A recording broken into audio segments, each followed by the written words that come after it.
At the time, I accepted the two files from Dean and Ehrlichman. At the time, I destroyed them. And on the several occasions prior to my denial to Henry Peterson on April 16, in which I resisted disclosure of the fact that I had received and destroyed the documents, I believed that I was acting faithfully, loyally, properly, and legally pursuant to instructions given me by top assistants to the President of the United States. I have come to believe, however, what I should have realized then, that my acceptance of the documents in the first place and my keeping them out of the normal FBI files was a grievous misjudgment. My destroying them in resistance of disclosure only compounded the error. That the documents were not in fact Watergate evidence, while legally significant, does not lessen my present belief that I permitted myself to be used to perform a mere political chore. I shall carry the burden of that act with me always. In the Senate of the United States, a resolution to establish a select committee of the Senate to conduct an investigation and study of the extent, if any, to which illegal, improper, or unethical activities were engaged in by any persons, acting individually or in combination with others, in the presidential election of 1972, or any campaign, canvass, or other activity related to it. From Washington, NPAC brings you gavel-to-gavel videotape coverage of today's hearings by the Senate Select Committee on Presidential Campaign Activities. Here is NPAC senior correspondent Robert McNeil. Good evening. The Senate Watergate Committee this afternoon adjourned for the week after hearing the former acting director of the FBI explain how there was constant White House pressure last summer to derail part of the FBI's investigation into Watergate. L. Patrick Gray says the White House, via John Dean, kept suggesting that Manuel Ogario, who ran the Mexico City money laundry, and Kenneth Dahlberg, a Nixon finance man in the Midwest, both had CIA connections that would be compromised by a continuing probe. Gray says that even while the CIA was telling him the fears were groundless, John Dean was urging that FBI interviews be delayed. Things finally got to a point in early July, Gray said, when he called campaign director Clark McGregor to complain. Within the hour, Gray recalls, he got a call from the president about another issue and used the opportunity to state his complaint in general, not specific terms. He was told to pursue the probe and later came to think of himself as an alarmist for harboring fears about White House pressure. It wasn't until months later, Gray says, that he realized he'd been right from the start. He also explained how he destroyed documents from Howard Hunt's safe and subsequently lied to his friend Lowell Weicker, a member of the committee, about how and when he destroyed the papers. It should be interesting when the committee begins to question Gray on Monday. Today's testimony at times may seem a maze of reconstructed telephone calls, conversations, and meetings. Well, to give you a vantage point from which to watch today's retelling of events, we have summarized some of these in chronological order. Remember, the Watergate break-in was on June 17, 1972. Patrick Gray first heard from the White House on June 21st, a call from John Ehrlichman warning him about leaks to the press, telling him Dean was investigating for the White House. Dean called later and then visited Gray. The next day, Gray called CIA Director Helms. Helms told him there was no CIA involvement. Then a meeting with Dean on the Mexican money. The next day, that meeting with Walters. It was earlier that day that General Walters and Director Helms met with Haldeman and Ehrlichman at the White House. It was on June 26 and June 27 that Walters talked to John Dean, Dean requested CIA assistance and asking him about Mexican operations of the CIA.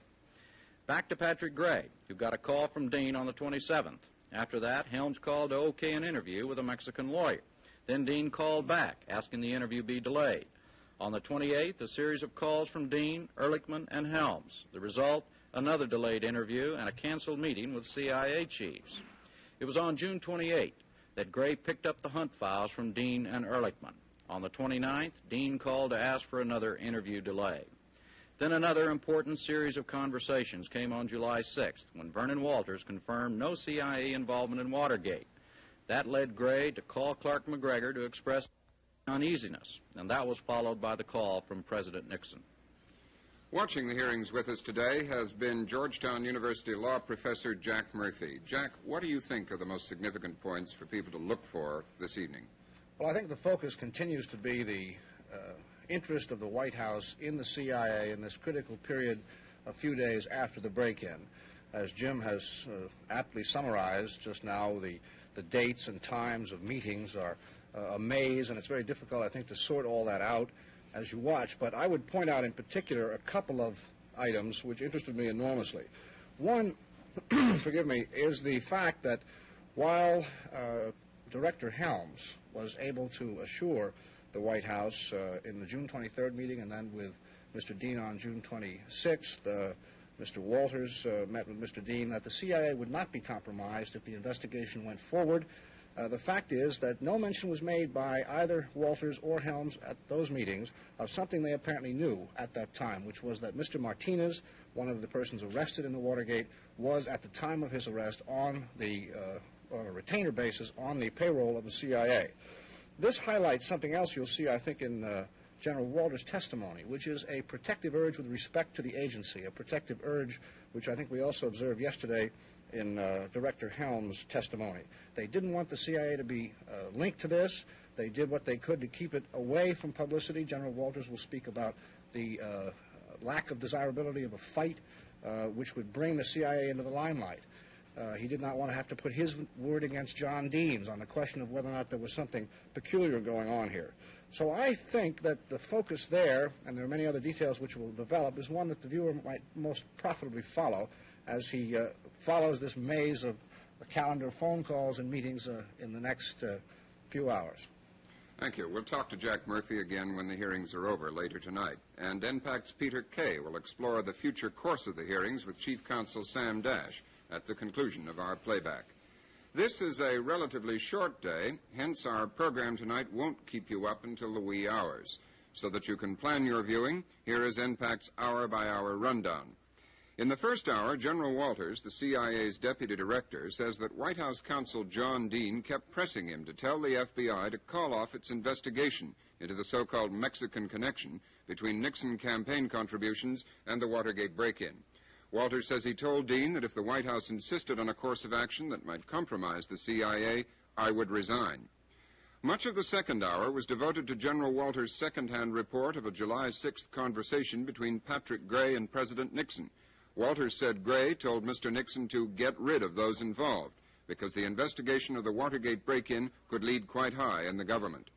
In hour number 3, General Walters has read a long series of letters from James McCord to a friend at the CIA. Walters says he wasn't aware of the letters. The letters chronicle attempts to get McCord to admit that there was CIA involvement in Watergate. Also in that hour, Walters is asked why his account of his White House marching orders conflicts with H.R. Haldeman's. Walters says, I will stand on my recollection. In the fourth hour, Patrick Gray testifies that he canceled interviews with Kenneth Dahlberg and a Mexican lawyer after John Dean urged him to, allegedly because of national security matters. He said he became concerned when General Vernon Walters could not give him a written statement to support reports of CIA involvement. In hour number 5, Gray confirms he told President Nixon, people on your staff are trying to mortally wound you. And in detailing how and why he destroyed the files from Howard Hunt's safe, Gray says that was a grievous misjudgment. Now to the proceedings themselves and Senator Ervin. The committee will come to order. General Walters, would you stand up, please, sir, and hold up your right hand. Do you swear that the evidence that you shall give to the Senate Select Committee on Presidential Campaign Activities shall be the truth, the whole truth, and nothing but the truth, so help you God? I do. Thank you. Thank you, sir. Gentlemen, suppose you just give us your full name and address for the purposes of the record. My name is Vernon Walters, Vernon A. Walters. I am the Deputy Director of the Central Intelligence Agency. I am, at the present time, Acting Director until Mr. Colby is sworn in after having been confirmed by the Senate. And I live in Arlington, Virginia. Thank you, sir. I am a Lieutenant General in the United States Army. General Walters, how long have you had the position as Deputy Director of the CIA? Since the 2nd of May, 1972 is the day I was sworn in. prior to obtaining that position, what position did you have? I was the defense attaché to France. And how long were you in that 4.5 years.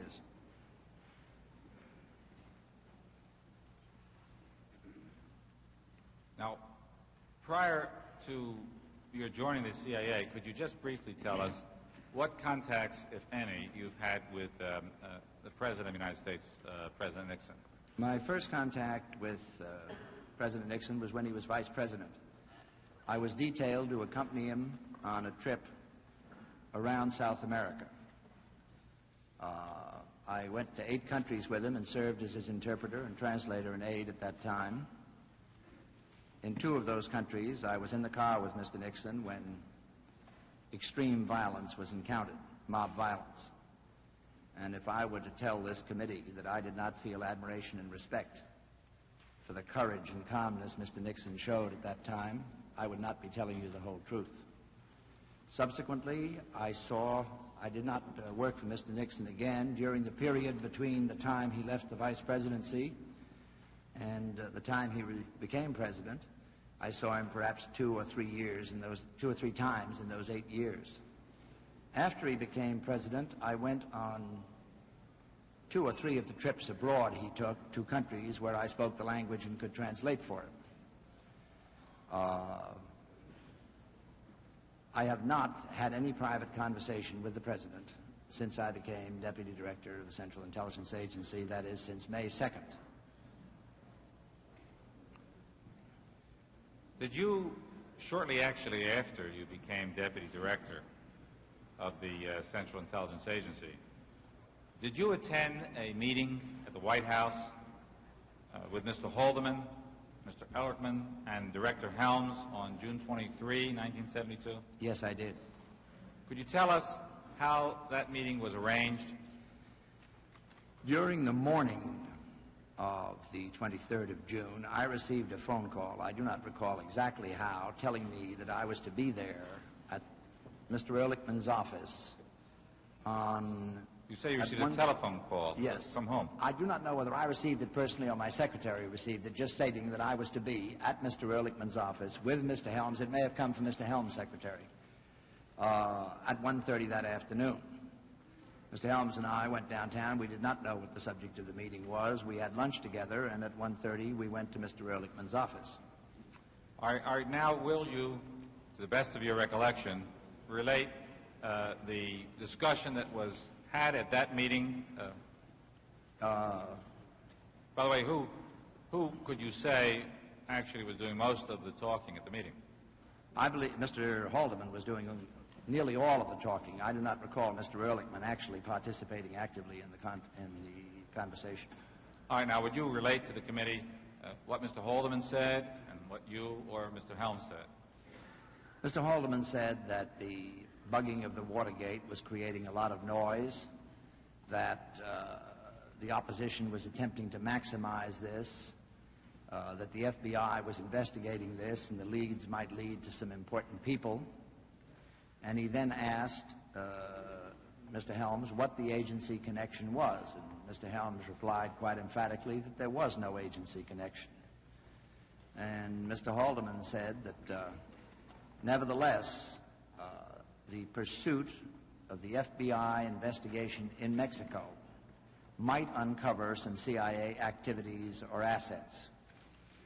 Mr. Helms said that he had told Mr. Gray on the previous day, the acting director of the FBI, that there was no agency involvement, that none of the investigations being carried out by the FBI were in any way jeopardizing any agency activity.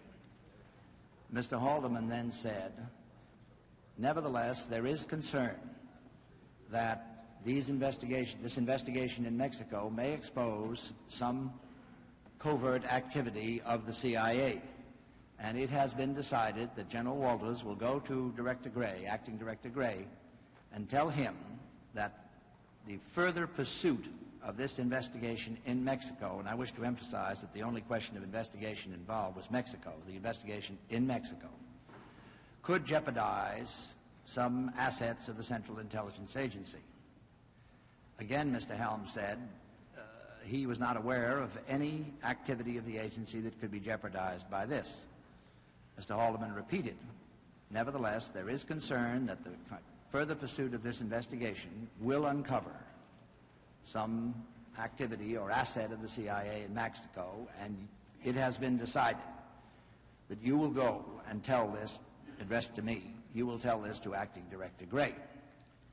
Well, now, Mr. Walters, could it have been that Mr. Haldeman asked you or Mr. Helms to go to Mr. Gray and to first inquire at the CIA whether or not there might be some problem at the CIA if there was an investigation in Mexico, rather than saying it was decided that you should go? I do not recall it being put in a question form. It was put in a directive form. In other words, you understood that to be a direction.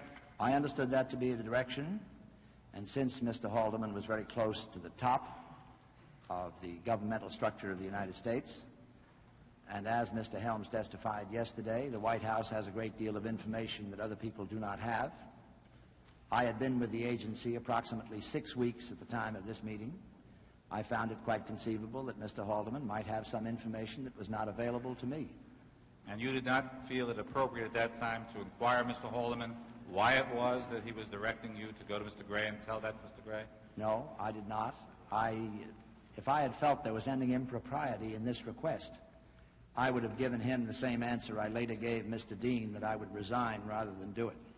By the way, did you wonder why it was that Mr. Haldeman said it was decided that you, General Walters, should go to see Mr. Gray, not the Director Helms?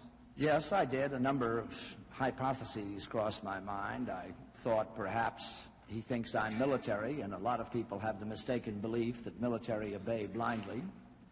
I thought he might have heard reports that there had been some friction in the past between the FBI and the CIA, and perhaps since Mr. Gray was new in the job and I was new in the job, that might be a good way to start out. I did wonder about it, but I didn't. This was his privilege to do it any way he wished. Now, General Walters, did there come a time when you put in writing in the form of a memorandum your recollection of that meeting on June 23, 1972? They did, Mr. Dash, 5 days later. When this thing started, I do not habitually keep memoranda of my conversations. However, when on the Tuesday, the following Tuesday, Mr. Dean put the question to me, or didn't put the question, but explored the possibility of the CIA going bail and paying the salaries of the suspects who were in jail, I realized it was time for me to start keeping a record. So following that second meeting on the 27th, I sat down and I wrote memoranda for myself. They were not intended to be a verbatim account of the conversation or to cover all aspects of the conversation, but notes to jog my own memory. I wrote a memorandum on the meeting with Mr. Haldeman and Mr. Ehrlichman. I wrote a memorandum on the meeting with Mr. Gray. I wrote a memorandum on my first meeting with Mr. Dean on Monday the 26th, and a memorandum of my second meeting with Mr. Dean on the 27th. On the 28th, I met with Mr. Dean for the third and last time, and I wrote a memorandum, I believe, the following day. On the subsequent memorandum, namely my calls on Mr. Gray, I wrote those memoranda either on the same day that I had the talk with Mr. Gray or the following day. If I may, I would like to make one point clear. I have been alleged to have a splendid memory and so forth, and here I must make a confession that I'm afraid will not fit in with it. Mr. Helms was quite right in his testimony yesterday, in that the question regarding bail and paying the salaries of these people came up on Tuesday. When I reviewed my notes and before I wrote the affidavit, I did correct this in my affidavit, namely that the request regarding bail for the defendants was on General Walters, we'll Tuesday. get close to that, and I think you can restate that when I ask you about the meetings with Mr. Dean. I want to show you a copy we have of a memorandum purportedly from you or written by you on June 28th covering the June 23rd meeting, and ask you if this is a correct copy of the memorandum.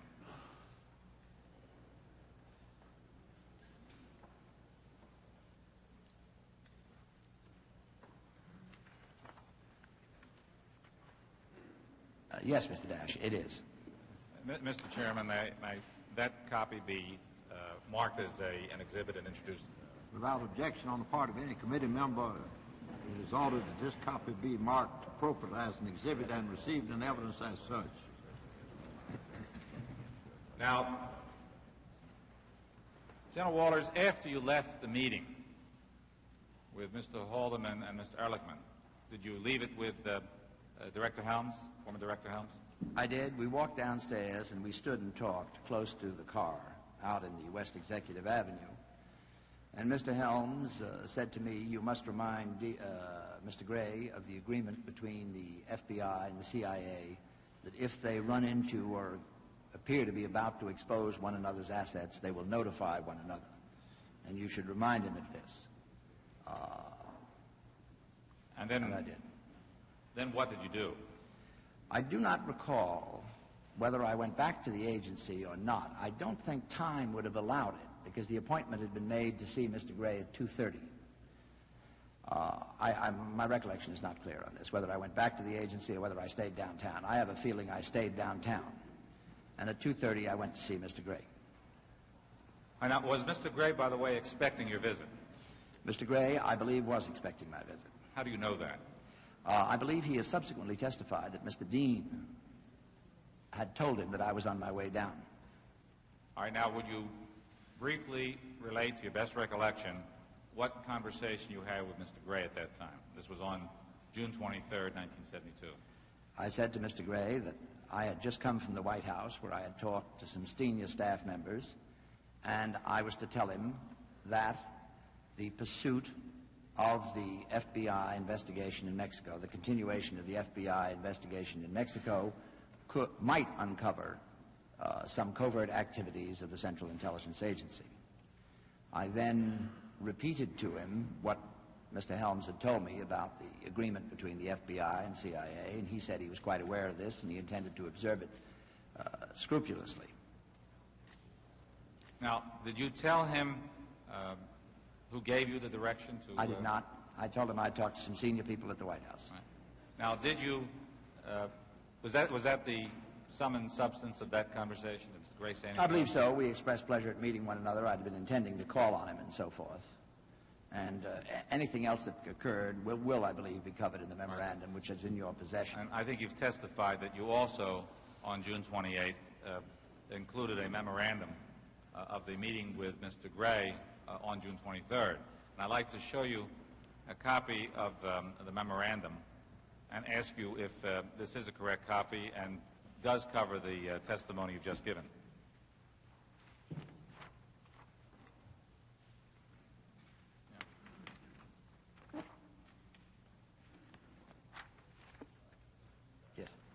Yes, it is a correct copy. Mr. Chairman, may that memorandum be marked as an exhibit and received in evidence? It's in absence of objection by any committee member, it is so ordered, and be appropriately marked as an exhibit received in evidence as such.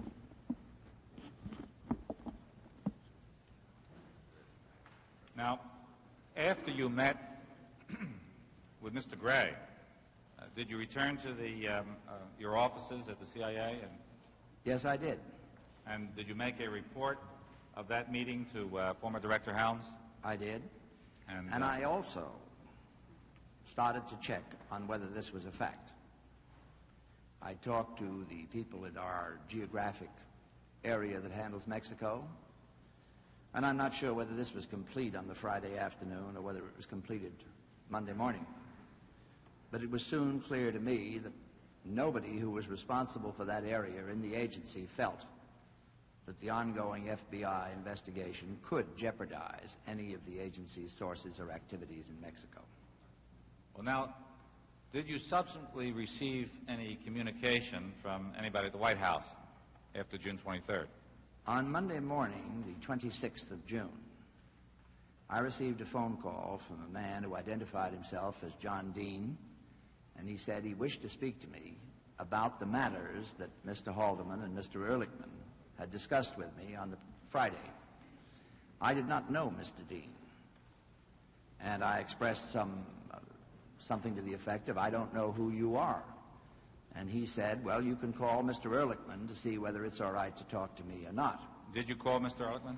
I called Mr. Ehrlichman. I had some difficulty in reaching him, but finally I reached him, and I said, a Mr. John Dean wants to talk to me about the matters which I discussed with you, with Mr. Haldeman, on the preceding Friday. And he said, yes, it's all right to talk to him. He's in charge of the whole matter.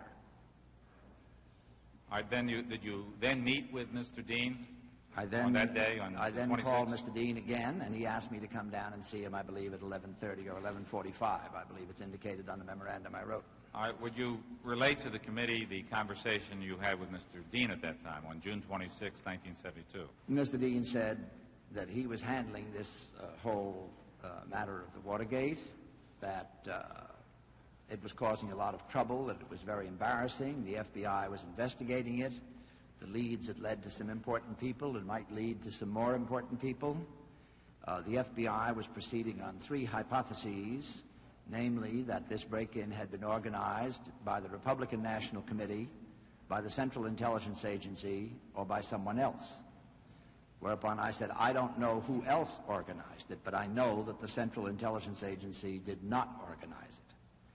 I said, furthermore, I related to my conversation with Mr. Dean, Mr. Haldeman, and Mr. Ehrlichman on the previous Friday, and told him I had checked within the agency and found that there was nothing in any of the ongoing FBI investigations that could jeopardize CIA activities or sources or compromise them in any way in Mexico. He then said, well, couldn't this have happened without your knowledge? Well, I said, originally perhaps, but I've inquired, I've talked to Mr. Helms, and I am sure that we had no part in this operation against the Democratic National Committee. He kept pressing this. There must have been. These people all used to work for the CIA and all of this thing. I said, maybe they used to, but they weren't when they did it. And he pressed and pressed on this and asked if there wasn't some way I could help. And it seemed to me that he was exploring perhaps the option of seeing whether he could put some of the blame on us. It wasn't any specific thing he said, but the general tenor was in this way. And I said to him, I did not have an opportunity to consult with anybody. I simply said, Mr. Dean, any attempt to involve the agency in the stifling of this affair would be a disaster. It would destroy the credibility of the agency with the Congress, with the nation. It would be a grave disservice to the President. I will not be a part to it, and I am quite prepared to resign before I do anything that will implicate the agency in this matter.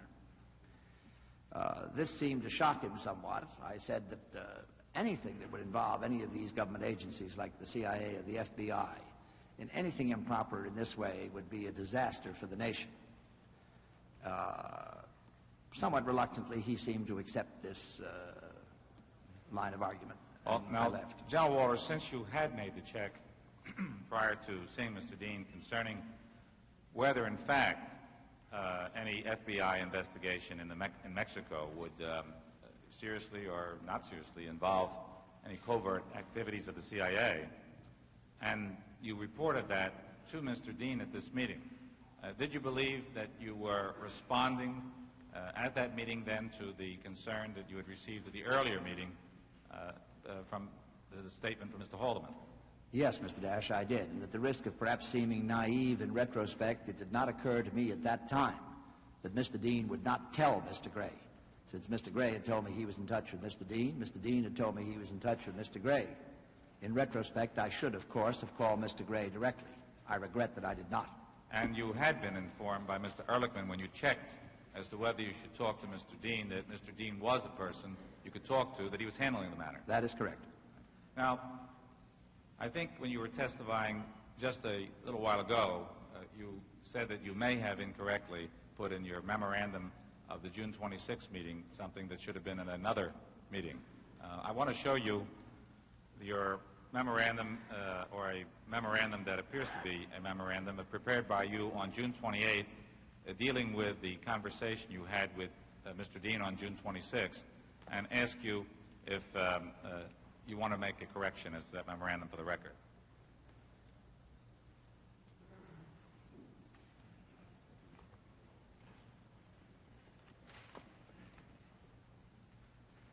You'll notice, General Walters, that there is an excised portion of that memorandum which has been cut out, and on our receipt of that appeared to be matters in which dealt with either national security and therefore was excised.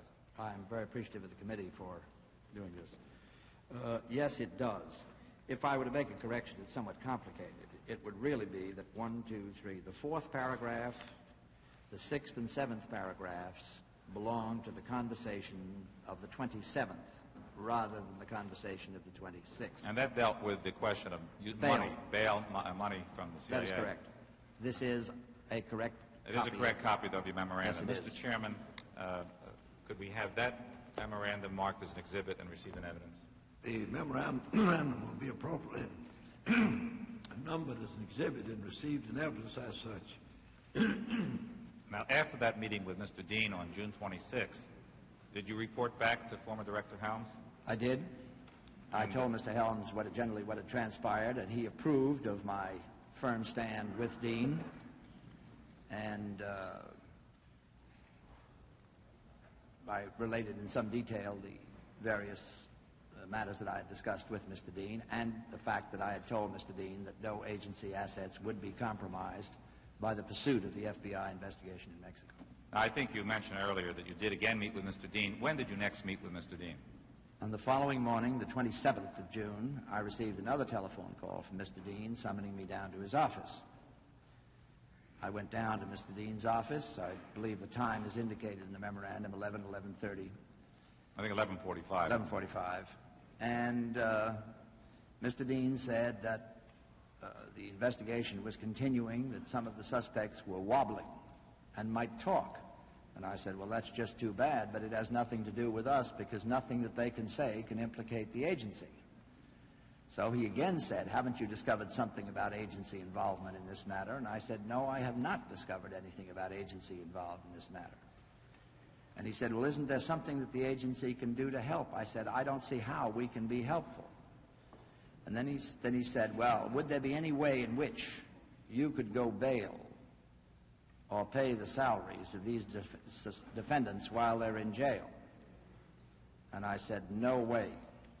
To do so would implicate the agency in something in which it is not implicated. I will have no part in this. Again, I went through the reasoning of the appalling effect it would have.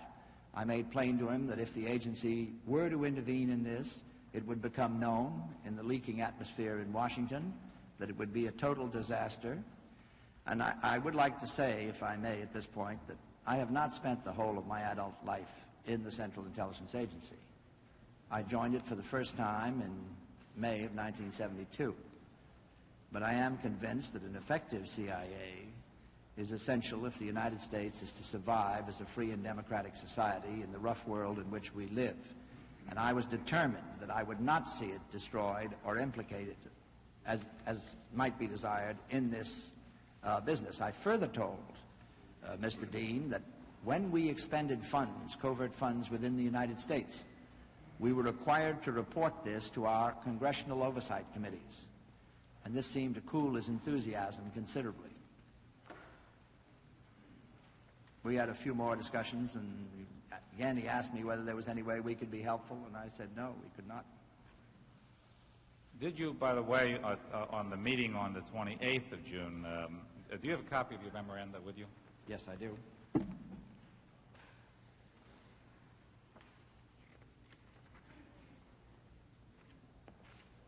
This is the meeting of the 28th, or the memorandum written on the 28th? No, the meeting of the following day, the meeting you just testified to on the 28th. Yes, I do.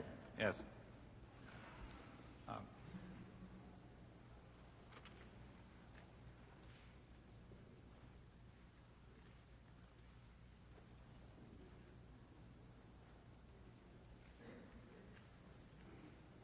First, let me show you your copy of the memorandum you prepared on June 29th of your meeting on June 27th, and ask if this is a correct copy of that meeting.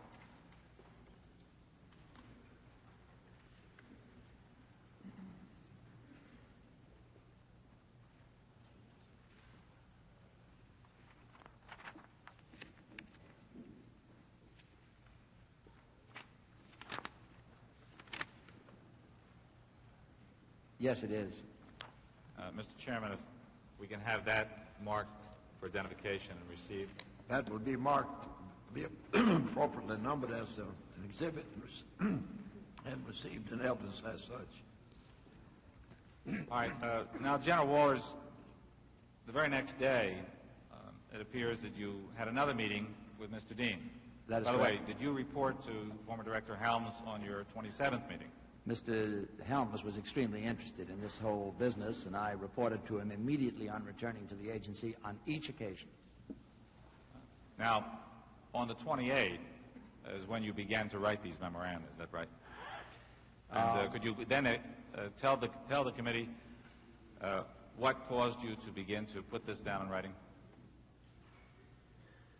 Well, as soon as he broached the question of bail and paying the salaries of these defendants, I realized that for the first time this was a clear indication that something improper was being explored. And I discussed this with Mr. Helms, and we agreed. Again, I don't know whether he or I suggested that we write the memoranda, that I write the memoranda on these meetings and keep a record of them. And that is how the memoranda came to be recorded. It will be noted that I wrote 5 of them practically on the same day to catch up with the past. Yes. All right, now, the meeting on the 28th, it appears, was a fairly significant meeting because it was a follow-up again and a third meeting that you had with Mr. Dean. Do you have a copy of that memorandum? Of my meeting on the 28th? Yes. Yes, I do. Prepared on June 29th, 1972. That's correct. I do have it. Would you read that memorandum in full, General Walters? On the 28th of June at 11:30, John Dean asked me to see him at his office in the Executive Office Building. I saw him alone. He said that the director's meeting, that is Director Helms' meeting, with Patrick Gray, FBI director, was canceled, and that John Ehrlichman had suggested that Gray deal with me instead. The problem was how to stop the FBI investigation beyond the 5 suspects. Leads to 2 other people, Ken Dahlberg and a Mexican named Gaina. Dean said that $89,000 was unrelated to the bugging case, and Dahlberg was refusing to answer questions. Dean then asked hopefully whether I could do anything or had any suggestions. I repeated that as deputy director I had no independent authority. I was not in the channel of command and had no authority other than that given to me by the director. The idea that I could act independently was a delusion and had no basis in fact. Dean then asked what might be done, and I said I realized he had a tough problem. But if there were agency involvement, it could be only at presidential directive, and the political risks that were concomitant appeared to me to be unacceptable. At present, there was a high explosive bomb, but intervention such as he had suggested would transform it into a megaton hydrogen bomb. The present caper was awkward and unpleasant. Directed intervention by the agency could be electorally mortal if it became known, and the chances of keeping it secret until the election were almost nil. I noted that scandals had a short life in Washington, and other new, spicier ones soon replaced them. I urged him not to become unduly agitated by this one.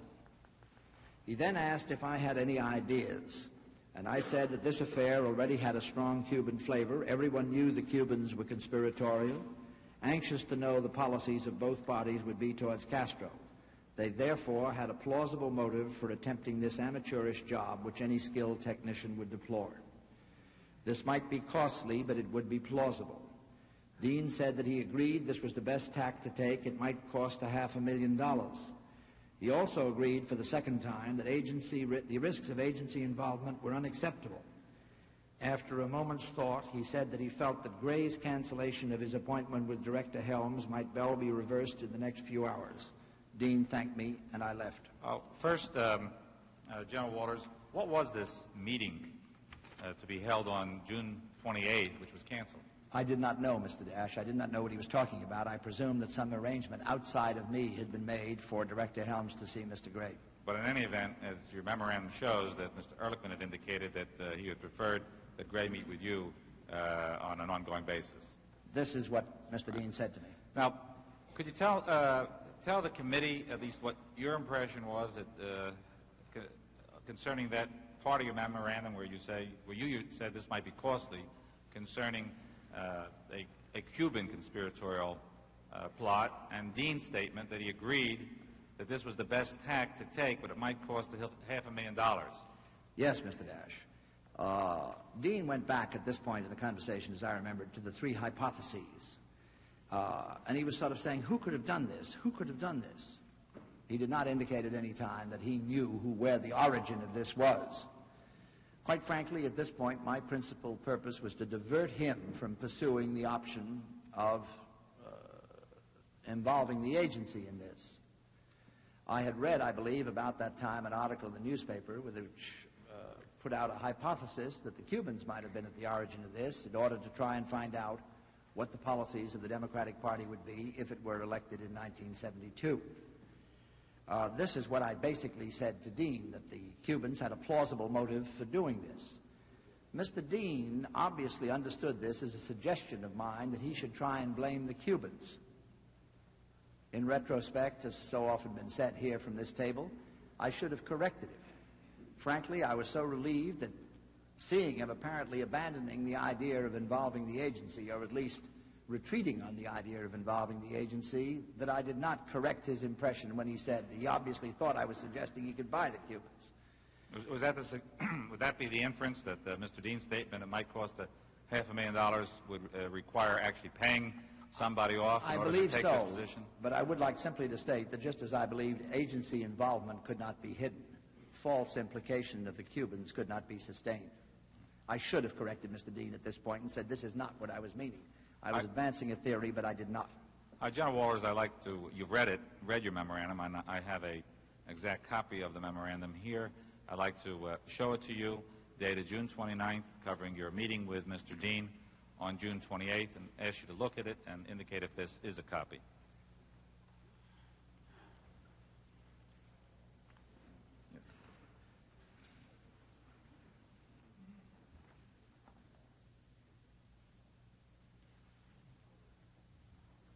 Yes, it is. Mr. Chairman, may I have this memorandum marked as an exhibit and received in evidence?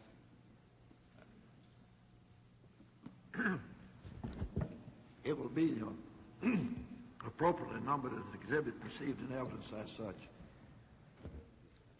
Now, did you receive, General Walters, a call from Mr. Gray on July 5, yes, 1972? Mr. Dash, I did, at 10 minutes to 6 in the evening. And could you tell us briefly what that call was about? I believe that Mr. Gray said to me at this point that the pressures were mounting to continue the investigation, and that unless he received a written letter from Mr. Helms or from me to the effect that the further pursuit of this investigation in Mexico would uncover CIA assets or activities, he would have to go ahead with the investigation. I did not wish to discuss this with Mr. Gray over the telephone. I told him I would come down and see him the first thing the next morning. This was at the end of the business day. It was at 10 minutes to 6 in the evening. And did you go down the next morning and see him? Yes, I did. Would you briefly tell the committee what the nature of your conversation was with Mr. Gray at that time? I told Mr. Gray right at the outset that I could not tell him, and even less could I give him a letter saying that the pursuit of the FBI's investigation would in any way jeopardize CIA activities in Mexico. I told him I had to be quite frank with him. I recounted the meeting with Mr. Haldeman, Mr. Ehrlichman. I told him that I had seen Mr. Dean on 3 occasions, that I had told Mr. Dean what Mr. Dean had told me. Mr. Gray seemed quite disturbed by this, and we both agreed that we could not allow our agencies to be used in a way that would be detrimental to their integrity. Since I'm discussing what someone else said, I would like to refer here to my memorandum. Now, this memorandum, unlike the others, was written, I believe, on the same day that I saw Mr. Gray. Yes, would you refer to your memorandum and read what you want from it, General Walters? Well, I think basically this was it. I said I could not give him a letter to this effect. I couldn't tell him this, and I could not give him a letter to the effect that further investigation would compromise assets of the CIA. He said he understood this. He himself had told Ehrlichman and Haldeman that he could not possibly suppress the investigation of the matter. Even within the FBI, there were leaks. He had called in the components of his field office and chewed them out for these leaks.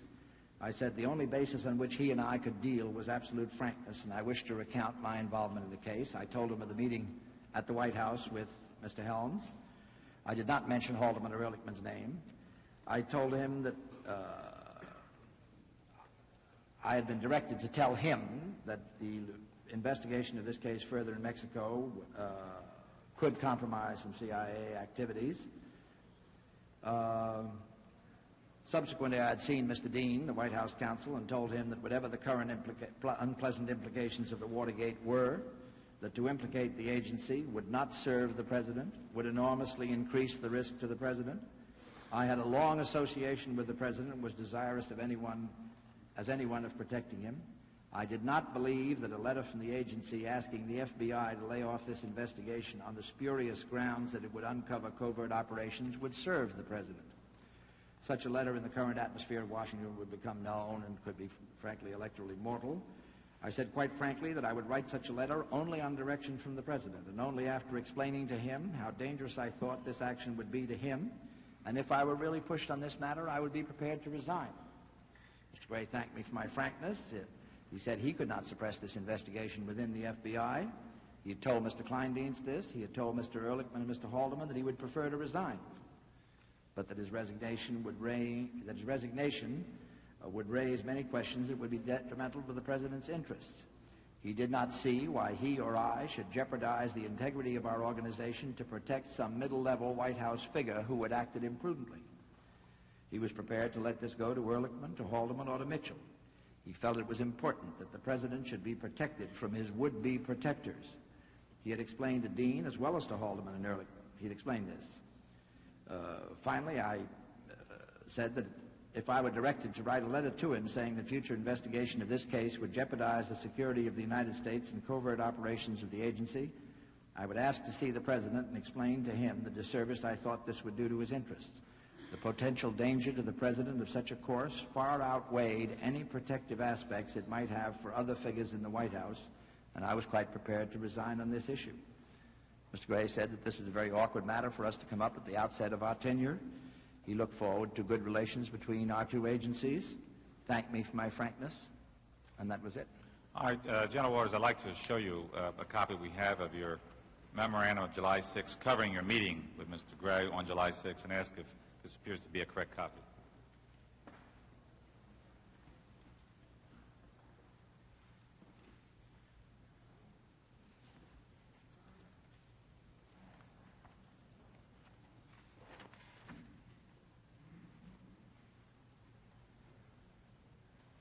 Yes, it does. Mr. Chairman, may we have this exhibit marked and received in evidence? This will be marked appropriately as an exhibit and received in evidence as such. Now, General Walters, did there come a time shortly after, several days after, that you met with Mr. Gray again, acting director? Yes, I did. Patrick Gray. Yes. Could you tell us the purpose of that meeting and what was discussed at that time? We had been passing. By the way, when was this? It was on the 12th of July, Mr. Dash. In the meantime, the CIA had been cooperating fully with the FBI investigation, passing them all the material we had on these former employees of ours and any other matters that were of interest to them. We were continuously passing them memoranda, and I believe that on this day I was still acting director, and Mr. Helms was in Australia on his way back from Australia, and as I recall it, I gave him another memorandum on this date covering various things that had been brought out that we had given Hunt concerning the assistance given to Hunt, which had been terminated in August 1971.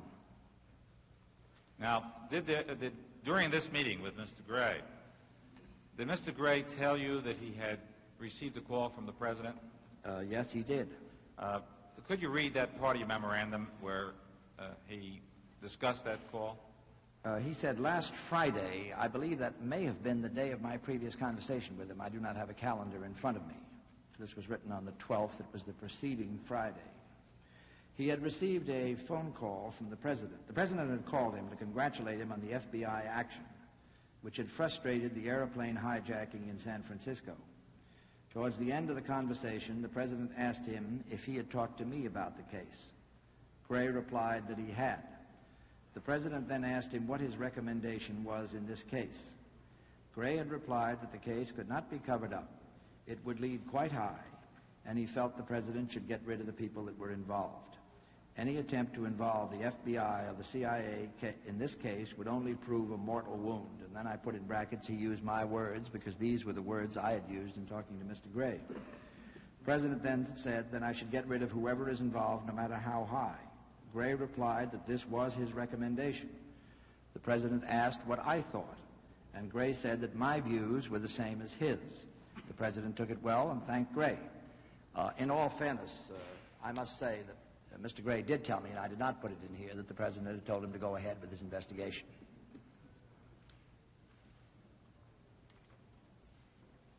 Do you wish me to go on reading, Mr. Does that complete Mr. Gray's statement to you concerning his call from the President?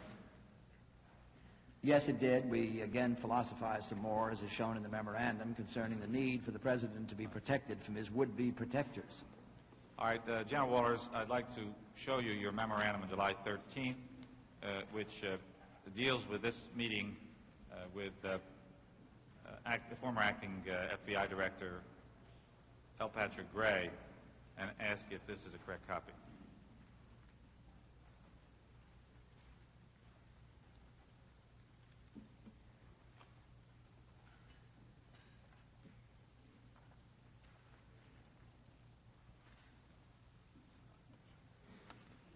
Yes, it is.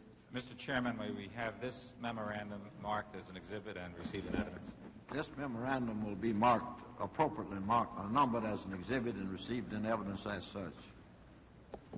Now, General Walters, did you have occasion on July 28, 1972, to call on Mr. Gray again? Yes, I did. And could you tell us briefly what the purpose of that visit was? Briefly, I came down to give him additional information for which he had asked, relating to one of our people who had been in contact with Mr. Hunt during August of 1971. I gave him additional data concerning this and concerning contacts with Mr. Hunt. I believe they are identified in the memorandum. Towards the end of the conversation, Gray asked me, and I am here reading, if the President had called me on this matter, and I said that he had not. Gray then said that a lot of pressure had been brought on him in this matter, but he had not yielded. I can't read mine. Mine is very poor reading here. But anyway, anything to destroy the integrity of our two agencies would be the worst disservice we could do to the President, and I would not do it. He said he would not either. Then he made some reference to money, which was not totally clear to me. I then told him that we would terminate a phone which we had, which had been a number that had been given to Hunt to contact us 2 or 3 years before. And he then said, this is a hell of a thing to happen to us at the outset of our tenure in our respective offices, and I very heartily agreed. Now, did this refer to, did you know what this reference to Mr. Hunt and any assistance that had been given to Mr. Hunt from the CIA was all about? As you know, Mr. Dash, all this occurred 1.5 years before I came to the agency. I really wasn't familiar with it. The agency was continuously passing to the FBI material that was uncovered concerning this contact or assistance to Mr. Hunt. I believe one of the memoranda I took to Mr. Gray really summed up a whole series of shorter memoranda we had sent him. And this was just an ongoing process. After this date, of the 28th of July, I no longer participated in this process. It was done directly through our liaison with the FBI, through Mr. Colby and various others. But I take it that the memorandum and the references to the contact with Mr. Hunt related back to the prior year, July 71, yes, they did. Meetings that General Cushman had with Mr. Hunt. That is correct. I'd like to show you a copy we have of your memorandum dated July 28th, covering your meeting with Mr. Gray on that same date, and ask if it's a correct copy.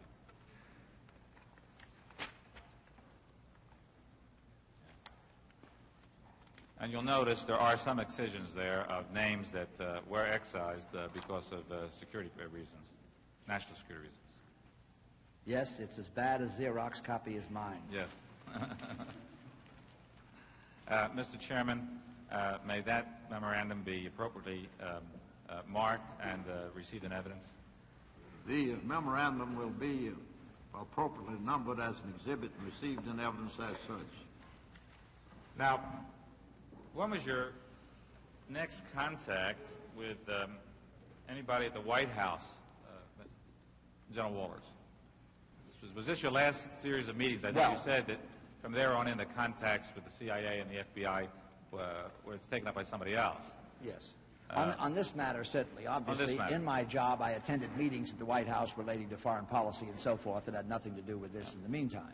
But did there come a time, sometime later, and could you tell us when, that you had another meeting or call from Mr. John Dean?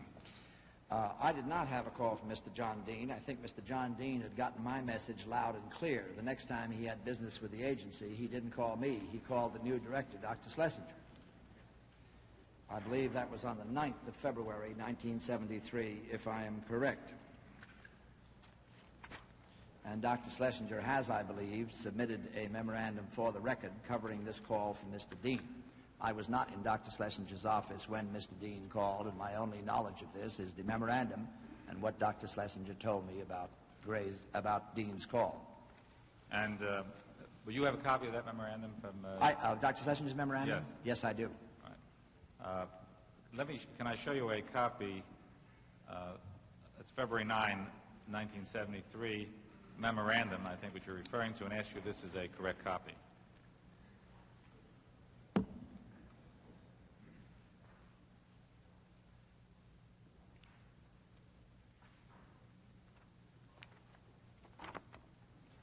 Yes, it is, and it, too, was made on the same poor duplicating machine. Could you briefly tell us, what was the nature of that contact that Mr. Dean had with Mr. Schlesinger? I believe he, and here I go from the Mr. Schlesinger memorandum, he referred to a package of material that had been sent by the CIA to the Department of Justice in connection with the Watergate investigation. He suggested that Justice be requested to return this package to the agency. The only item that would be left in Justice would be a card in the files indicating that the package had been returned to the agency at its request.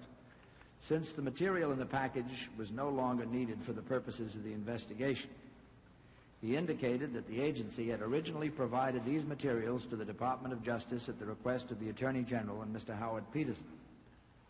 Then he referred to some IT matter which is unrelated. Although this was not your memorandum, do you know what the package of materials is referred to here that the agency had given to Mr. Peterson? I don't have personal knowledge of it, Mr. Dash, but my understanding was it was all of the written material and I believe also the photographs that had been taken with the camera, which is why it was called a package. Under what circumstances? Taken with the camera, do you... I believe when it was furnished to, after it was furnished to Hunt by whoever used the camera at that time. Well, were you informed by Ms. Schlesinger or others that this dealt with the Ellsberg matter? I don't believe Mr. Schlesinger was familiar with the package. Mr. Schlesinger just, incidentally, I would like to say at this point that when Mr. Schlesinger came to the agency in late January or early February, I did briefly go over these various approaches that had been made to the agency and to myself, so that he was generally familiar with the background of this. I do not believe Mr. Schlesinger knew the details. I do believe that he and I agreed that for the agency to request the Department of Justice to return these materials would simply leave an arrow in the files pointing at Langley. Well, either at that time or afterwards, have you been informed as to whether the package of materials, which you say either written materials and photographs, did deal with the attempt to get information from Mr. Ellsberg's psychoanalyst? I really do not know, Mr. Dash. As far as I understand it, I understood the package to mean all of the material that the agency had passed to the Department of Justice from the beginning of the inquiry, on all of the material, all of the assistance, all of the equipment that had been given to Hunt. All right. Now, were you asked by Mr. Schlesinger to take any action with regard to Mr. Dean's request? Dr. Schlesinger and I discussed this and agreed the request was out of the question. Dr. Schlesinger then asked me to go down and tell Mr. Dean this. And did you? I did. And could you tell us when did you meet with Mr. Dean and have this discussion? When I called Mr. Dean, he was in Florida, and it took me quite a while to get hold of him. I left a word at his office saying that I wished to be in touch with him, and I finally got a call, and an appointment was laid on, I believe, for the 21st of February. on the 21st of February, and this is a very short memorandum. If the committee will bear with me, I'd like to read it. Why don't you read the memorandum? At the request of the director, Dr. Schlesinger, I called on Mr. John Dean at his office in the White House at 14:30. That's 2:30 in the afternoon. I explained to him that in connection with his request that the agency asked the Department of Justice to return a package of material that had been sent to them in connection with the Watergate investigation, it was quite impossible for us to return. It was quite impossible for us to request the return of this, as this would simply mean that a note would be left in the Department of Justice files that the material had been sent back to the agency, and we had been asked not to destroy any material in any way related to this case. I again told him there was no agency involvement in this case and that any attempt to involve the agency in it could only be harmful to the United States. He seemed disappointed, and I left. General Walters, I'd like to show you a copy we have of your May 11th memorandum and ask if it's a correct copy. May I say one word about this yes, memorandum, of Mr. Dash? I did not write a memorandum on this conversation. In early May, Dr. Schlesinger, who was having a thorough inquiry made into all the aspects of this case, asked me whether I had made a memorandum on it. I said I had not. He asked me to make one, and that is the memorandum I wrote, which was written some 2 months subsequently.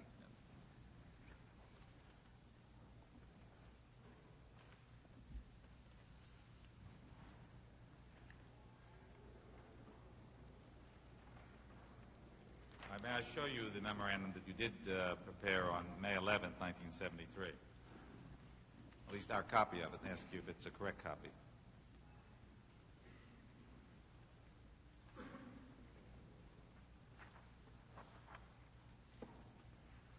It is. Mr. Chairman, we have that memorandum appropriately marked and received in evidence. Memorandum will be appropriately marked as an exhibit and received in evidence as such. Now, General Walters, there come a time, shortly after you prepared that memorandum, when you put all of the recollections you've had concerning your meetings with the White House and with former acting Director Gray in the form of an affidavit. Yes. Could you tell us the circumstances that led you to put your recollections of these meetings and discussions you had in the form of an affidavit? I was in the Far East in early May, and when I came back, Dr. Schlesinger called me back. He had asked anyone in the agency who had had any connection with this case whatsoever to write an affidavit. I did so, and those are the circumstances of the writing of the affidavit. And that affidavit does include, in substance, all of the matters that you've testified here concerning your meetings with the White House and with Mr. Gray? To the best of my knowledge, it does. May I show you a copy that we have of the affidavit dated May 12, 1973, and ask you if it's a correct copy?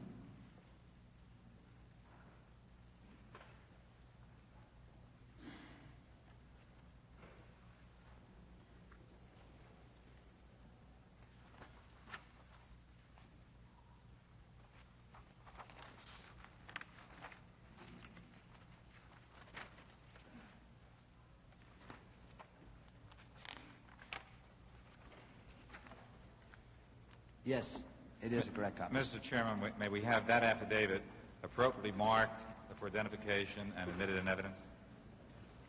It is so ordered. Mr. Chairman, I have no further questions. In a moment, Minority Counsel Fred Thompson will ask General Walters if the President's name was invoked in the request that he go to the FBI. Public television.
memorandum. If the committee will bear with me, I'd like to read it. Why don't you read the memorandum?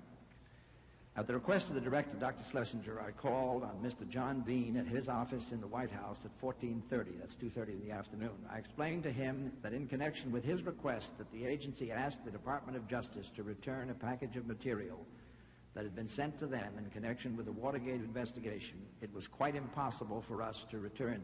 It was quite impossible for us to request the return of this, as this would simply mean that a note would be left in the Department of Justice files that the material had been sent back to the agency, and we had been asked not to destroy any material in any way related to this case. I again told him there was no agency involvement in this case and that any attempt to involve the agency in it could only be harmful to the United States. He seemed disappointed, and I left. General Walters, I'd like to show you a copy we have of your May 11th memorandum and ask if it's a correct copy. May I say one word about the yes, memorandum, Mr. Dash? I did not write a memorandum on this conversation.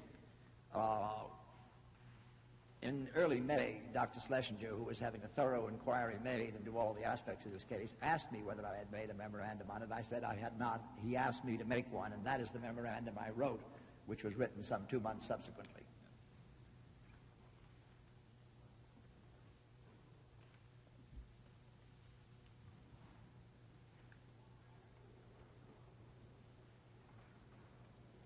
May I show you the memorandum that you did prepare on May 11th, 1973? At least our copy of it, and ask you if it's a correct copy.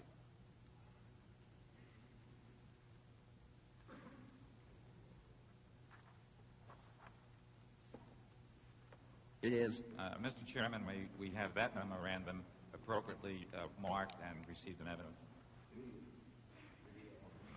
Memorandum will be appropriately marked as an exhibit and received in evidence as such. Now, General Walters, there come a time, shortly after actually you prepared that memorandum, when you put all of the recollections you've had concerning your meetings with the White House and with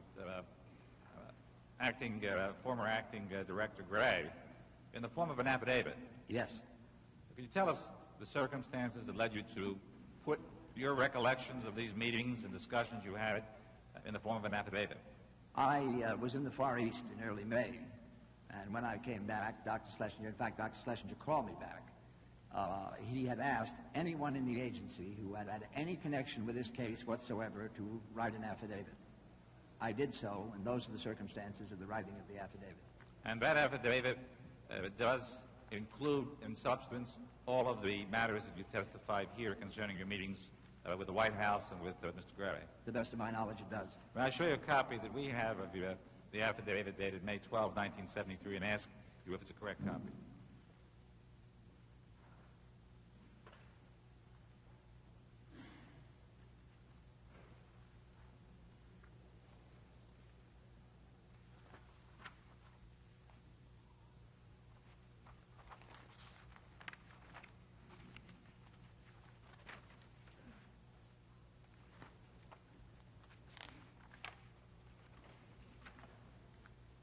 Yes, it is a correct copy. Mr. Chairman, may we have that affidavit appropriately marked for identification and admitted in evidence? It is so ordered. Mr. Chairman, I have no further questions. In a moment, Minority Counsel Fred Thompson will ask General Walters if the President's name was invoked in the request that he go to the FBI. Public television coverage of the Senate Watergate hearings will continue after this pause for station identification. Unabridged coverage of these hearings is provided as a public service by the member stations of PBS, the Public Broadcasting Service.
From Washington, NPACT continues its coverage of hearings by the Senate Select Committee on Presidential Campaign Activities.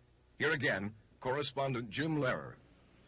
As we pick up the testimony, Fred Thompson is about to question General Walters, the Deputy Director of the CIA. Mr. Thompson. Thank you, Mr. Chairman.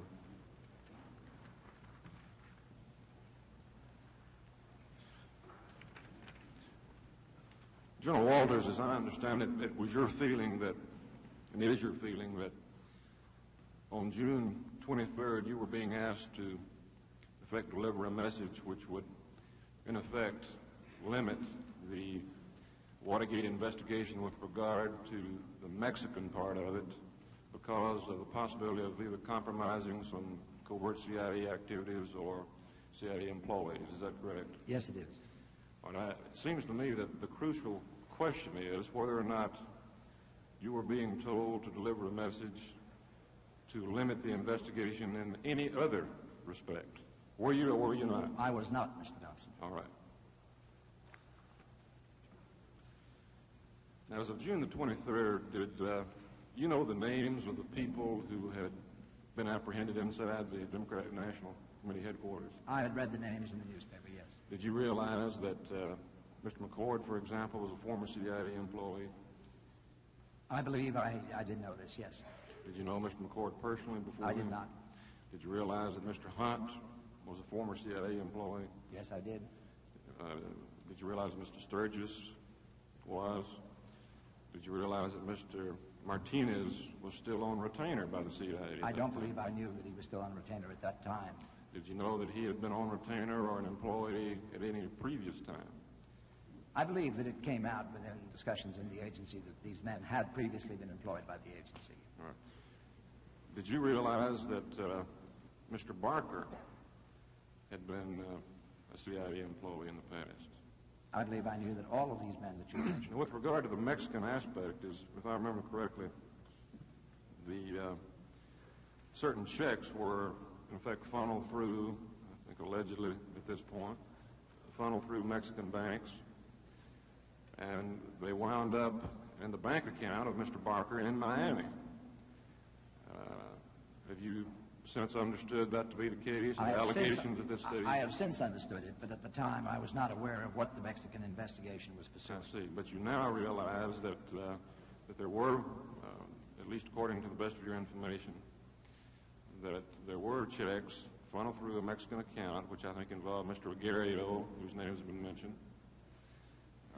which were funneled to the bank account of Mr. Barker in Miami, and that some of those funds from that account, I believe, were taken from some of the defendants apprehended in the DNC. Is that correct? I'm aware of this in a general way. I do not know the detail of it. But you were not aware of that at your meeting on June the 23rd? No, I was not.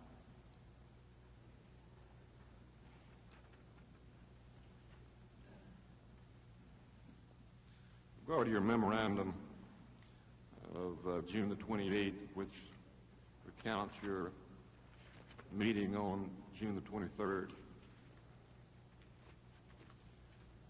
I believe you stated, since writing that memorandum, in a covering note at the time, I believe this was submitted to the Senate Appropriations Subcommittee, dated May 18, that although there is a reference in your memorandum of June 28 that Mr. Haldeman said it was the President's wish that this be done, that you now believe that he did not, in fact, say that. Is that? When I showed the memorandum to Mr. Helms, he said it was not his recollection that the President's name had been used. I did not correct the memorandum. The memorandum was for my own personal use, and I did not use it. I did not feel strongly one way or the other about this.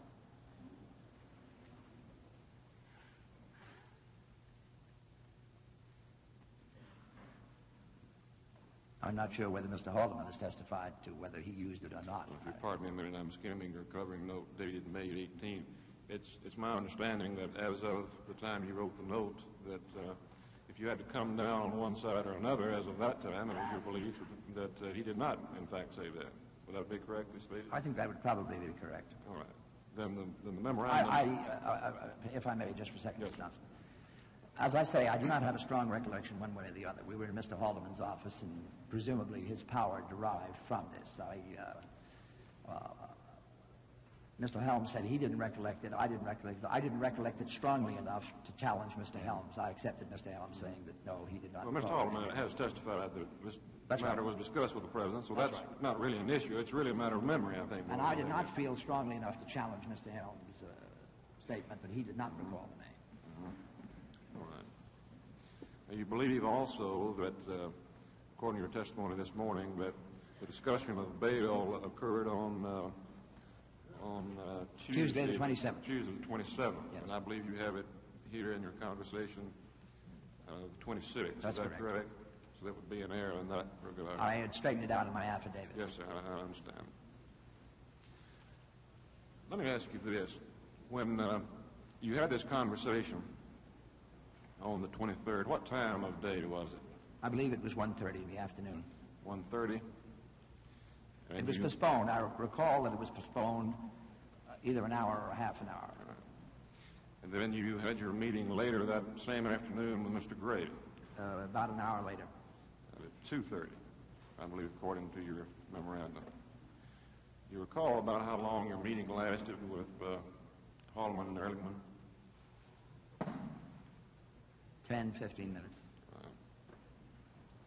Did you go directly from your meeting with Haldeman and Ehrlichman to your meeting with Mr. Gray? And I think I've justified already, Mr. Thompson. I don't really remember what I did. I don't think I would have had time to go back to the office. I know I separated from Mr. Helms at this point, and he went back to the office. Where is the CIA office? It's way out at Langley. It's 8 or 9 miles out of Washington. You would have had to go back 8 or 9 miles, travel back in 8 or 9 miles to the Justice Department. Yes. As I recall it, I just killed time downtown in Washington. All right. Your memorandum states here that upon leaving the White House, I discussed the matter briefly with the director. Upon returning to the office, I called Gray and indicated there was a matter of some urgency, and he agreed to see me at 2:30. So that evidently is incorrect. Would that be it? I would say it was perhaps incorrect. I can't guarantee that it's incorrect. I may have driven straight out and called from the office and driven straight back.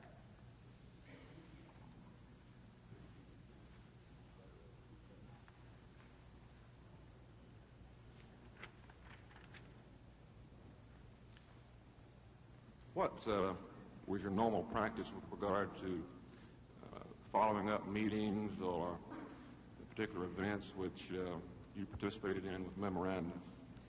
When I was an interpreter, I wrote long memoranda, Mr. Thompson. Since I have been at CIA, generally there was someone else present who makes note on the meetings. These are the only memoranda of the record, I think, almost that I wrote since I've been with the CIA. These that you submitted to us are the only ones that you've written since you've been there? That's right. I noticed that the memoranda of the June 23rd meeting was not written until June 28th. Is that correct? That is correct. But when you started writing memoranda, they became very prompt, I noticed. On July 5th meeting, well, first of all, the June 28th meeting, you wrote up June the 29th. July 5th meeting, you wrote the same day. July 6th meeting, you wrote the same day. July 12th meeting, you wrote the next day, the 13th. The July 28th meeting, you wrote the same day. What caused you to start systematically writing memoranda of the events that were taking place? It was the Dean's exploration of whether the agency could produce bail and pay the salaries of the defendants while they were in jail. You refer in your memorandum dated July 6, 1972, you did not see why he, referring to Gray, or I should jeopardize the integrity of our organizations to protect some mid-level White House figures who had acted imprudently. Who were you referring to? I don't think we had anybody specific in mind. I certainly didn't know who might be behind this. Well, who were you dealing with who you might consider mid-level at the White House? Middle-level figure, I would say, would be Mr. Dean. But there may have been other middle-level figures. I did not know who these middle-level figures might be. I did not know who was behind this. Would you consider Haldeman middle-level? No. What was your feeling with regard to Mr. Dean when you were dealing with him, when you were talking about these matters with him? At which point in the conversation, Mr. Thompson? Well, start from the beginning. Start with the first meeting you had with him on the 26th, and tell us what your thoughts were based upon those conversations. Well, as you began to meet with him, what his interest might be. Well, I first of all was struck by his insistence that the agency was in some way involved.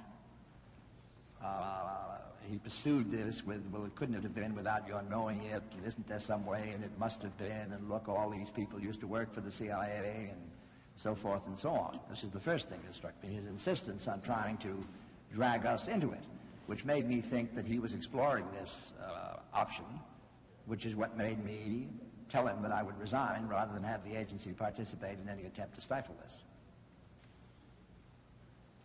Did you conclude in your own mind that possibly that some of the people directly involved might be working for some of Mr. Dean's friends who were intermediaries? This thought did cross my mind. We've had any further questions, Mr. Chairman. Thank you. Senator Montoya. General Walters, you indicated that you and other witnesses have similarly indicated that certain memoranda with respect to the investigation in-house at CIA was given to the FBI. Am I correct in that statement? Yes, Senator. Would you tell us what was in that particular memoranda or in any other communications to the FBI? I believe that most of these memoranda, Senator, referred to matters that had occurred before I came to work at the agency. There are, I believe, several memoranda in the possession.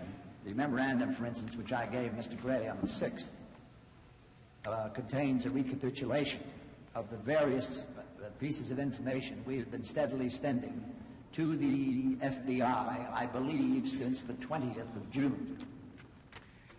In capsule form, what did this memoranda indicate? I believe it indicated Hunt's call at the agency, the equipment that had been furnished to him, and so forth.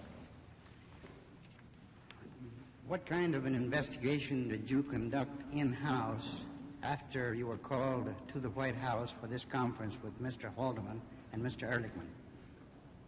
I talked to the people in the agency who were responsible for operations in Mexico. And it was through them that I received the assurance that the FBI inquiries in Mexico would not jeopardize or compromise any of the CIA's operations in that area. What kind of investigation did you conduct with respect to the possible background and possible connection of the defendants who had been arrested at the Watergate? I believe that Mr. Helms ordered our security and personnel people to provide all necessary information to the Department of Justice and the FBI on this. To the FBI on this. And did you, as a result of this investigation, uncover the fact that Eugenio Martinez was on retainer at that time? I believe we did, Senator. And did you communicate this to the Department of Justice and to people in the White House? I personally did not. A great deal of communication was going on, Senator, between our personnel and security people and the Department of Justice and the FBI. Whether it was communicated to the White House or not, I am not in a position to answer. Were there any communications with respect to this investigation delivered to the White House? I am not aware of any, Senator. Why did you omit this, in view of the fact that you had been in contact with Mr. Ehrlichman, Mr. Haldeman, and Mr. Dean? Didn't you feel that the White House should know about the possible involvement of a man on retainer to CIA by the name of Eugenio Martinez? I believe that the FBI was being kept fully informed, and I believe that the FBI would keep the White House informed of the pursuit of this investigation. Now, I'm not trying to cross you up or anything like that, General Walters. I'm merely asking you to see if you can recall whether or not anyone in CIA communicated with anyone in the White House with respect to the in-house investigation and what you uncovered with respect to these individuals. I personally have no knowledge of any such communications, Senator.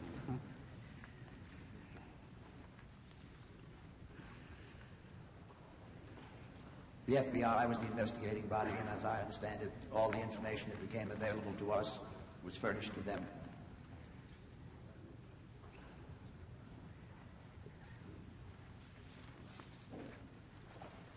Now, with respect to your conversations with Mr. Gray, was there any mention made in your conversations with him that possibly the information which you were imparting to him might be communicated to the White House? No, sir, I don't believe I did. I felt it would be inappropriate for me to try and tell Mr. Gray how to run his agency.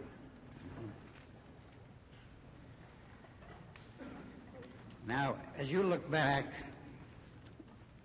to the conversations starting on June the 23rd, and the subsequent conversations with White House people, including Mr. Dean, is it your feeling, as you look at this thing in retrospect, that the White House, those individuals with whom you talked, were trying to use you for some ulterior motive?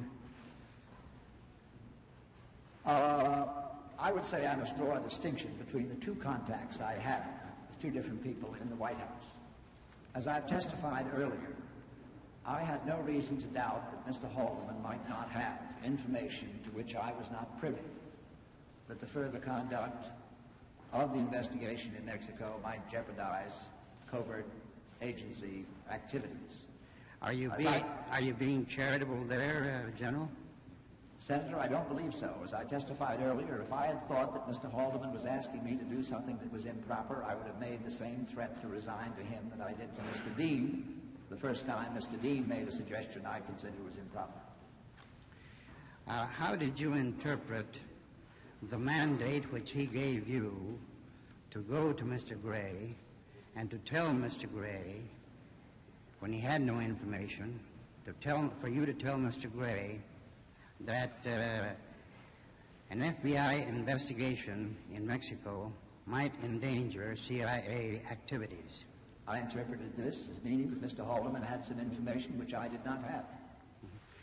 I would like to go back to this time and say that the idea of impropriety or improper actions, I had no reason to doubt the word of a very senior official of the United States government.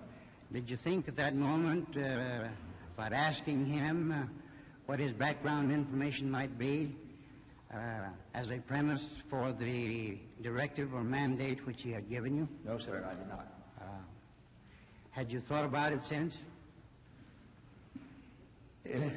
Obviously, there's no sight like hindsight. But given the relative nature of our positions, I still have somewhat of a feeling of that it might have been inappropriate to ask him.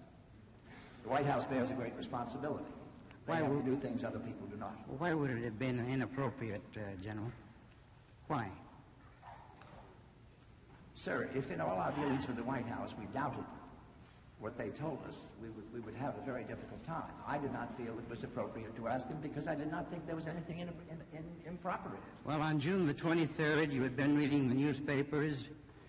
You knew that some of these people were involved with the committee to re-elect the president, and that they had been arrested, they were in jail, and that they had previous connections with CIA.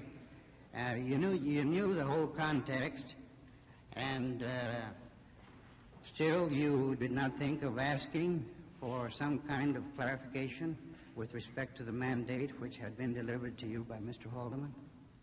Sir, Mr. Haldeman indicated to me that he might have information which I did not have. What I would really have been asking him is White House sources, how he'd found something out. Had I asked him where he got this information from. Did you, in your conference with Mr. Gray, try to develop a dialogue with respect to possible reasons that the White House might have in giving you this directive? No, sir. I transmitted the message to Mr. Gray. He made some reference to some people whose names meant nothing to me, like Ogario and Dahlberg.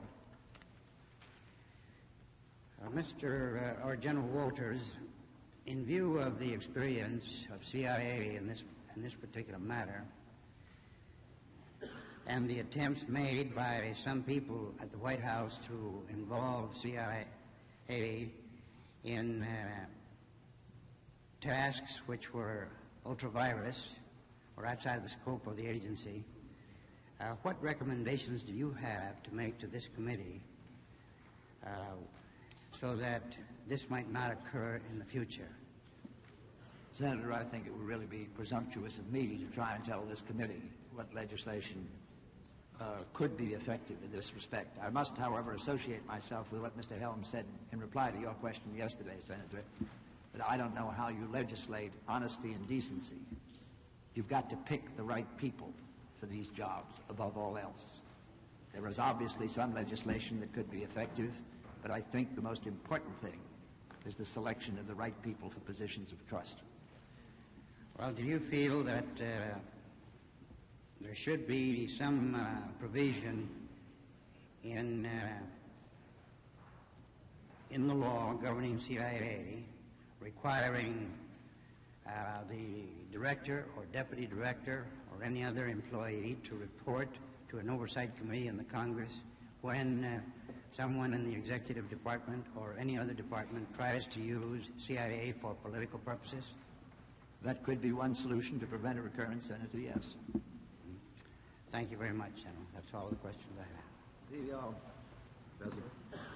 There's a vote on in the Senate, so we'll have to suspend until the members of the committee can get over and vote and return. Today's floor action dealt with ratifying treaties. The committee recessed briefly and then returned to allow Sam Dash and then Lola Weicker to question General Walters.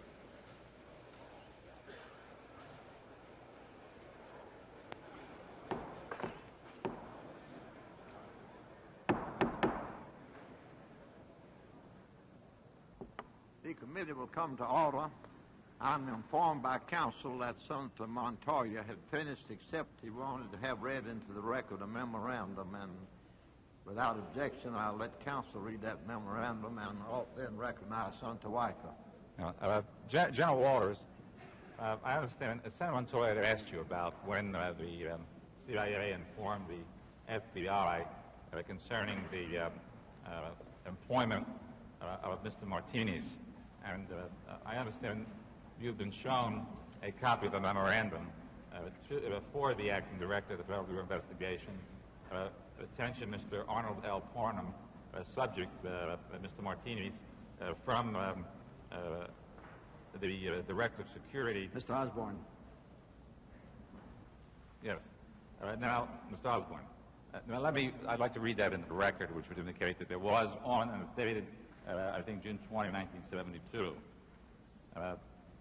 Mr. Martinez was born on 8 July 1922 in, it's a bit Xerox, but it looks like Artemia. A-R-T-E-M-I, and I think it's S-A. Pino del Rio, Cuba, and he is naturalized United States citizen. He was educated at the University of Havana, and he has a B.S. degree.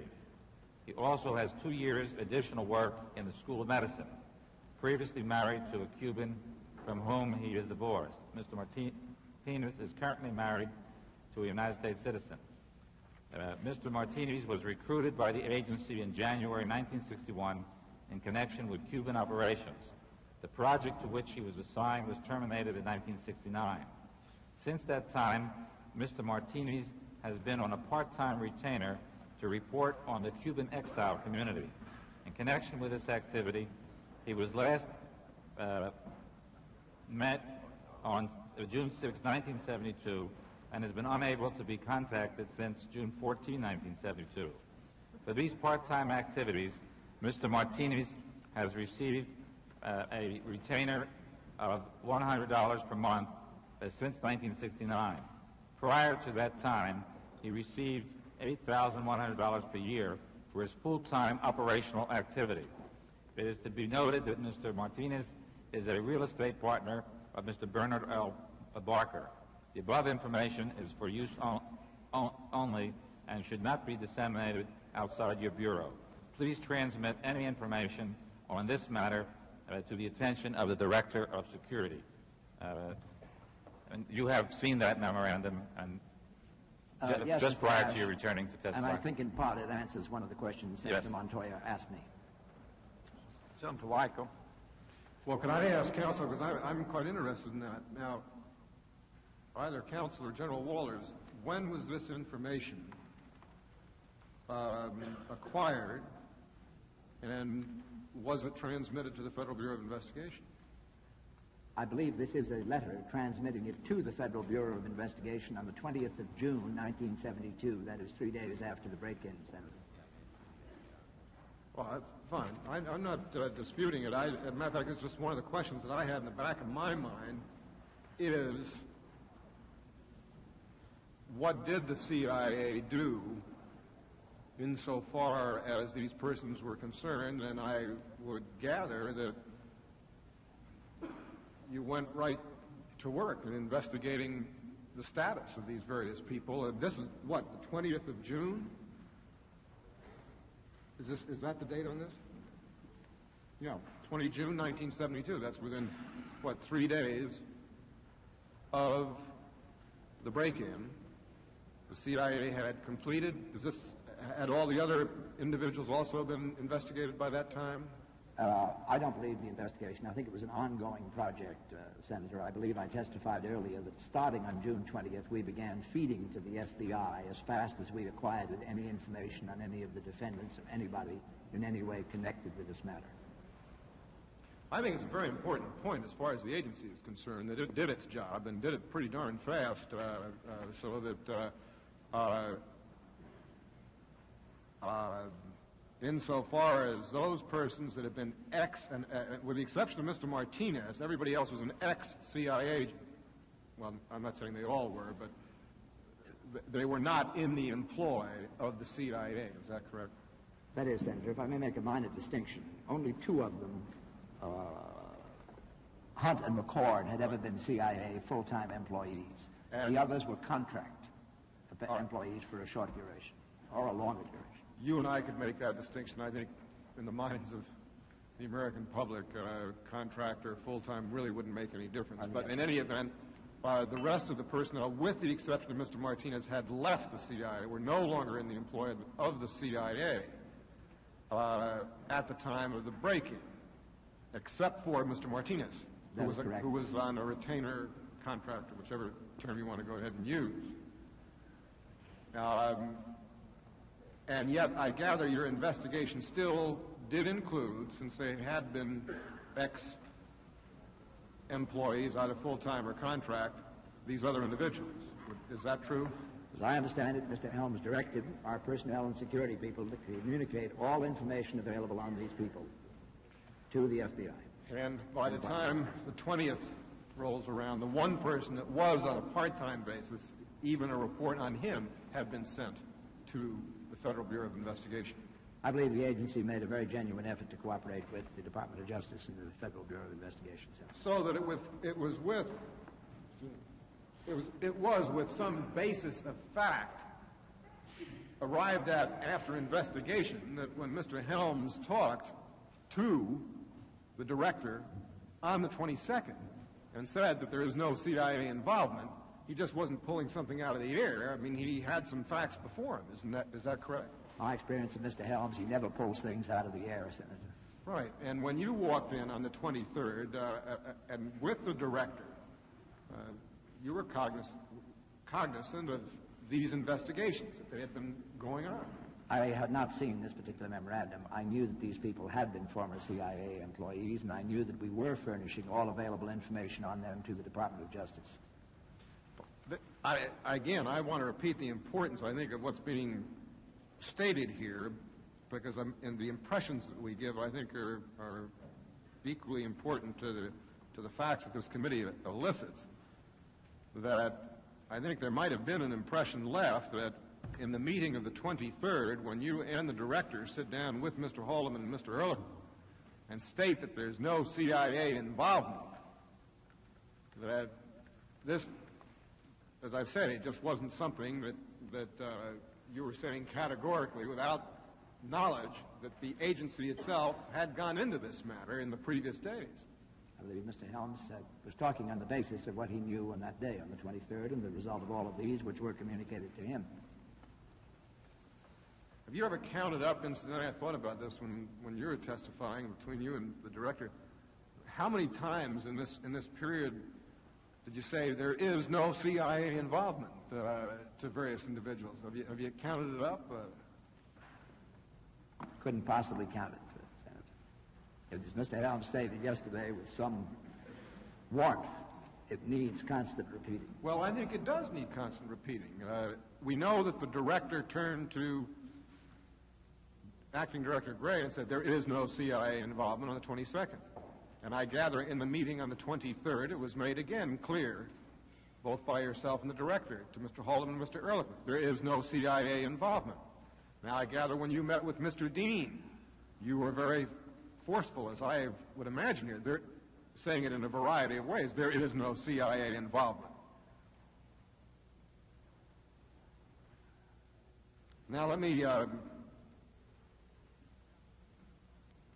and I gather the final chapter in There Is No CIA Involvement being transmitted, and this is only as to the knowledge that you acquired from Mr. Gray, and we'll have Mr. Gray before us later on, to the President, actually. Is that correct?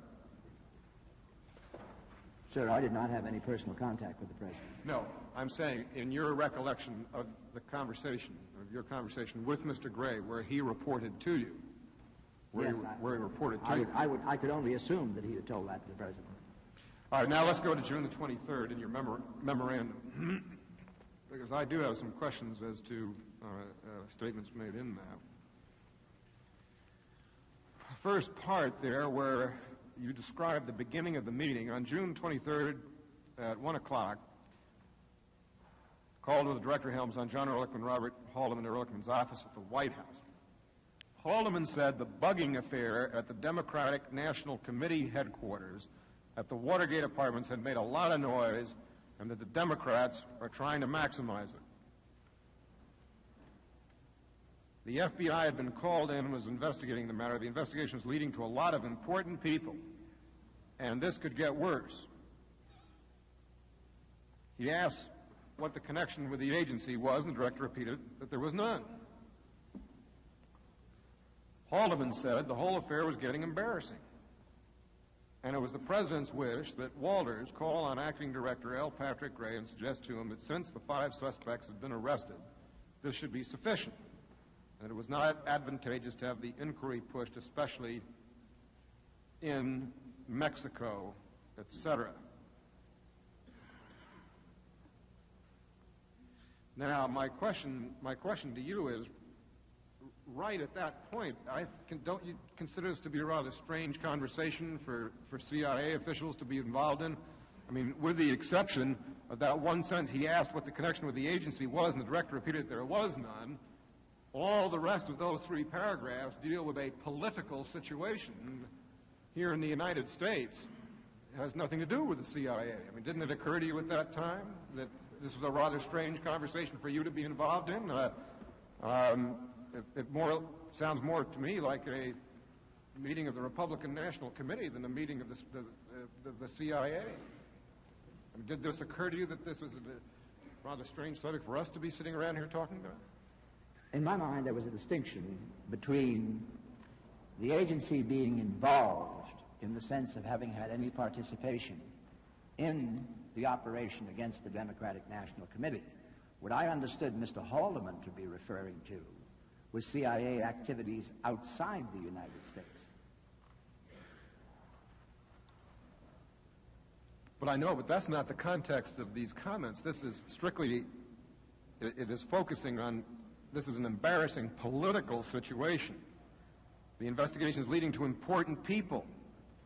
Haldeman said the whole affair is getting embarrassing, and it was the President's wish that Walters call on Acting Director Patrick Gray and suggest to him that since the 5 suspects had been arrested, this should be sufficient. Well, I may not have been complete enough. As I stated at the outset, this is not the totality of what is said. He gave these general considerations, and then the concern he expressed was that the FBI investigation in Mexico might jeopardize some assets or some activity of the CIA. He was talking in a philosophical sense about what had happened in the United States. And then the other part that I understood referred to the possibility of compromise of CIA assets or personnel outside the United States. All right. So you leave the meeting, and as Director Helm said yesterday, and I'd like to ask you whether you had the same feeling, that he frankly was uneasy with with the orders that had been given to you from Mr. Haldeman, and that he stated yesterday, I'm trying to paraphrase his testimony, that he suggested to you that you might call on Gray and indicate to him the normal arrangements as between the FBI and the CIA, and that was quite sufficient. Do you recall any such conversation? I recall such a conversation, but I do not recall it as being quite as limitative as Mr. Helms mentioned yesterday. At no time did he tell me that I was not to deliver the message I had been given to deliver. He did emphasize that I should remind Mr. Gray of this agreement between the CIA and the FBI not to interfere with one another's operations. So now you go to the director, the acting director, and you state to him, I repeated that if the investigation were pushed south of the border, it would trespass on some of our covert projects, and in view of the fact that the 5 men involved were under arrest, it would best to taper off the matter there. Now, General Walters, and I'm trying to phrase this as best I can, because I certainly believe you to be a man of integrity, and I think your career speaks for that. This wasn't really exactly this concept that you left with the acting director really wasn't the truth, was it? I had no way of knowing, sir. I presume Mr. Haldeman had information that I did not have, that something in this investigation would uncover assets of the CIA. I had been with the CIA 6 weeks at this time. I did not know the details of its operations in Mexico. Mr. Haldeman was a very well-informed man, close to the top of the American structure of government. I had no reason to doubt him. I had no reason to doubt any of the senior people in government with whom I was talking at this stage of affairs. Well, all right, then may I just ask you this question? When you said this to Mr. Gray, did you say to Mr. Gray, Mr. Haldeman has told me to tell you these facts, or did you deliver this to Mr. Gray as if this were your own idea? I believe, to the best of my recollection, Senator, that I told him that I had come from the White House, that I had talked to some senior people there, and I then proceeded to deliver this message to him. But as Mr. Gray sees you standing before him as the representative of the assistant director of the CIA, would he have every right to believe that this was the opinion of the CIA, or that this was coming from the White House? I believe that he had the right to think that the message that I gave to him, that this could jeopardize assets of the CIA, was essentially correct.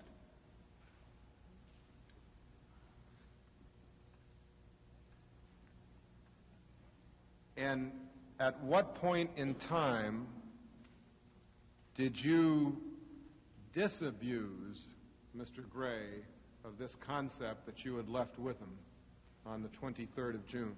Directly on the 6th of July. However,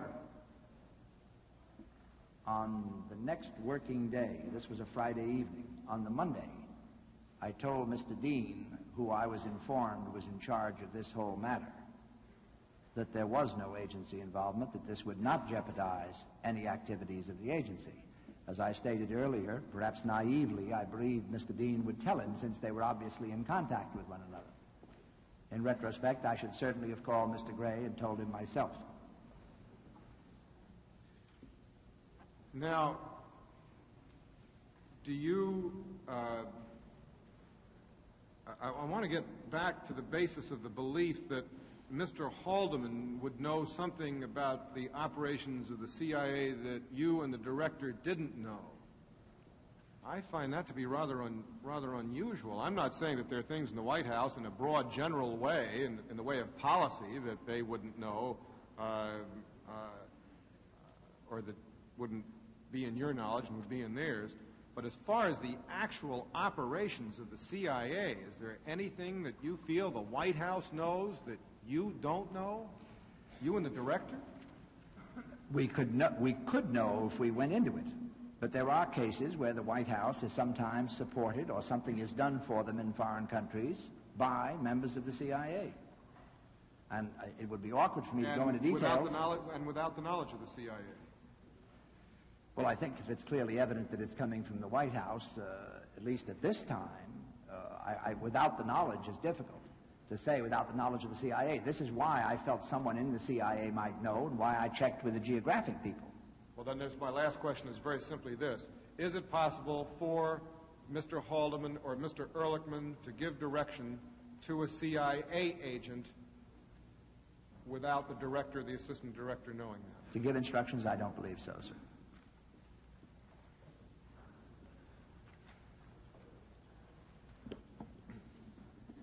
Senator Talmadge. General Walters, for how long and in what capacity have you known President Nixon? I have known President Nixon, I believe, Senator, since 1957. As I testified earlier, I served as his interpreter during a trip he made through 8 countries in South America. Subsequently, I saw him only on the anniversary of the stoning in Caracas, where the car was attacked by a mob. He used to give a party during the time, the remaining years he was vice president. He used to give a party once a year. I went to that.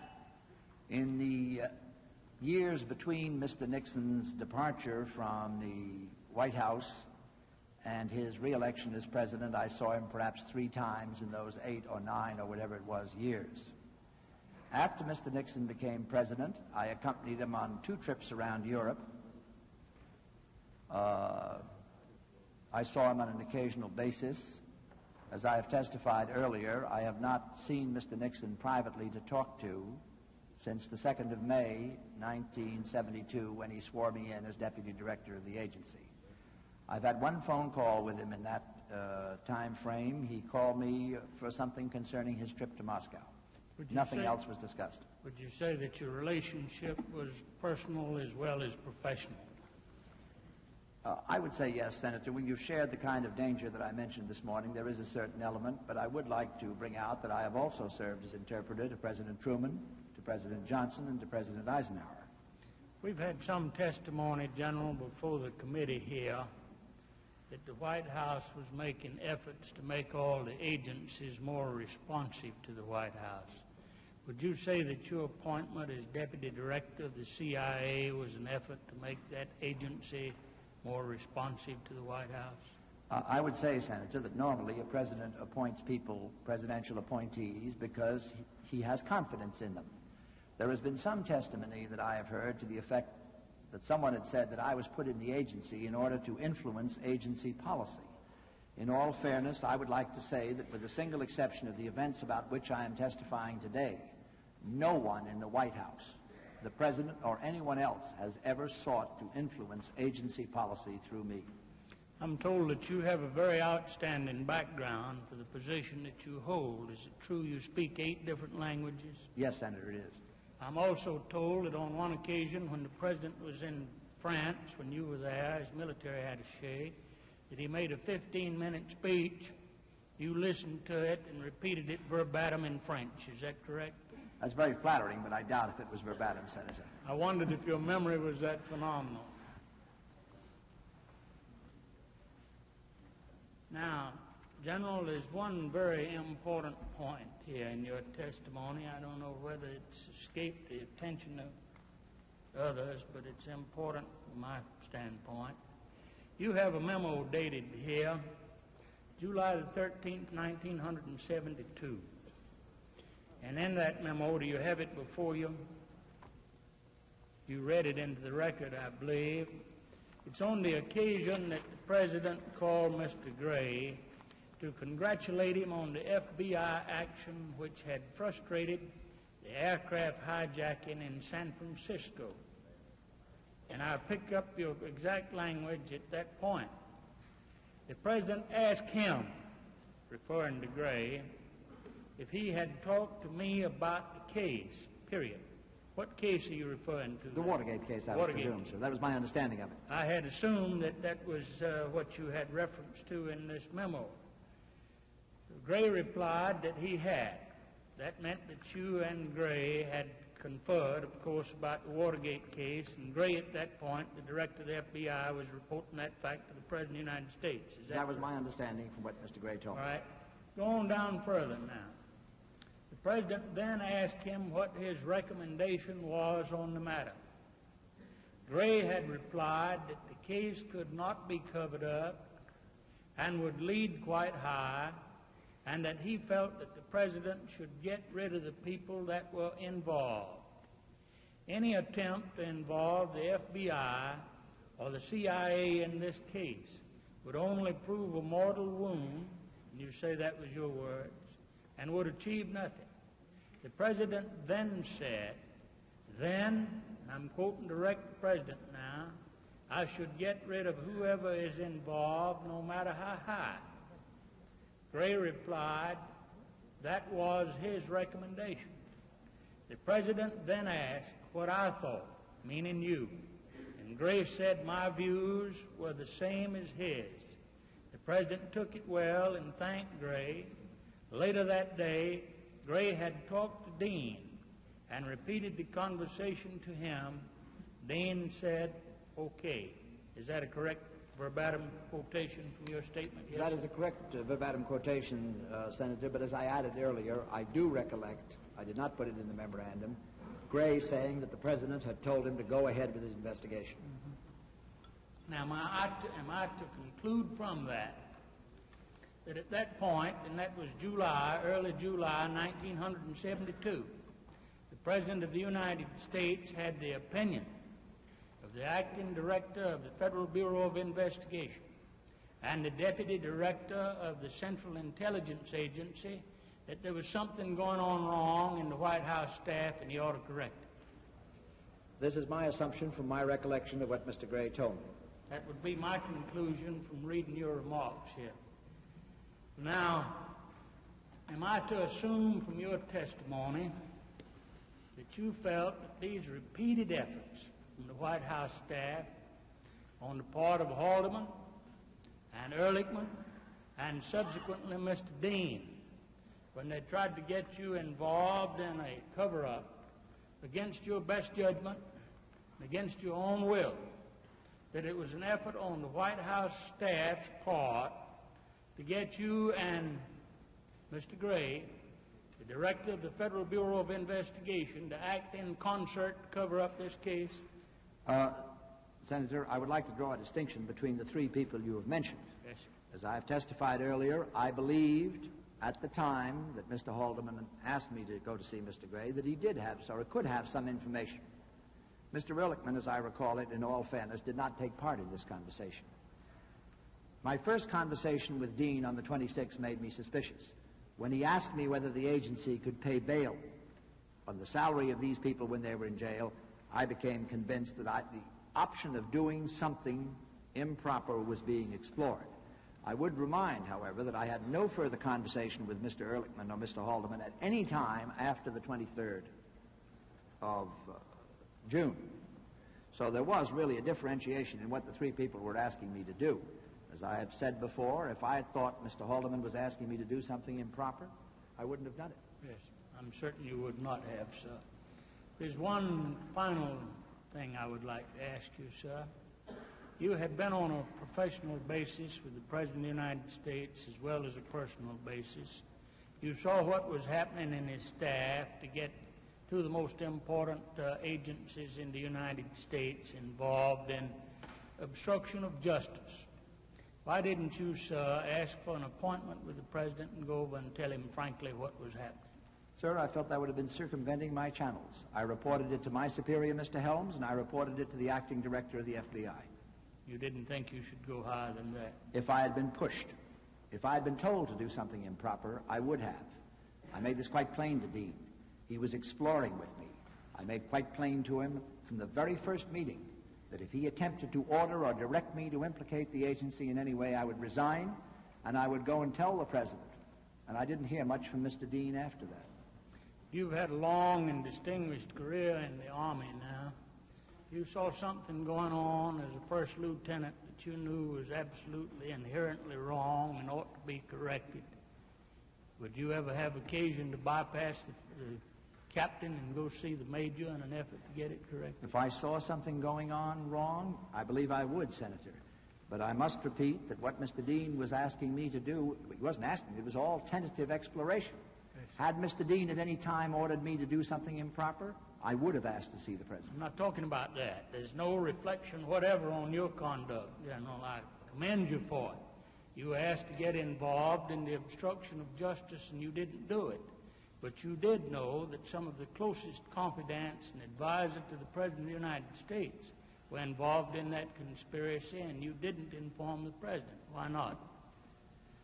I don't quite take the same assumption on the question that you do, Senator, but I will try and answer it. First of all, to go back to the climate of this time, the agency was under attack with various unjustified accusations. My interviews with Mr. Dean were alone. It was his word against mine. If I had gone out and simply accused him of trying to involve me in something and he'd said no, the environment in the United States at that time would not necessarily have been favorable to my unsupported word. I would have simply involved the agency in further publicity in support of something I could not prove other than by my statement. Yes. General, and my overwhelming concern, Senator, at this time as it is today, is because I believe that an effective CIA is essential to the United States. Had I gotten us involved in a Donnybrook, which I couldn't prove other than by my unsupported word, I would not have served the purpose that I was attempting to serve. General, I have no further questions. I want to compliment you on your long and distinguished service to your country and your absolute candor in testifying before this committee. Thank you very much, Senator. Senator Gurney. In a moment, Senator Gurney will ask if General Walters was requested or ordered to go see the FBI director. Public television coverage of the Senate Watergate hearings will continue after a pause for station identification. Unabridged coverage of these hearings is provided as a public service by the member stations of PBS, the Public Broadcasting Service.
From Washington, NPACT continues its coverage of hearings by the Senate Select Committee on Presidential Campaign Activities.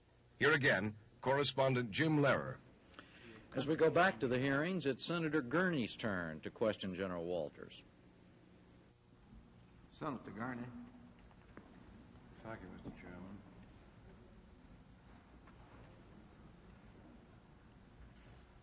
General, there are two different versions about what Mr. Haldeman said to you at that first meeting. In your memo, and I read from the memo, it says, Haldeman then stated I could tell Gray that I had talked to the White House and suggested that the investigation not be pushed further. In your testimony before the Appropriations Committee, you had this to say, and this is from the record of the Appropriations Committee. Mr. Haldeman said this: it has been decided that you, Walters, will go to Mr. Gray and tell him that if the investigation of the Mexican finance part of this thing is pursued, it may uncover some CIA assets. Now, that is somewhat different. Which order did he actually give you, or what did he say to you?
From Washington, NPACT continues its coverage of hearings by the Senate Select Committee on Presidential Campaign Activities.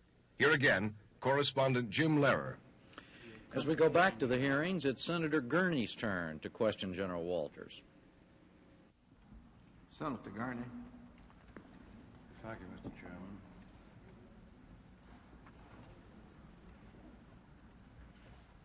General, there are two different versions about what Mr. Haldeman said to you at that first meeting.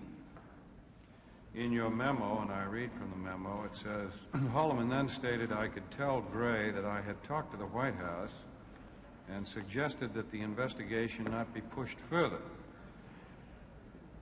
In your testimony before the Appropriations Committee, you had this to say, and this is from the record of the Appropriations Committee. Mr. Haldeman said this: it has been decided that you, Walters, will go to Mr. Gray and tell him that if the investigation of the Mexican finance part of this thing is pursued, it may uncover some CIA assets. Now, that is somewhat different. Which order did he actually give you, or what did he say to you? Senator, being a lesser man than Matthew, Mark, Luke, and John, I also occasionally have things. I do not, in retrospect, and thinking it back and refreshing my memory, I do not recall him mentioning money. I'm not trying to trip you up, General, please believe, but there is a tremendous difference between these two versions. One version is that Haldeman is ordering you to order the FBI to stop. The other one is to inform the FBI that if they pursue this Mexican money business, that it may uncover some CIA assets, and those are two diametrically different things. My best recollection, Senator, as I see it, was that the pursuit of this investigation in Mexico, and limited only to Mexico, could endanger CIA assets.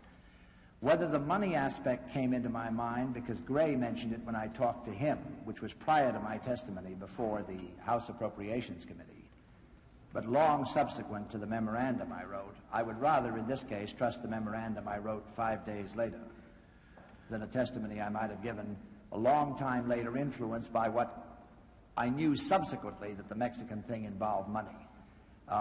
Quite presently, my recollection is that money specifically was not mentioned. Well, that really isn't the thing that I'm talking about. The money is kind of incidental here.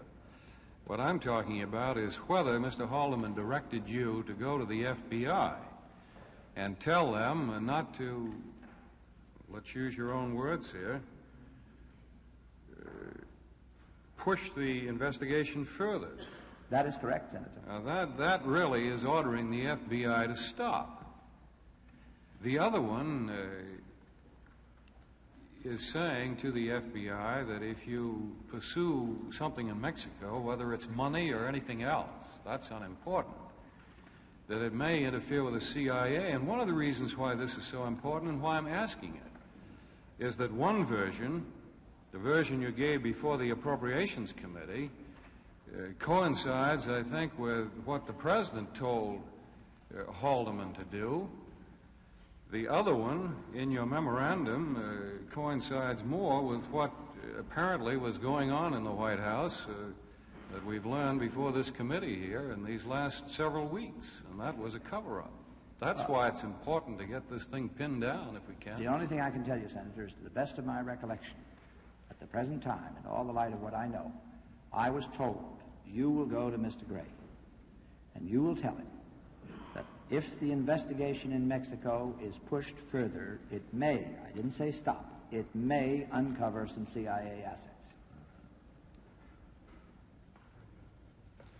Well, that coincides more with the testimony that you gave before the Appropriations Committee and less with your memorandum here.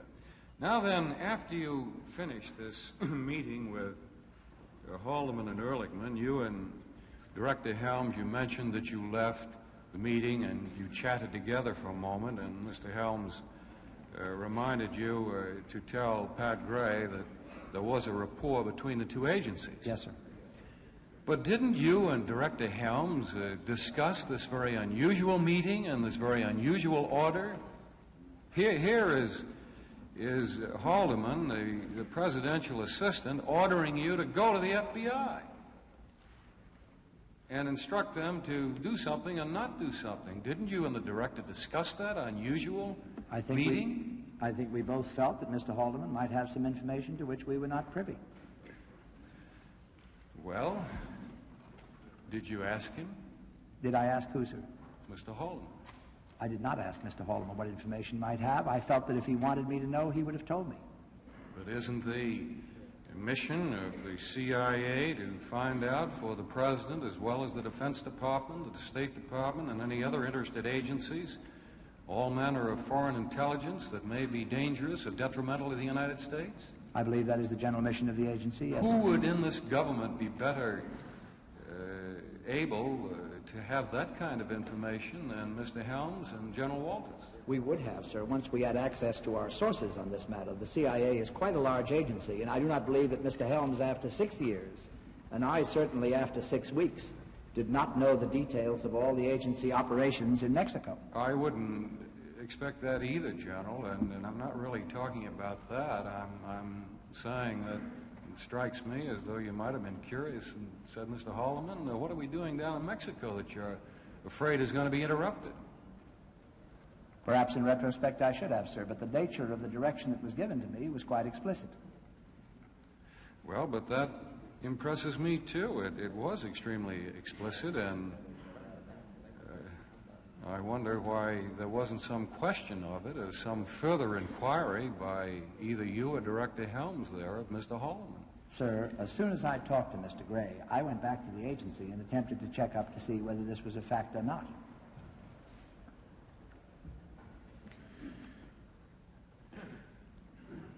You mentioned also that I think it was in this first meeting, or maybe one of the Dean meetings. No, it was the first meeting. The investigation was leading to a lot of important people. Who were these important people? I was not told, sir. Did you ask? No, sir. Did Director Helms ask? I do not believe he did.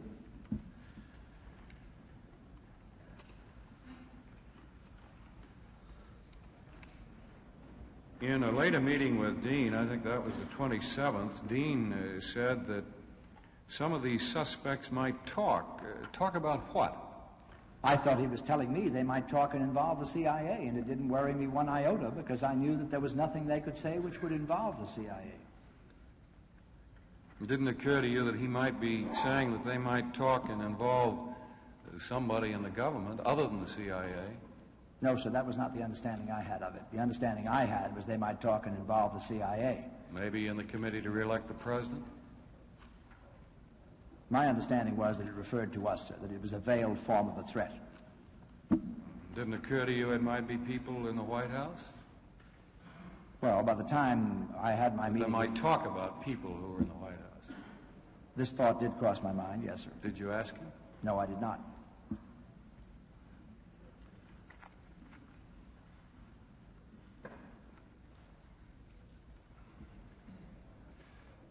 This business about the letter from the CIA to the FBI, that the FBI should not go ahead with this investigation because it might compromise security interests. Who asked the agency to write a letter to the FBI? On the 5th of July, Senator, Pat Gray called me and said, I can't stop this unless I get a letter from you, or the director, from Helms or from you, saying that the further pursuit of this investigation in Mexico will jeopardize CIA assets. That was the first mention of it. Did he indicate that somebody had asked him to talk to you and ask for a letter? I do not have any recollection of that, Senator. Did you ask him? No. It was your impression that he was going ahead and only that could stop him from going ahead. That was my impression, Senator. I won't repeat the question that Senator Talmadge asked. I had it here to ask myself. about the long association with the President and all of these very unusual events that occurred between the White House people and CIA and the FBI that would certainly lead to indicate that all was not well in these requests made of you. And of course you realize then you didn't do anything about it. And I share Senator Talmadge's feeling that you acted properly. I do indeed, and I don't want to question that. But I want to ask you why you didn't go to the President. He already has done that. But did you ever discuss this with Director Helms and say, now, Mr. Helms, all this is going on here. Something really must be very strange. Do you think that we ought to advise the President? Did you ever discuss that with Mr. Helms? I don't think we did, Senator. I think one of the reasons for that, which is difficult to see in retrospect, is this was compressed in a very short period of time. The whole span of this was from the 23rd to the 28th in a period of 5 days. After that, after I told Dean that if he pushed me any further, I would go to the President, I never heard from him again. Yes, and I can understand that, and that occurred to me also. But then in February of the next year, here comes a call from Mr. Dean saying, now there's some material over there in the CIA, in the FBI that you gave the FBI, CIA gave the FBI. I want you, that is the CIA, to request that material to be returned to you, and simply a card put in there with that advice that it had been returned without any reference to what the material was. Now, what did you think Mr. Dean was trying to do then? Well, you will recall, Senator, he called Dr. Schlesinger, not me. I thought that he was trying to, as I put it, leave an arrow in the Department of Justice files pointing at Langley. But again, didn't that occur to you and Director Schlesinger? And I do remember now the call was to him.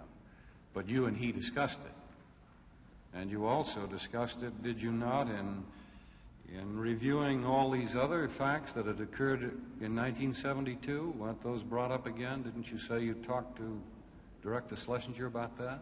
I talked to Director Schlesinger before Dean's call. But he knew about those things. He knew about the events that had gone before, yes, sir. Well, in your discussions about this latest request from Mr. Dean, did you and he raise the question that this looks like a cover-up over there at the White House that Mr. Dean may be involved in? No, sir. I think we regarded it as making an improper suggestion to us that would incriminate the agency, which was not implicated. We refused to do this, and Mr. Dean asked nothing further of us. But why would he want to incriminate the agency? That wouldn't do him any good, or the cause that he was so eagerly working at that particular time, would it? I don't know what his motivation was, Senator. Motivation to me looks like he wanted that material out of there so that it wouldn't be seen by the prosecutors as somebody in charge of prosecuting the case. It was definitely a part of the cover-up. That could have been the case, yes, sir. But anyway, there wasn't any discussion about that. No, sir. Well, I think my time has elapsed, and I certainly agree, as I say, with Senator Talmadge, that the CIA is clean and not involving themselves in this messy business that we've been discussing here for several weeks. But I do wish that somebody had warned the President of the United States. It would have been very helpful, I think. That's all. Thank you, Senator. I'd just like to announce that Senator Montoya is as floor manager of the pending bill before the Senate. For that reason, cannot be here. General, the first approach of John Dean to you was to inquire whether or not the CIA was involved in the Watergate break-in, wasn't it? Yes, Mr. Chairman. And you assured him, as well as everyone else you conversed with, that the CIA had no part in the Watergate burglary. That is correct, Mr. Chairman. Then he told you that he had a problem, and his problem was to stop the investigation with the 5 men that were caught in the Watergate. and he wondered whether the CIA could afford him any assistance. And you informed him that the CIA could not afford him any assistance on that in the solution of that problem, and would not. That is correct, yes. Jim. And as you state, this whole your communications about this matter with either Mr. Dean or anybody else covered a period of only the period from June the 23rd to June the 25th. 28th, I mean. And that no further approaches of any kind were made to the CIA, and that you assumed that whatever problem that the communications you had made to Dean had put an end to any effort to enlist any aid of any kind on the part of the CIA. That was my impression, Yes. Mr. Chairman. Now, you were asked whether you thought that you should have made any communication to the President, but you were aware of the fact that on July the 6th, you were later acquainted by Mr. L. Patrick Gray, the acting director of the FBI, that he had communicated with the President and that he had informed the President that some of his aides were doing him mortal injury. That was what he told me, yes, Yes. sir. Now, you have testified so clearly that I have no further questions. I just wish to make two comments.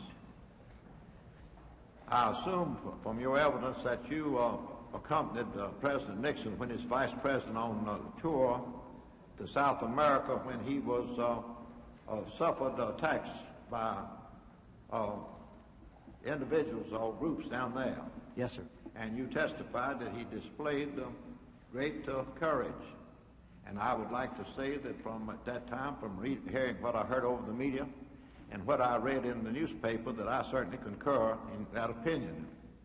I would also like to say that I could concur in your opinion that in the precarious world in which our nation now exists, that one of the best ways to make it certain that our nation can remain a free country is to have an efficient and viable organization like the CIA.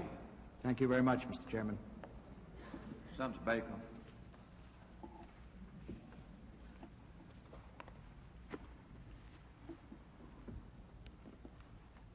General,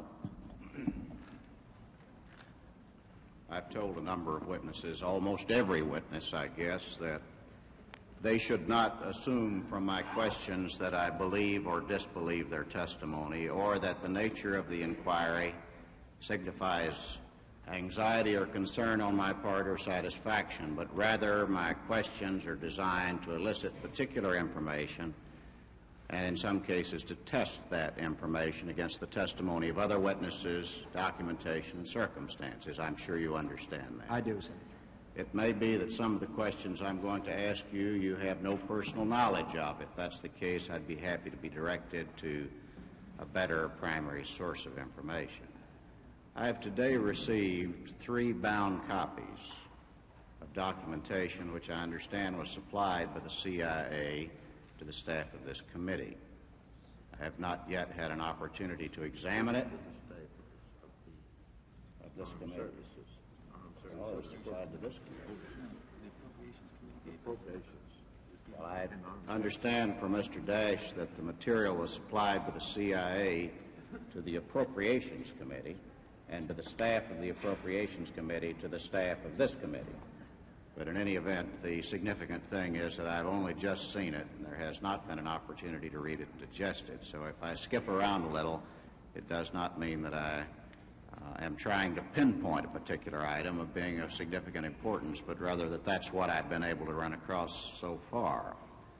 Let me state one other thing in preamble. I'm in no way trying to buttress the idea that the CIA was involved in Watergate.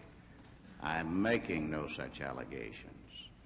I have a great respect for the CIA and a great appreciation for what it's done for you, for Director Helms, for all of those other great gentlemen who served this nation, I believe, very well and very diligently. So with that preamble, I'd like to ask you a few questions. I notice in this document a whole series of letters from McCord to the agency. Are you familiar with those letters? I became familiar with them, I would say, in the beginning of June of this year, Senator.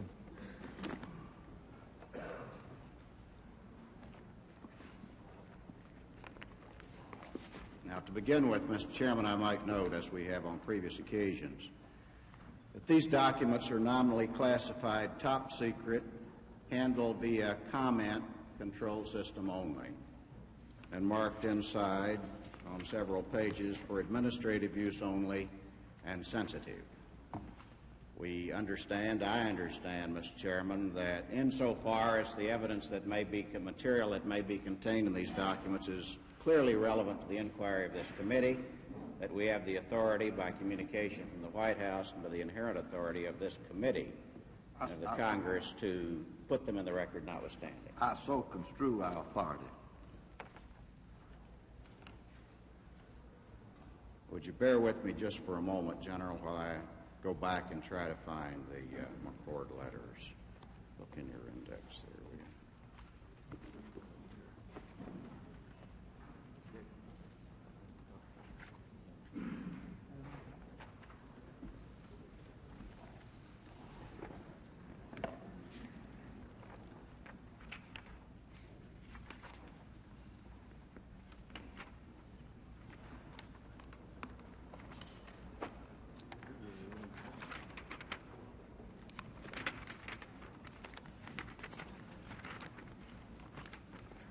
I'm sorry for the delay, Mr. Chairman, but as I say, it's only while questioning began that I've had an opportunity to look at these documents, and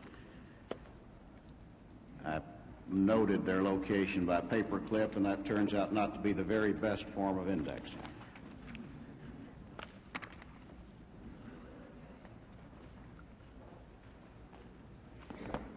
Where's the third one? Where's the third copy here? Third volume.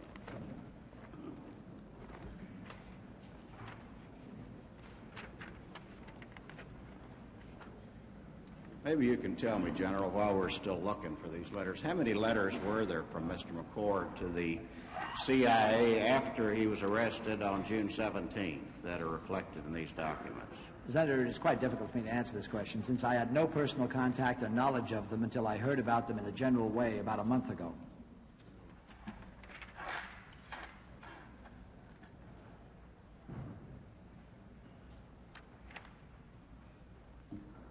But you are aware that there are a number of them? Yes, I've heard that discussed and mentioned. Have you read the letters? No, sir, I have not. There we go. I'm referring now to what appears to be copy number 2, tab N. And the first entry is a letter dated January 5th, 1972, which simply says notes and is unsigned, but which has accompanying it a Xerox copy of an envelope addressed to Paul F. Gaynor, Gaynor, 4629 35th Street North, Arlington, Virginia. Do you recognize that name? I believe that is a member of our organization, yes. Is that a standard method of reaching, conveying information to your agency? I wouldn't know, Senator. Do you know who Mr. Gaynor is? I know that he is an agency employee. I do not know in detail what he Do you know why Mr. McCord would be writing to him? I have heard it said that he knew Mr. McCord when Mr. McCord was still working with the agency. Can you tell us what Mr. Gaynor's function is? I believe he works in the Office of Security, Senator. I'm not sure of that, but I believe he works in the Office of Security. Did he work with Mr. McCord when Mr. McCord was in the Office of Security? I have been given that to understand. I have no personal knowledge of it. Much of this is information we already have from the testimony of Mr. McCord, and I guess an additional preamble might be in order. I'm not trying to contradict the testimony of Mr. McCord. As a matter of fact, much of this corroborates it, but I want to do this to reach a final area of inquiry. The January 5th, 1972, quote, note says, the outfit tried to lay the operation at the feet of the CIA this week and failed. Paragraph 2, yesterday they tried to get all the defendants to plead guilty, thus protecting those higher up from involvement, and that failed. Barker and Hunt allegedly were willing to plead, so it is said. McCord and Liddy refused. 3, in revenge, now the prosecution is planning to state that the motives of at least some of the defendants was blackmail. This came out in the ACLU hearings today, in which the ACLU lawyer said that he was told this by the prosecution, that blackmail was the motive. 4, the outfit is even getting predictable. It was anticipated that when I refused to implicate CIA, they would undertake a massive character assassination attempt. 5, the judge is not buying this ploy. He indicated as much this morning, referring to it as a cover story, and indicating that the world was watching this case, the Democrats were criticizing its handling, and that the jury was going to get to the bottom of it. He said that he would personally examine the tapes of testimony and send any of the grand jury that involved higher-ups or lower figures involved. Some of the newsmen say they are scapegoats. We are scapegoats. They are right. Corrected telephone call data. Call to Israeli Embassy, September 21st, 1972, 8:35 a.m., telephone 762-8720. Call to Chilean Embassy, October 10, 1972, 4:50 p.m., telephone number the same. There are ditto marks under it. Do you have any idea why Mr. McCord would be passing on that information to the CIA?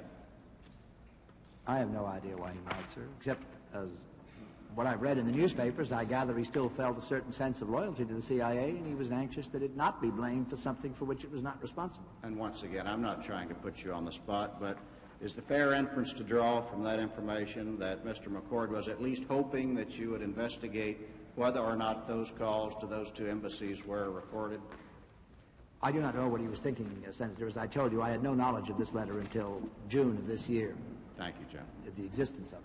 The next page, it would appear that we've headed them off at the past.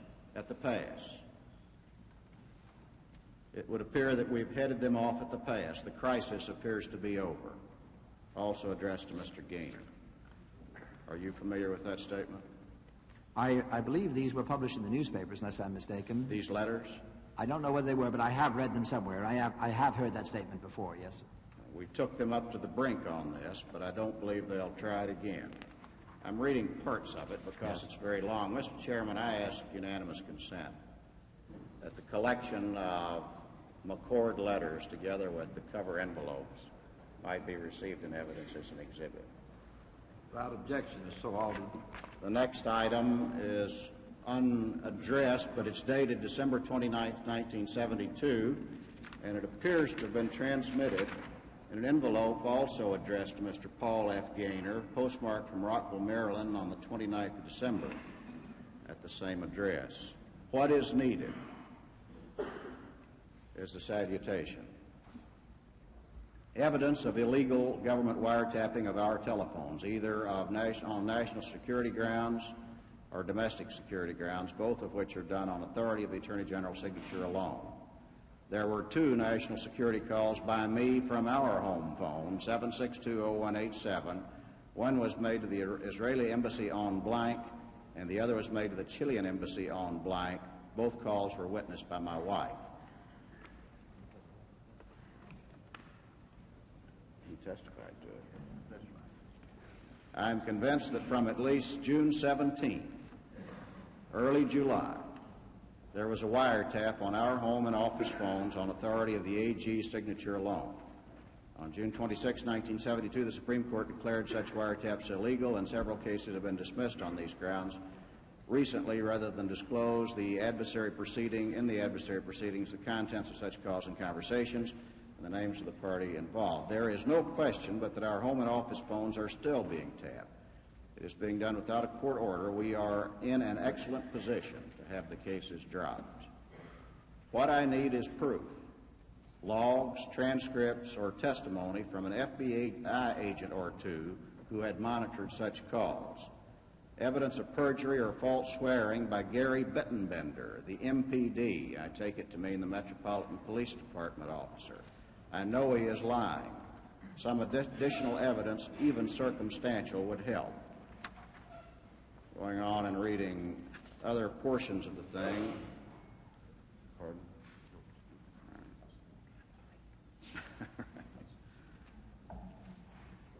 I think in fairness to some semblance of completeness of this thing, since I am omitting parts of the letter, but they will in their entirety be included in the record, I might say that also on this tab are statements as follows by Mr. McCord.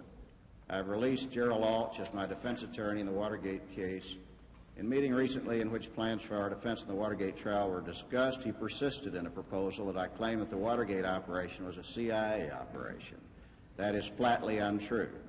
And when I rejected it, he then went on to make a second proposal. The second proposal then was that I claim that the 4 Cubans and I cooked up the bugging operation on our own. This was also untrue. When the hundreds of dedicated fine men and women of the CIA can no longer write intelligent summaries and reports with integrity, without fear of political recrimination, when their fine director is being summarily discharged in order to make way for a politician who will write or rewrite intelligence the way the politicians want them written, instead of the way the truth and best judgment dictates, our nation is in the deepest of trouble, and freedom itself was never so imperiled. Nazi Germany rose and fell under exactly the same philosophy of governmental operations. Now, I understand that I'm imposing on you, General, but can you give us any insight into why Mr. McCord was passing on these reports to the CIA on a regular basis addressed to this person? Have you ever inquired into it, or can you give me any insight? I haven't really inquired into it. I've just heard it discussed. I gather that Mr. McCord, at least at this period, still felt an intense feeling of loyalty towards the agency. He did believe that somebody was trying to frame it. But it did seem like he was asking for help from the CIA. He may have been, sir, but as I say, I did not see these letters. I would like to make one comment, however. It is perfectly obvious that anyone who thinks Dr. Schlesinger can be pushed around or made to write anything that will suit anybody has never met Dr. Schlesinger. I entirely agree with you. I have met Dr. Schlesinger. I've had some rather heated debates with Dr. Schlesinger when he was chairman of the Atomic Energy Commission, and since I'm on the Joint Committee on Atomic Energy. And I must say, we came away, neither of us claiming victory, I think, but I came away with a very, very heightened respect for his integrity and also for his toughness. 6 months of working for him gave me the same feeling. Great respect. I wouldn't imply for a moment, nor would I condone the implication that that description would fit Dr. Schlesinger. I don't believe that for a second. Now, I've just violated the rule that I've put on myself that I won't comment on the testimony, but in that one I will. Sir, if I may, I'd like to say that my statements apply to James Schlesinger. Pardon? My statements apply to James Schlesinger, who is the Secretary of Defense. That's right, and he was once head of the CIA and before that chairman of the Atomic Energy Commission. Right. And who knows what he may be next.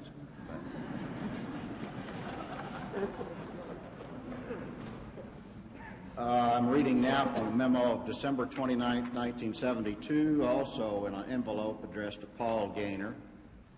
One paragraph reads, their persistence in wanting to let Gary Altsch call Helms to testify and to call Vic Marchetti to lay the background CIA employees once caught in the act refusing to admit it.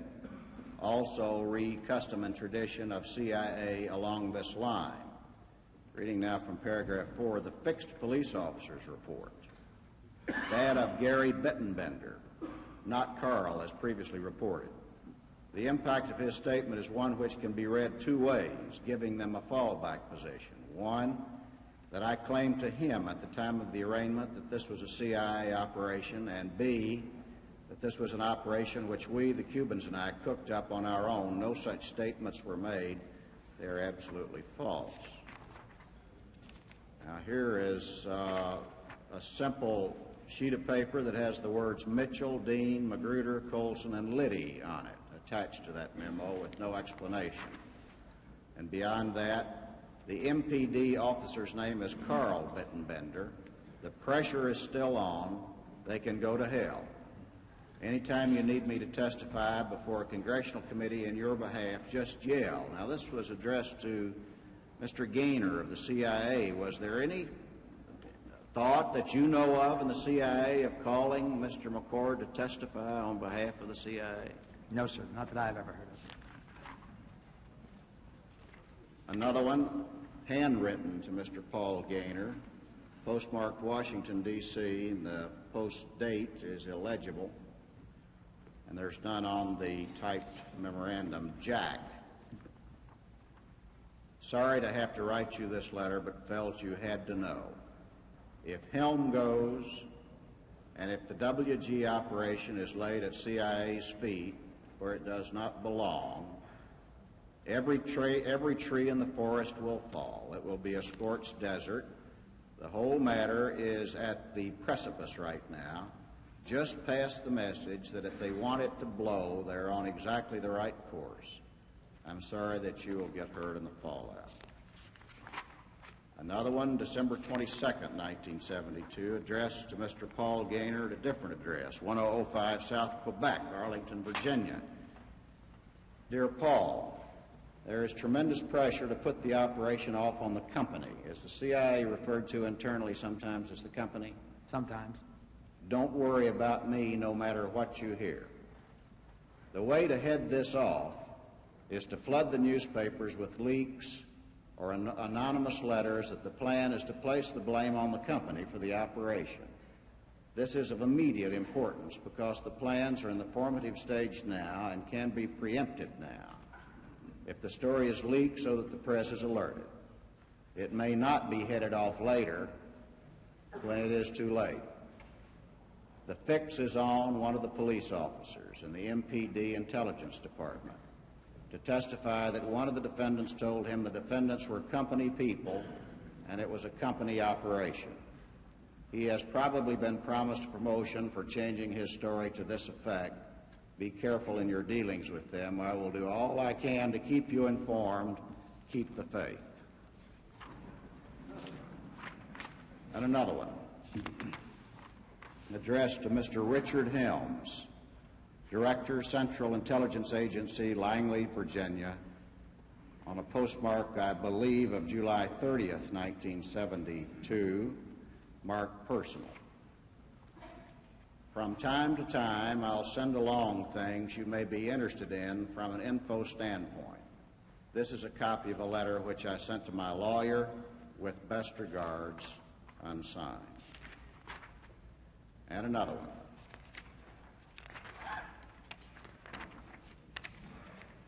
There is no accompanying envelope as far as this compilation indicates. Dear blank. A few interesting bits of information you will be interested in. When Paul O'Brien was engaged by the committee as their lawyer in this case, the committee told him that the operation was a CIA operation. He says he did not learn otherwise until one of the defendants told him the facts, and he says he blew up over it. The prosecution under Silbert had, of course, begun that line with Judge Belson from the very first hearing. Although never coming right out and saying so, it was inferred by him in every hearing that I witnessed and learned that he did so with the other defendants in the bond hearings. Now that the CIA story has not held water, or more correctly, will not be allowed to stand by the CIA, the prosecution is now planning to charge that Liddy stole the money for the operation from the committee and in turn bribed McCord and Hunt to participate, giving McCord a $16,000 bribe on one occasion witnessed by a participant who had turned state's evidence. Rest assured that I will not be a patsy to this latest ploy. They'll have to dream up a better one than this latest story. The state's witnesses not only be impeached on the stand, be charged with perjury before the grand jury and a federal official, if it has to be such a statement to them. If the committee officials have alleged that Liddy stole the funds for such operation, they also have perjured themselves or are subject to such a prosecution. Liddy may stand still for this, but I will not. And a final paragraph, Mr. Chairman, I'll stop reading. As I have mentioned before, I don't think a fair trial is ever going to be obtained in Washington for the reasons I have heretofore stated. The prejudicial press coverage, the high percentage of registered Democratic voters, from whom the jury would be picked, and the pro-government leanings of such a jury, most of whom would be employed by the government and subject to a bias or duress from the prosecution, are only some of the reasons. The matter of timing of a change of venue motion is, I realize, best left in the hands of the lawyers. The fact remains that I've lived in Washington since 1942 and know certain things about the District of Columbia from firsthand knowledge, having lived there in the past, that I wanted you to be aware of. Now, General, as I say, I haven't had time to read all this. There's a veritable forest of paper clips that I've put on this thing already, and I'm going to read it over the weekend if I can. And I want to talk about it some more. It would appear obvious to me that since you came on board in your present capacity or your service in other capacities to the agency, that you do not have firsthand knowledge of this. I was on board at the time, but I do not have firsthand knowledge of it. Well, I'd appreciate your advice on who would have firsthand knowledge of it so that I can talk to them. I would say probably the best man to talk to would be Mr. Osborne, who is our Director of Security. Can you venture any estimate based on your examination? Or Mr. Helms. All right, sure, thank you. Can you venture any estimate based on your knowledge of CIA operations of Mr. Hunt or the facts as you found them since June 17th, on any reasonable basis, as to why Mr. McCord would be giving you this information periodically and regularly? I tried to explain it previously, Senator. I believe Mr. Hunt felt a very strong sense of loyalty to the agency. I believe he felt there was a conspiracy against the agency that, to involve it and discredit it. And this is what I believe, and this is purely my own personal opinion, and I can't substantiate it with anything other than my judgment. Would you conduct an investigation or cause one to be done at the CIA on why McCord was in touch and certain other matters that I'd like to discuss with you more privately about? Had it come to my knowledge at the time, I would have, Senator. Yes, sir. And the one to address that to now would be Mr. Colby? Mr. Colby. Well, technically it would be me today, but if he's sworn in tomorrow or the next day, it would be him. Why don't I ask you and you pass it on to Mr. I will, Senator. All right. Thank you, Mr. Chairman. These letters would indicate, or rather these letters in my judgment would corroborate certain testimony given by McCord to this committee to the effect that there was a plan among some people to try to blame this on the CIA, and that, including his own lawyer, and that he resented it and knew that, or believed with all the intensity of his nature that the CIA was not implicated in any way in the matter. Mr. Chairman. Is that not a correct That would be my assumption also, Mr. Chairman. Mr. Chairman, I might say, since that represents a commentary on my interrogation, which I appreciate. Yeah. But that is certainly one interpretation, and that's why I went to some pains to explain that I'm not making charges. I'm simply inquiring for information. But I'm afraid it is not the only possibility. And I think I owe it to myself and to the committee to try to find out as much as I can, and in addition to talking to Director Colby, or possibly to Ambassador Helms, or Mr. Osborne, or others, I think I'd like to talk to Mr. Gaynor. I think I'd like to know whether he ever answered those letters and what, if any, action he took. Thank you, sir. Very well, sir. Well, I certainly concur in your opinion. We ought to get as much light on this subject as we can. Senator White, do you have any further questions? I have a few more questions, Mr. Chairman. General Walters, you've indicated that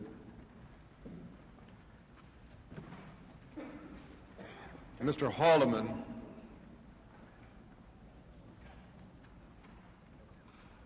gave you a direction, maybe that's the best way to phrase it, to carry to the acting director of the FBI. Let me quote exactly from your memorandum here. Haldeman said the whole affair was getting embarrassing. It was the President's wish that Walters call on Acting Director Bell Patrick Gray and suggest to him that since the 5 suspects had been arrested, this should be sufficient. It was not advantageous to have the inquiry pushed especially in Mexico, etc. Director Helms said he had talked to Gray on the previous day and made it plain to him that the agency was not behind this matter and that it was not connected with it. And as I gather, when you and I were talking before, you indicated this well could have been based on something that was within his knowledge that might not be in your knowledge or the knowledge of the director. Is that correct? That's correct, Senator. Well, if that was the case, why wouldn't he tell you what it was, if this was something within his knowledge? I don't know why he wouldn't tell me, sir. Just one quick question in passing here, that same paragraph, and suggest to him that since 5 suspects had been arrested, that this should be sufficient. Sufficient for what? Did that ever occur to you? Not clearly, no, sir. I didn't draw any particular assumption from it. Now, both you and Director Helms have testified that there was a discussion of Mexico. Well, I'd like to leave it in a broad way. I don't know whether it was Director Helms referred to money. You've indicated that it didn't come up then, but there was discussion of Mexico, yes, Mexican relationship, etc., rather yes, than anything specific as money. Is that correct? That is correct, Senator. Now, do you think that that discussion was substantial enough so that a man of normal recall would remember it? I mean, did it form a part of the discussions that morning? It did, Senator. The way I understood it was, he felt that if the FBI continued its investigation in Mexico in some way which was not clear to me, it would uncover either personnel or activities of the agency in Mexico. So that it did come up in more than just a casual way. Oh, it was quite specific. It was quite specific. And the request to the FBI to, in a sense, not push the investigation to that point was limited only to Mexico, nowhere else. Now, may I read to you from Mr. Haldeman's testimony before this committee? On page 6202, Mr. Dash, do you recall discussing at that meeting that one of their concerns was that the CIA might want to have an investigation by the FBI with regard to the Mexican money? Mr. Haldeman, no, I did not. Mr. Dash, Mexican relationship. Mr. Haldeman, I don't recall the Mexican question being raised either by the President that morning in his instructions to me to hold the meeting or by me in the meeting. Do you dispute Mr. Haldeman's testimony on that point? I must stand on my own recollection of the matter, Senator. I have no further questions. Sure.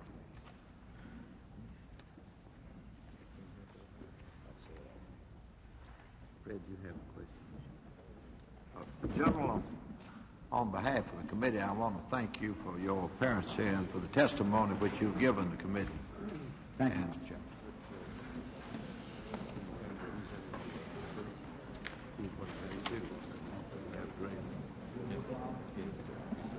The committee will stand in recess till 2 o'clock.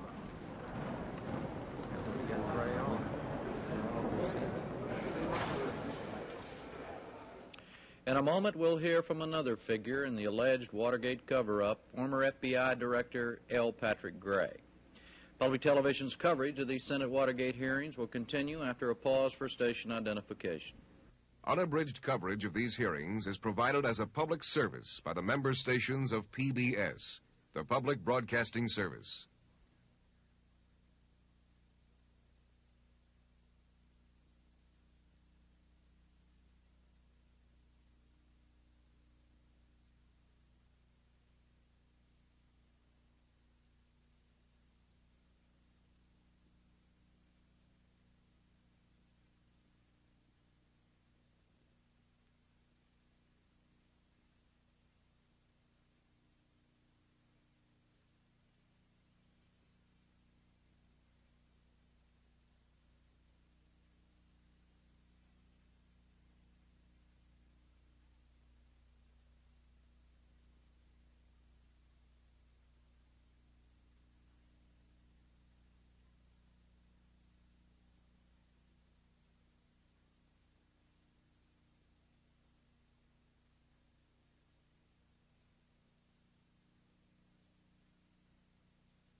From Washington, NPACT continues its coverage of hearings by the Senate Select Committee on Presidential Campaign Activities. Here again, correspondent Jim Lehrer. As the hearings reconvened after lunch, the former acting FBI chief, L. Patrick Gray, takes the stand to read his version of the events following June 17, 1972.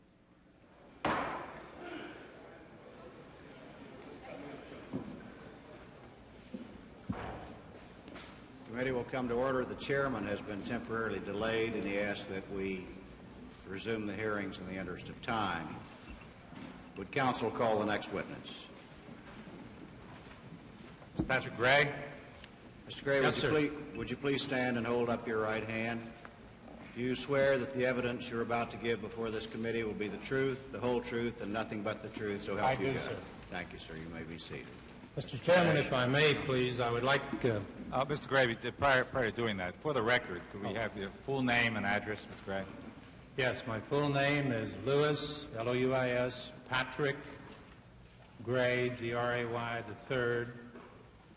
I live in Stonington, Connecticut. And we see that you're accompanied by counsel. Will counsel please identify himself for the record? If I may, may I introduce, Mr. Chairman, my counsel to the committee? Certainly. He is Stephen H. Sachs of Baltimore, Maryland, of the firm of Frank, Bernstein, Conaway, and Goldman. And we are also accompanied today, Mr. Chairman, by his secretary, Mrs. Marie Hertzler. Thank you very much, Mr. Gray. Mr. Chairman, Hertzler, H-E-R-T-S-L-E-T. Who is blushing becomingly in the back of the room. Mr. Chairman, the questioning, Mr. Gray, will be done by Mr. Rufus Edmonston, Deputy Chief Counsel, but I understand, Mr. Gray, you have a statement that you wish to read to the committee first. Yes, I do, Professor Dash. With the kind indulgence of the committee, Mr. Chairman, I would like to read this statement. Would you please proceed, Mr. Chairman? Thank you, sir. Mr. Chairman, I do not welcome this opportunity to appear before this committee. In fact, I regret deeply the circumstances which necessitate my appearance today. At the same time, I appear before you voluntarily as an officer of the United States to testify without claim of privilege or immunity. My prepared statement will cover two areas believed to be of prime interest to the committee: the CIA dimension and the Howard Hunt files. I cannot possibly review the entire Watergate investigation in the time available, and I do not believe the committee expects me to launch into such a review. Nevertheless, upon the conclusion of my statement, I stand ready to answer any question which the committee or council may desire to ask about any aspect of my stewardship of the FBI.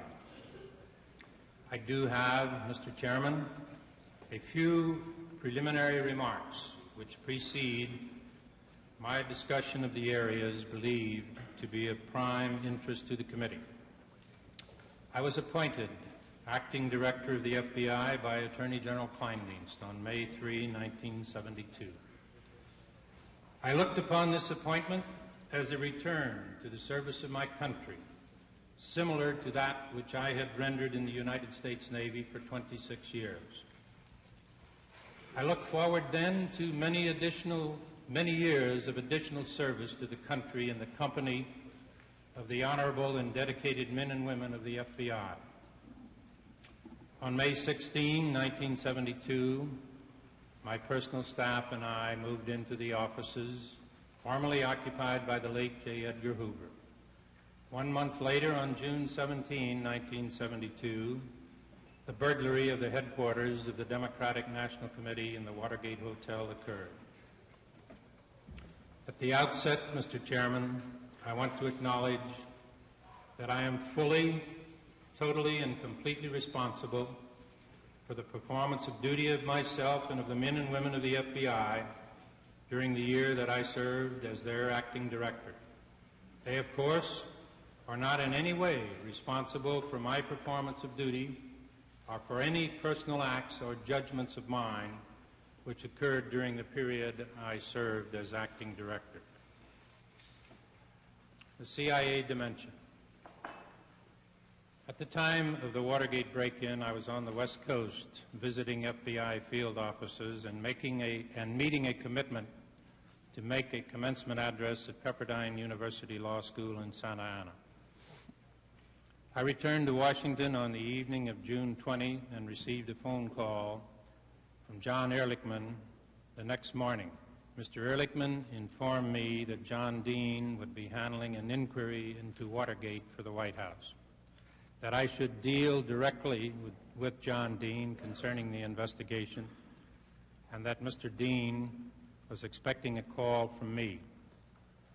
Mr. Ehrlichman and I then discussed the matter of procedural safeguards against leaks, and I told him that we were handling this case as a major special with all of our normal procedures in effect.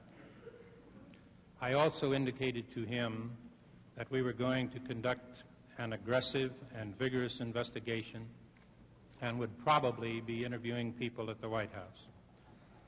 I called Mr. Dean upon my return to my office at 10 a.m. and arranged to meet with him at 11:30 a.m.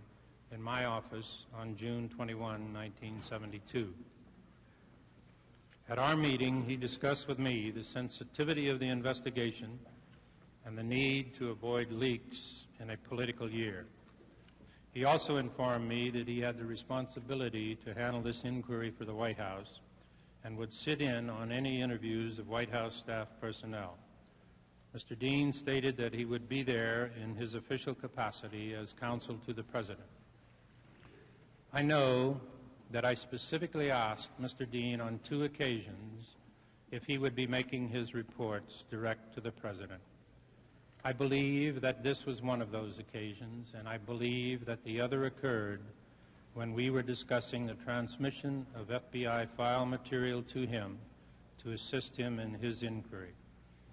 I asked Mr. Dean if he would be reporting directly to the President or through Mr. Haldeman or Mr. Ehrlichman. He informed me that he would be reporting directly to the President. At this meeting with Mr. Dean, there was no discussion of whom we were going to interview or where our leads might take the investigation.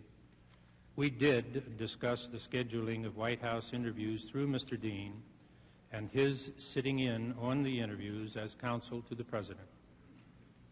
On Thursday, June 22, 1972, after being briefed by Mr. Charles W. Bates, Assistant Director, General Investigative Division, regarding the latest developments in the Watergate case, and undoubtedly as a result of information developed at that briefing, I telephoned Director Helms of the CIA. I told him of our thinking that we may be poking into a CIA operation and asked if he could confirm or deny this. He said he had been meeting on this every day with his men, that they knew the people, that they could not figure it out, but that there was no CIA involvement. I met again with Mr. Dean at 6:30 p.m. the same day to again discuss the scheduling of interviews of White House staff personnel and to arrange the scheduling of these interviews directly through the Washington field office rather than through FBI headquarters. At this meeting, I also discussed with him our very early theories of the case, namely that the episode was either a CIA covert operation of some sort, simply because some of the people involved had been CIA people in the past, or a CIA money chain, or a political money chain, or a pure political operation, or a Cuban right-wing operation, or a combination of any of these. I also told Mr. Dean that we were not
20 and received a phone call from John Ehrlichman the next morning.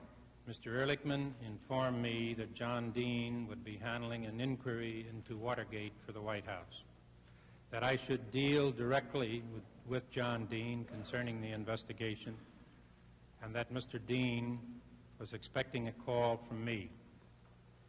Mr. Ehrlichman and I then discussed the matter of procedural safeguards against leaks, and I told him that we were handling this case as a major special with all of our normal procedures in effect.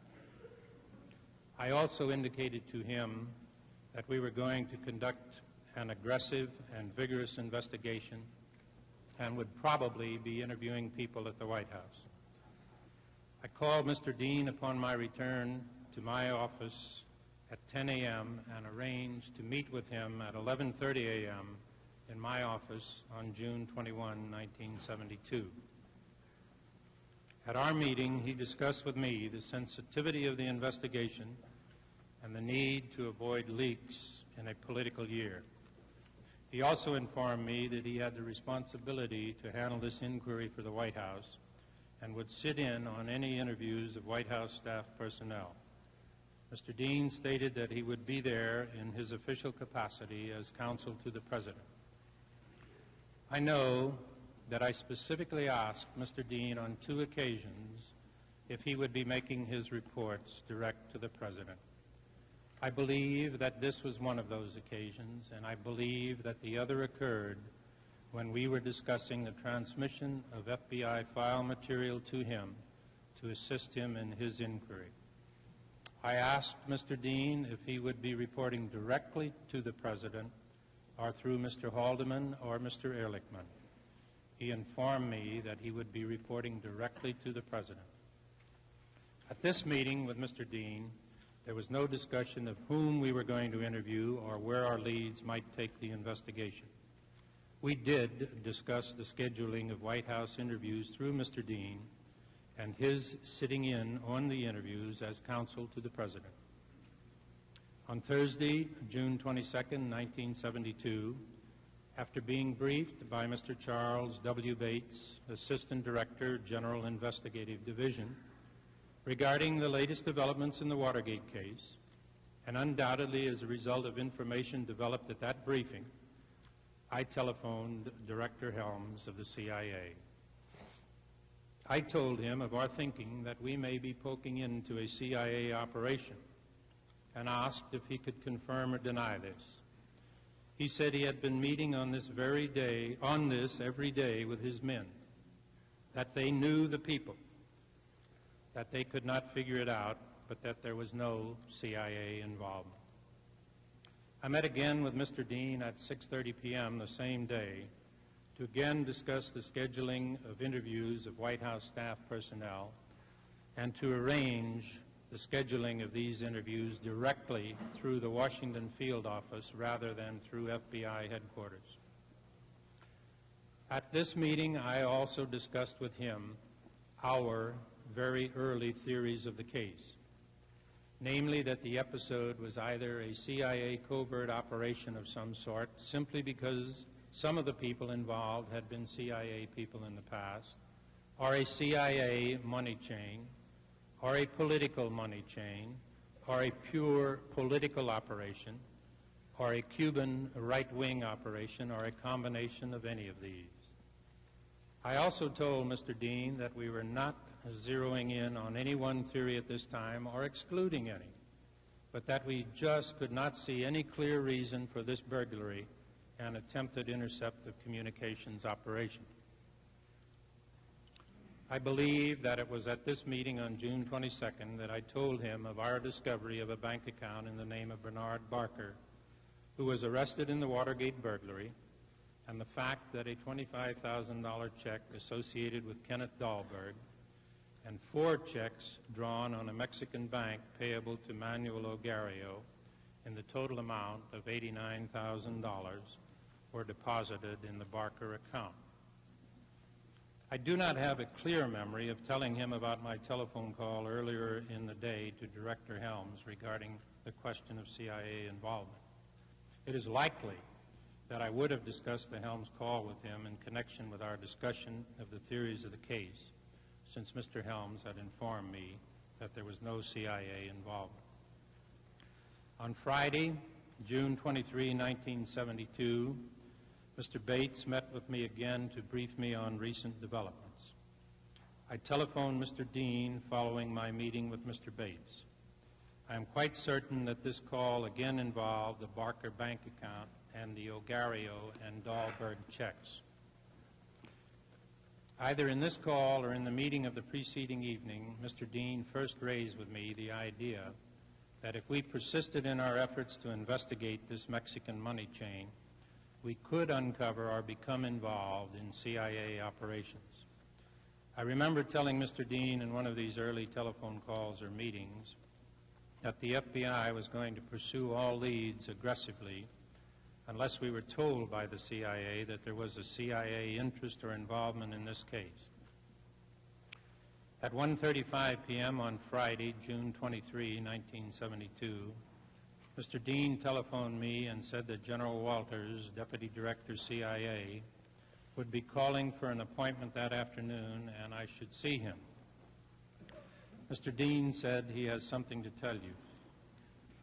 At 1:56 p.m. on Friday, June 23, 1972, the secretary to General Walters called my secretary and asked for an appointment. He was scheduled to see me at 2:30 p.m. that afternoon. Mr. Dean called me again at 2:19 p.m., and it is my recollection that this was a call to ask if I had scheduled a meeting with General Walters for that afternoon. I told him that the meeting had been scheduled for 2:30 p.m. I seem to remember that he asked me to call him after the meeting. I met with General Walters at 2:34 p.m. on Friday, June 23, 1972. He informed me that we were likely to uncover some CIA assets or sources if we continued our investigation into the Mexican money chain. I understood his statement to mean that if the FBI persisted, we would uncover CIA covert operations and that the CIA had an interest in Messrs. Ogario and Dahlberg and in the $114,000 involved. He also discussed with me the agency agreement under which the FBI and CIA have agreed not to uncover and expose each other's sources. I had not read this agreement and still have not, but it was logical to me at the time and I did not question General Walters.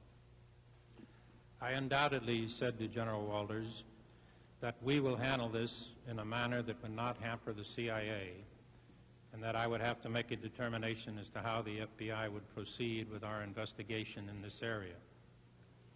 I knew from Mr. Dean's earlier telephone conversation with me on this day that General Walters would be coming to see me, but I have no recollection or memory whatsoever of General Walters informing me at this meeting that he was coming to me after talking to the White House, or that he had talked to the White House at all. I understood him to be stating a CIA position, not a White House message. At this point, I would like to comment on General Walters' memorandum of this meeting, which I understand to be in evidence before this committee.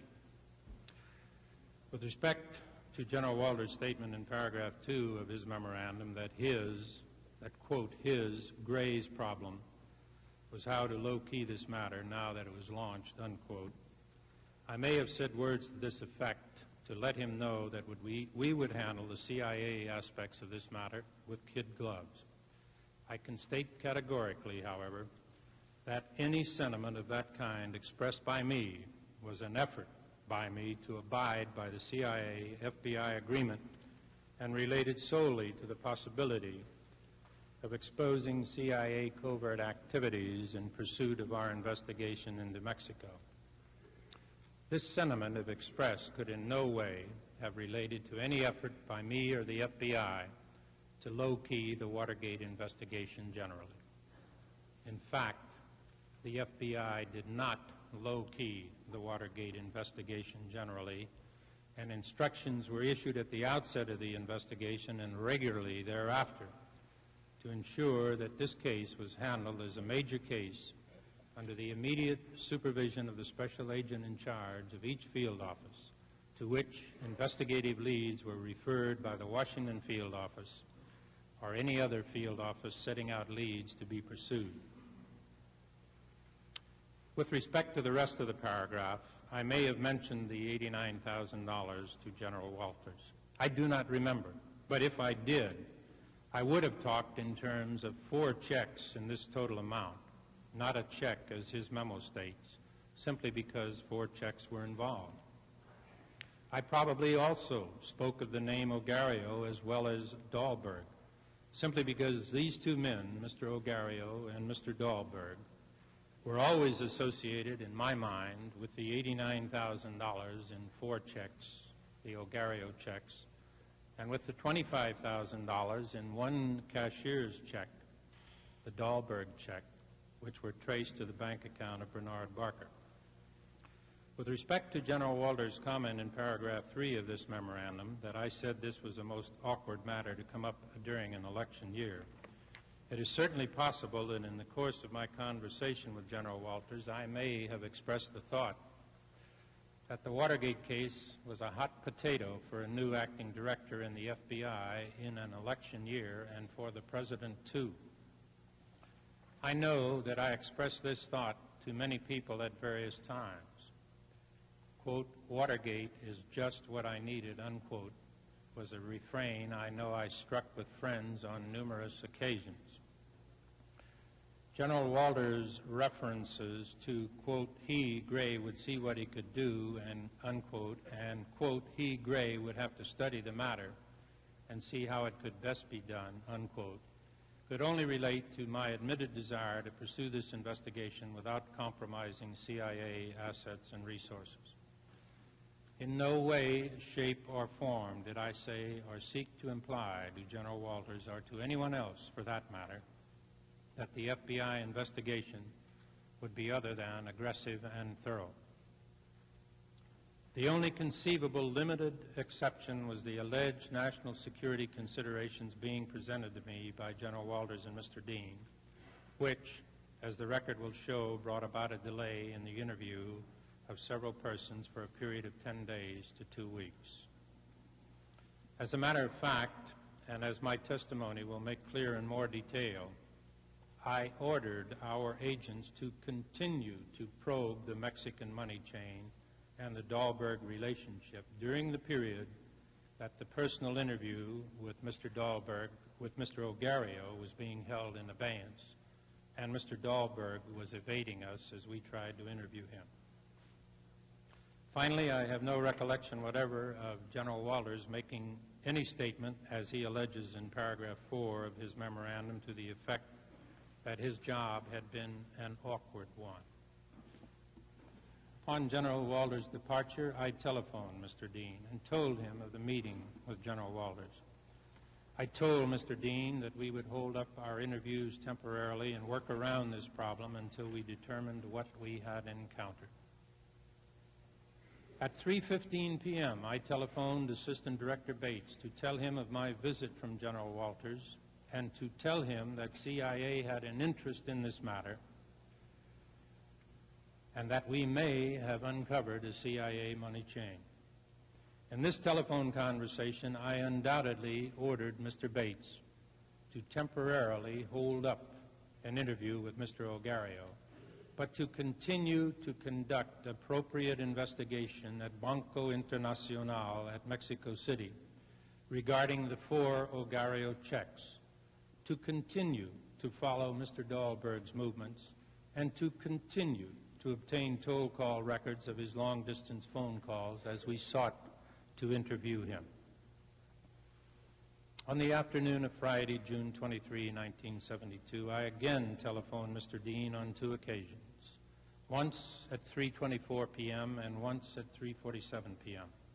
I cannot be absolutely certain that the names Ogario and Dahlberg were mentioned in connection with the CIA situation. It is my best recollection, however, that they were, and I undoubtedly told him that we would continue our peripheral investigation because of the apparently inconsistent reports I had received from Helms and Walters. He requested that we not conduct any interviews that would expose CIA sources in connection with our investigation into the source of the $114,000 in checks that were deposited in Mr. Barker's bank account. Again, I told Mr. Dean that we would hold off temporarily with interviews of Ogario and work around this problem to determine what we were encountering.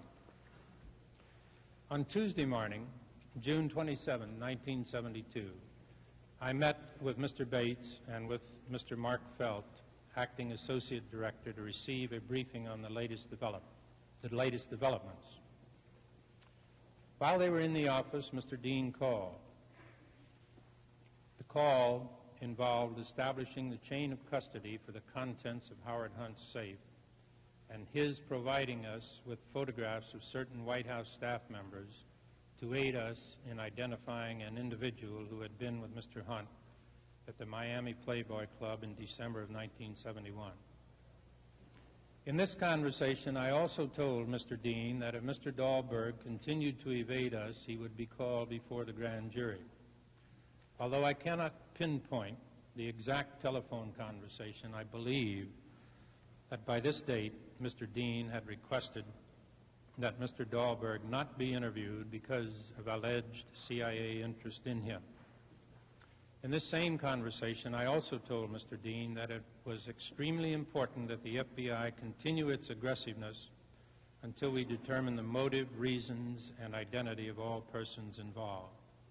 I said that I might be called upon at a later date to testify before congressional committees, and we could not have the FBI accused of not pursuing this case to the end. Following the briefing by Mr. Felt and Mr. Bates, and as an outgrowth of it, I telephoned Director Helms of the CIA and asked him to tell me specifically if the CIA had any interest in Mr. Ogario that would prevent us from interviewing him, and also asked that he and General Walters meet the following day at 2:30 p.m. in my office with me, Mr. Felt, and Mr. Bates to review our respective positions in this investigation. Director Helms told me that he would have to check to determine whether the CIA had any interest in Mr. Ogario and would call me later. I advised Mr. Felt of this meeting and also asked that he notify Mr. Bates. Director Helms called me back later that afternoon, told me the CIA had no interest in Mr. Ogario, and confirmed our meeting for the next day. Just 7 minutes after Director Helms called to me, Mr. Dean called me at 3:47 p.m. And although I cannot be absolutely certain, I believe this was a call again requesting me to hold off interviewing Mr. Ogario and Mr. Dahlberg because of CIA interest in these men. I cannot recall if I told him that I had just talked to Director Helms, who informed me that CIA had no interest in Mr. Ogario and that I was going to order that Mr. Ogario be interviewed. I seem to remember that Mr. Dean said to me that these men have absolutely nothing to do with Watergate, but I cannot remember whether he said this to me in this conversation or in earlier conversations. On Wednesday, June 28, 1972, at 10:25 a.m., Mr. Dean telephoned me and talked about rumors of leaks from the FBI, the material from Hunt's safe previously delivered to the FBI, rumors of a slowdown in the FBI, and leaks from the FBI concerning the tracing of the $114,000. Once again, I believe there was some discussion about Ogario and Dahlberg, and it is my recollection that I was asked if I had ordered the interviews of Ogario and Dahlberg. I replied that I had either ordered or was going to order the interview of Ogario. In this discussion, I may have told Mr. Dean that I had arranged to meet with Director Helms and Deputy Director Walters at 2:30 p.m. that afternoon to try to get this CIA situation resolved, but I cannot be positive that I did. At 10:25 a.m. on this same day, Mr. Ehrlichman called me. I was not available, but I returned his call at 11:17 a.m. His first words, issued abruptly, were, "Cancel your meeting with Helms and Walters today. It is not necessary." I asked him for his reasons, and he simply said that such a meeting is not necessary. I then asked him point blank who is going to make the decisions as to who is to be interviewed. He responded, "You do." I then telephoned Director Helms to tell him that I was canceling our meeting. I also advised Messrs. Felt and Bates of the cancellation, but stated that the three of us would meet. In this same conversation with me, Director Helms requested that we not interview active CIA men Carl Wagner and John Caswell. I passed this information to Mr. Felt and instructed that these men not be interviewed. Before orders could get to the field, however, Mr. Caswell had already been interviewed. I met with Mr. Felt and Mr. Bates in my office at 2:30 p.m. on this Wednesday afternoon, June 28th, to review the CIA situation. In this meeting, I was brought up to date on all the latest developments in the case. I can recall specifically discussing with them the alleged compartmentalization at CIA, where the right hand is not supposed to know what the left is doing in sensitive operations, and asked if this could occur. We agreed that it was possible, but unlikely in the absence of some special White House interest in the highest classification of national security interests, where the need to know was rigidly controlled. Mr. Bates pointed out that under no circumstances should we back off any investigation at the request of CIA without forcing them to reveal completely their interest in this matter. We all agreed that the FBI's reputation was at stake, and I assured them that I would not hold back the FBI in this investigation at anyone's request, including the President of the United States, in the absence of overriding and valid considerations. I told them that if I were ordered to do so without valid reasons, I would resign. It was in this meeting that I believe I gave Mr. Felt and Mr. Bates instructions to go ahead with the interview of Mr. Ogario and to continue our efforts to locate and interview Mr. Dahlberg. At 3:58 p.m., June 28, Mr. Dean called, and I was not available. I returned the call at 4:35 p.m., and I believe now that this call involved a request by Mr. Dean to hold up on the interview of Miss Kathleen Chenau for alleged reasons of national security until she returned from her vacation in England. I'm sure I said we would hold up for the time being, but she would have to be interviewed soon. I can recall saying that we will interview her in England unless she returns from vacation at an early date. Mr. Dean gave me her address in this conversation, I believe, and I passed it along in a call to Mr. Felt, in which I instructed him to temporarily discontinue leads to interview and investigate Miss Kathleen Chenau in England. In the evening of this same day, Wednesday, June 28, 1972, a cablegram was sent to our legat in Mexico City instructing him to interview Mr. Ogario concerning the 4 checks in the aggregate amount of $89,000. This order was issued in the afternoon meeting with Mr. Felt and Mr. Bates, I believe, because of the phone call I made to Director Helms on June 27th, asking if the CIA had any interest in Mr. Ogario, and his reply to the effect that CIA had no interest. At 8:15 a.m. on Thursday, June 29, 1972, I issued orders to cancel the interview of Mr. Ogario and to instruct the Minneapolis Field Division to make no further attempts to interview Mr. Dahlberg, but to continue to obtain records of his long-distance calls. I am fairly certain that I did so as a result of a telephone call I received from Mr. Dean at home prior to my departure to Dulles Airport for an inspection trip to San Diego and Phoenix. He again urged that these interviews be held up for national security reasons or because of CIA interest. I called Mr. Felt or his office and gave these cancellation orders. On my own initiative, I also ordered that George Monroe, CIA station chief at Mexico City, not be interviewed because I noted in one of the many reports that crossed my desk that he was CIA station chief in Mexico City. In San Diego on Friday, June 30, I received a call from Mr. Felt. He informed me that Assistant United States Attorney Silbert wanted the FBI to interview Mr. David Young, Mr. Ogario, and Ms. Janau, and that our Washington field office recommended interviews of Mr. Mitchell, Mr. Young, and Ms. Janau. I instructed Mr. Felt to tell Mr. Dean that we were going to interview Mr. Mitchell, Mr. Young, Ms. Janau, and any others that we must interview. And I also told him to give to Mr. Dean the message from Assistant United States Attorney Silbert, just as we had received it. Mr. Dean had called me earlier that morning to complain bitterly about alleged leaks from the FBI. In this conversation, it is my recollection that he again raised the question of not interviewing Mr. Ogario and Mr. Dahlberg and stated that they had absolutely nothing to do with Watergate, but I cannot be certain.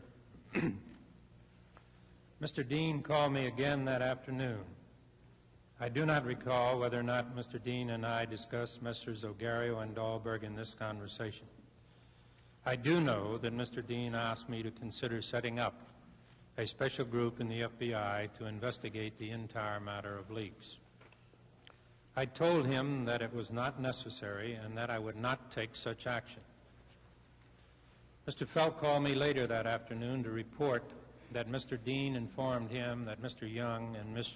Janau would be available for interview during the first part of the coming week.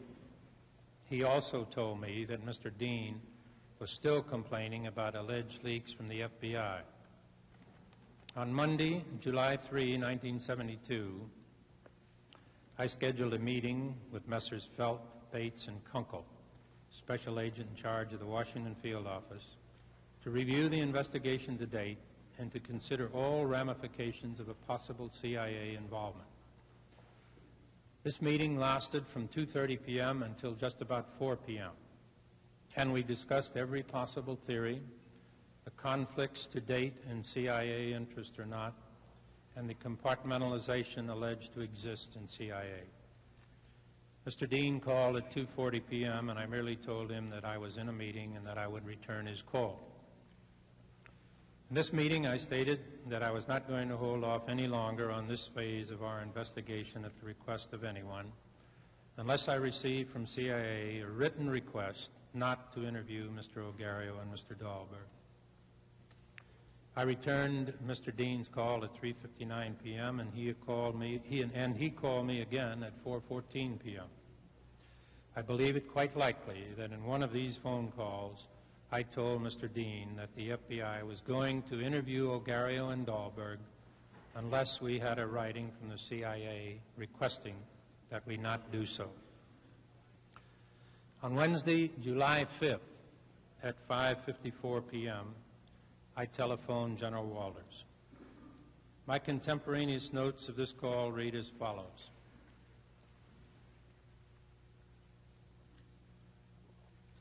"7552 WED, abbreviation for Wednesday, 5:55 TCT General Walters, and in parentheses Dick Walters.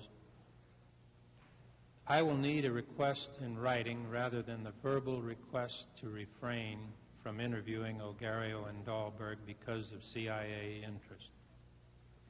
Position of developing investigation indicates there is CIA involvement and that some of these men have been used by CIA in part, and there is indication some are currently being used. There is the dollar chain, either CIA or political.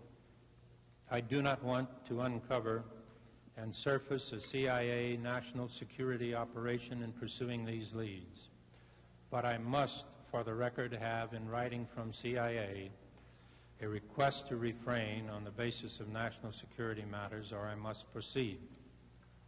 He stated that he would respond not later than 10 a.m. tomorrow. I said that I would order the interviews if I did not have the writings by 10 a.m. And at the bottom of this telephone memorandum I have written gave the above information to JWD, WMF, CWB from 6 p.m. to 6:10 p.m. that evening, and those men are Messrs. Dean, Felt, and Bates. At this point, I would like to comment on General Walters' memorandum of this phone call, which I believe is in evidence before this committee.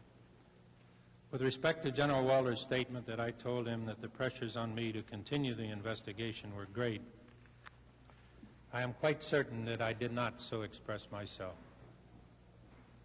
It is entirely possible, however, that on the limited question of the alleged impact of the investigation on CIA national security matters, the only topic General Walters and I were discussing, I may have expressed the thought that the leads to Messrs. Ogario and Dahlberg were clear, and that their interviews were a necessity which only the clearest expression of national security interests should prevent, and that the FBI, for the sake of its own integrity, would refrain from conducting the interviews only if we received such a written request from the CIA.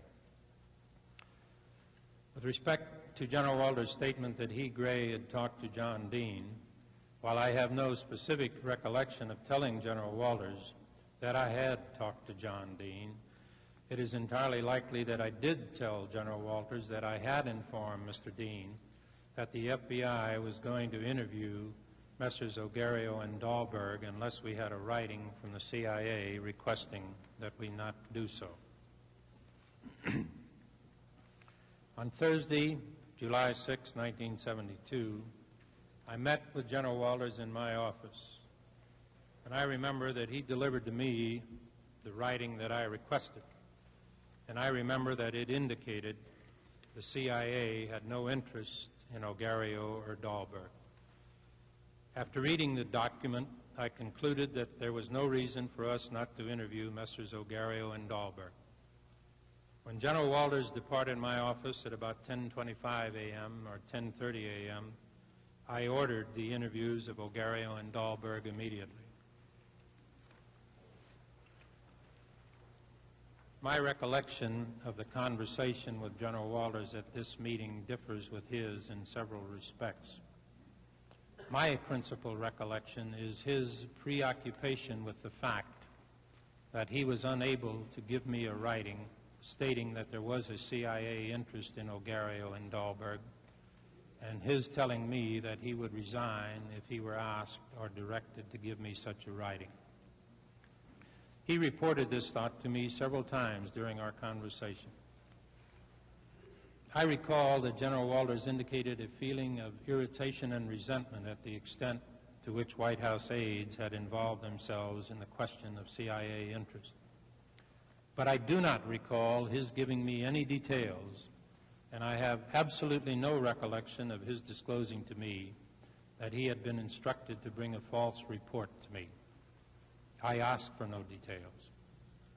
I, too, was concerned and disturbed at the contradictory reports I had been receiving from Director Helms, Mr. Dean, and General Walters with respect to CIA interest, and at the abrupt cancellation by Mr. Ehrlichman of the meeting I had scheduled with Director Helms and General Walters on June 28. I undoubtedly so expressed myself to General Walters. My recollection is that he and I then engaged in a general discussion of the credibility and position of our respective institutions in our society and the need to ensure that this was maintained. Toward the end of the conversation, I recall most vividly that General Walters leaned back in the red, overstuffed leather chair in which he was sitting, put his hands behind his head, and said that he had come into an inheritance and was not concerned about his pension and was not going to let these kids kick him around anymore. We stood up together as he prepared to leave. I cannot recall which one of us suggested that we ought to call the President to tell him of this confusion and uncertainty that had been encountered in determining CIA interest or no CIA interest. I believe it was General Walters who suggested it first, because I can firmly recall saying to him, quote, "Dick, you should call the President.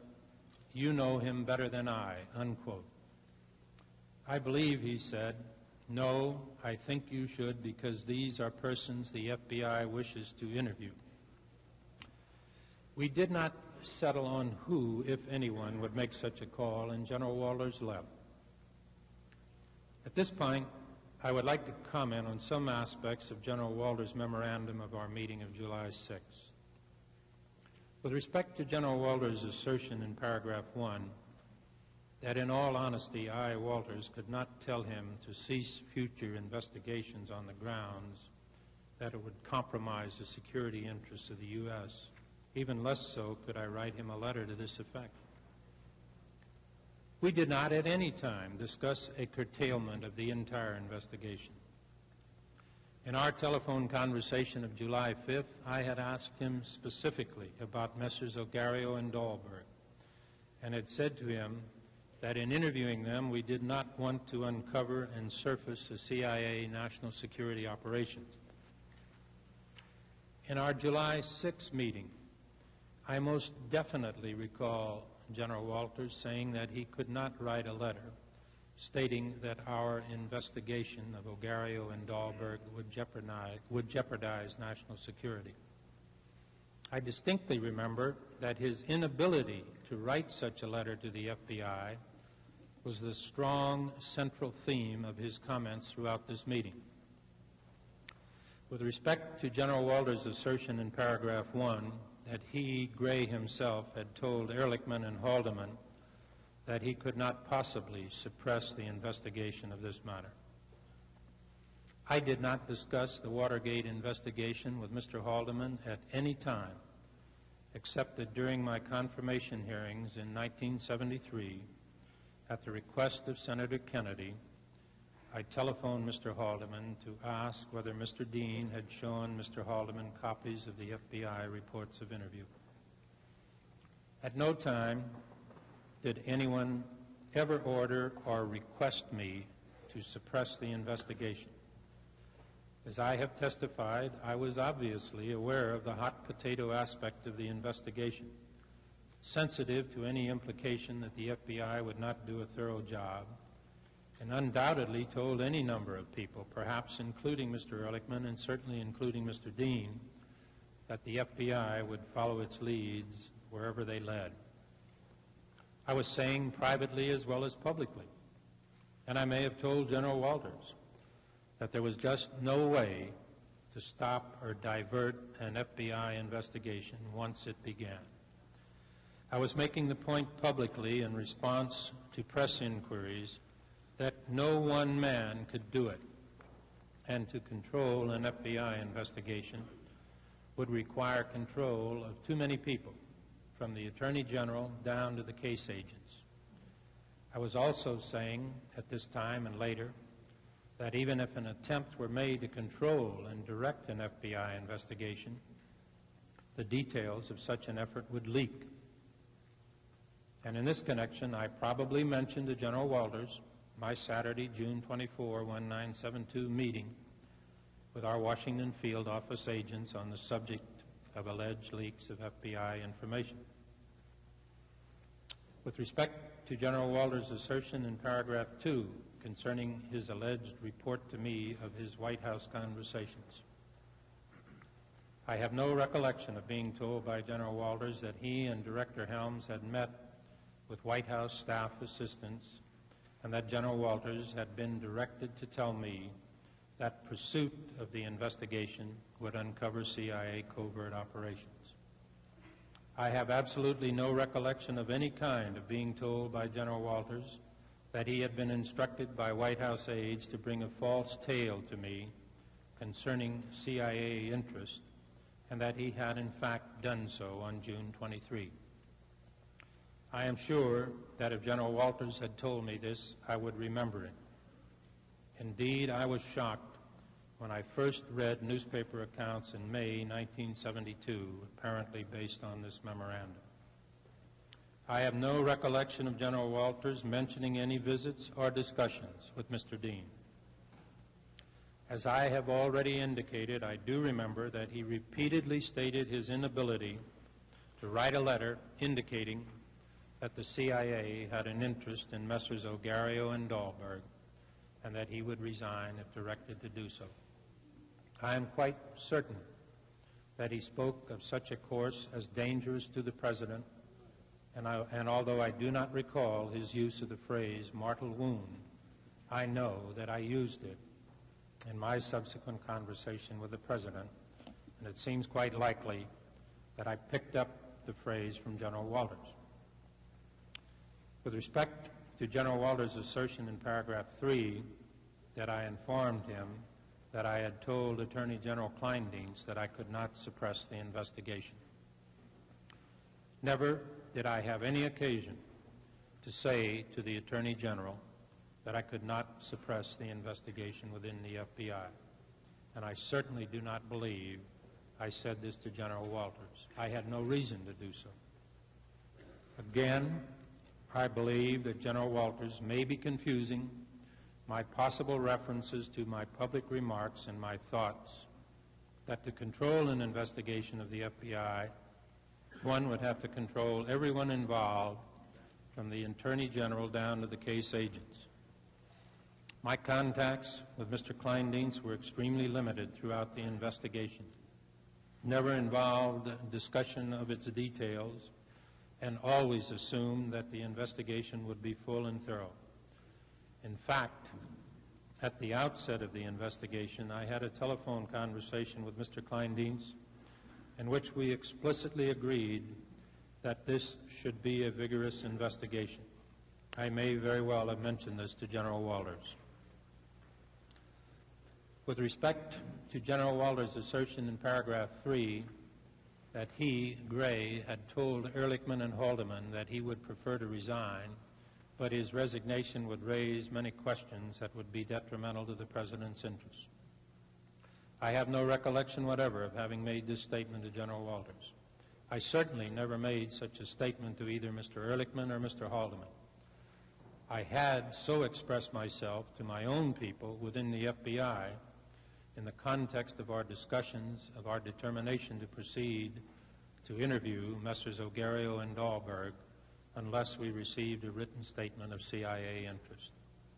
A narrative memorandum prepared by Assistant Director Bates of the General Investigative Division recounts a meeting between Mr. Felt, Mr. Bates, and me on June 28, 1972, and I quote from that memorandum. Quote, I, Mr. Bates, pointed out that under no circumstances should we back off of any investigation at the request of CIA without forcing them to reveal completely their interest in this matter. Mr. Felt and I both pointed out that the FBI's reputation was at stake as well as Mr. Gray's position, that we did not feel we should hold back under any circumstances unless the reasons, therefore, were publicly expressed. Mr. Gray made it plain that he would not hold back the FBI in this investigation at anyone's request, including the President of the United States, and if he were ordered to do so, he would resign, unquote.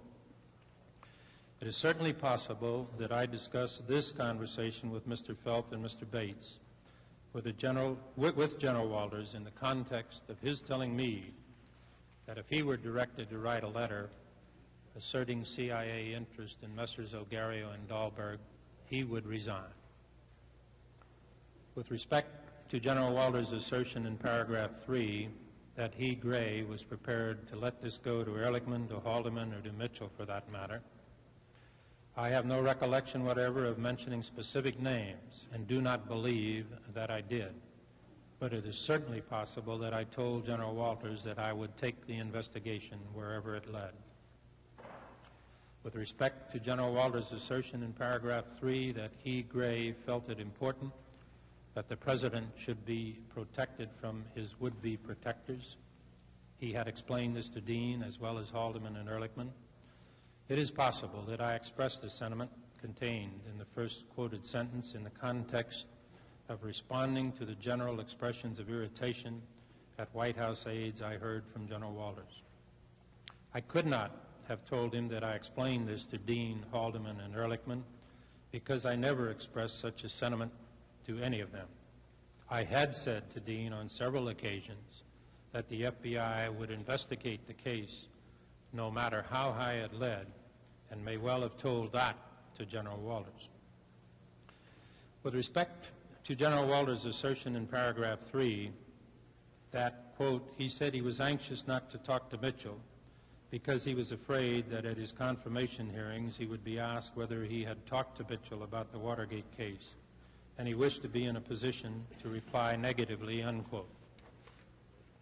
It is quite possible that I expressed myself along these lines. If I did, I am sure that it was in the context of our discussion about expressing our concerns to the President, particularly who, if not the President himself, could be talked to.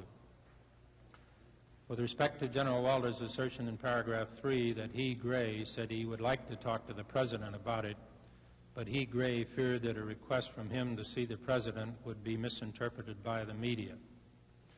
My recollection concerning our conversation about talking to the President is recorded above, and I recall nothing further. But it is possible that I did state that I believed a request by me to see the President would be misinterpreted by the media. With respect to General Walters' assertion in paragraph 3 that, quote, I said that if I were directed to write a letter to him saying that future investigation of this case would jeopardize the security of the U.S. and covert operations of the agency, I would ask to see the President and explain to him the disservice I thought this would do to his interests. The potential danger to the President of such a course far outweighed any protective aspects it might have for other figures in the White House, and I was quite prepared to resign myself on this issue. Gray said he understood this fully and hoped I would stick to my guns. I answered him I would. As stated above, I absolutely do not recall General Walters saying or implying that White House aides had directed him to write a letter falsely claiming CIA interest, but the general thought in this excerpt about danger to the President and disservice to the President's interests if General Walters were to be directed to write such a letter are what I recall as being the central part of the discussion General Walters and I engaged in. With respect to General Walters' assertion in paragraph 5 that I could not sit on this matter and that the facts would come out eventually, I probably did say to General Walters that the facts would come out eventually, as I always believed they would.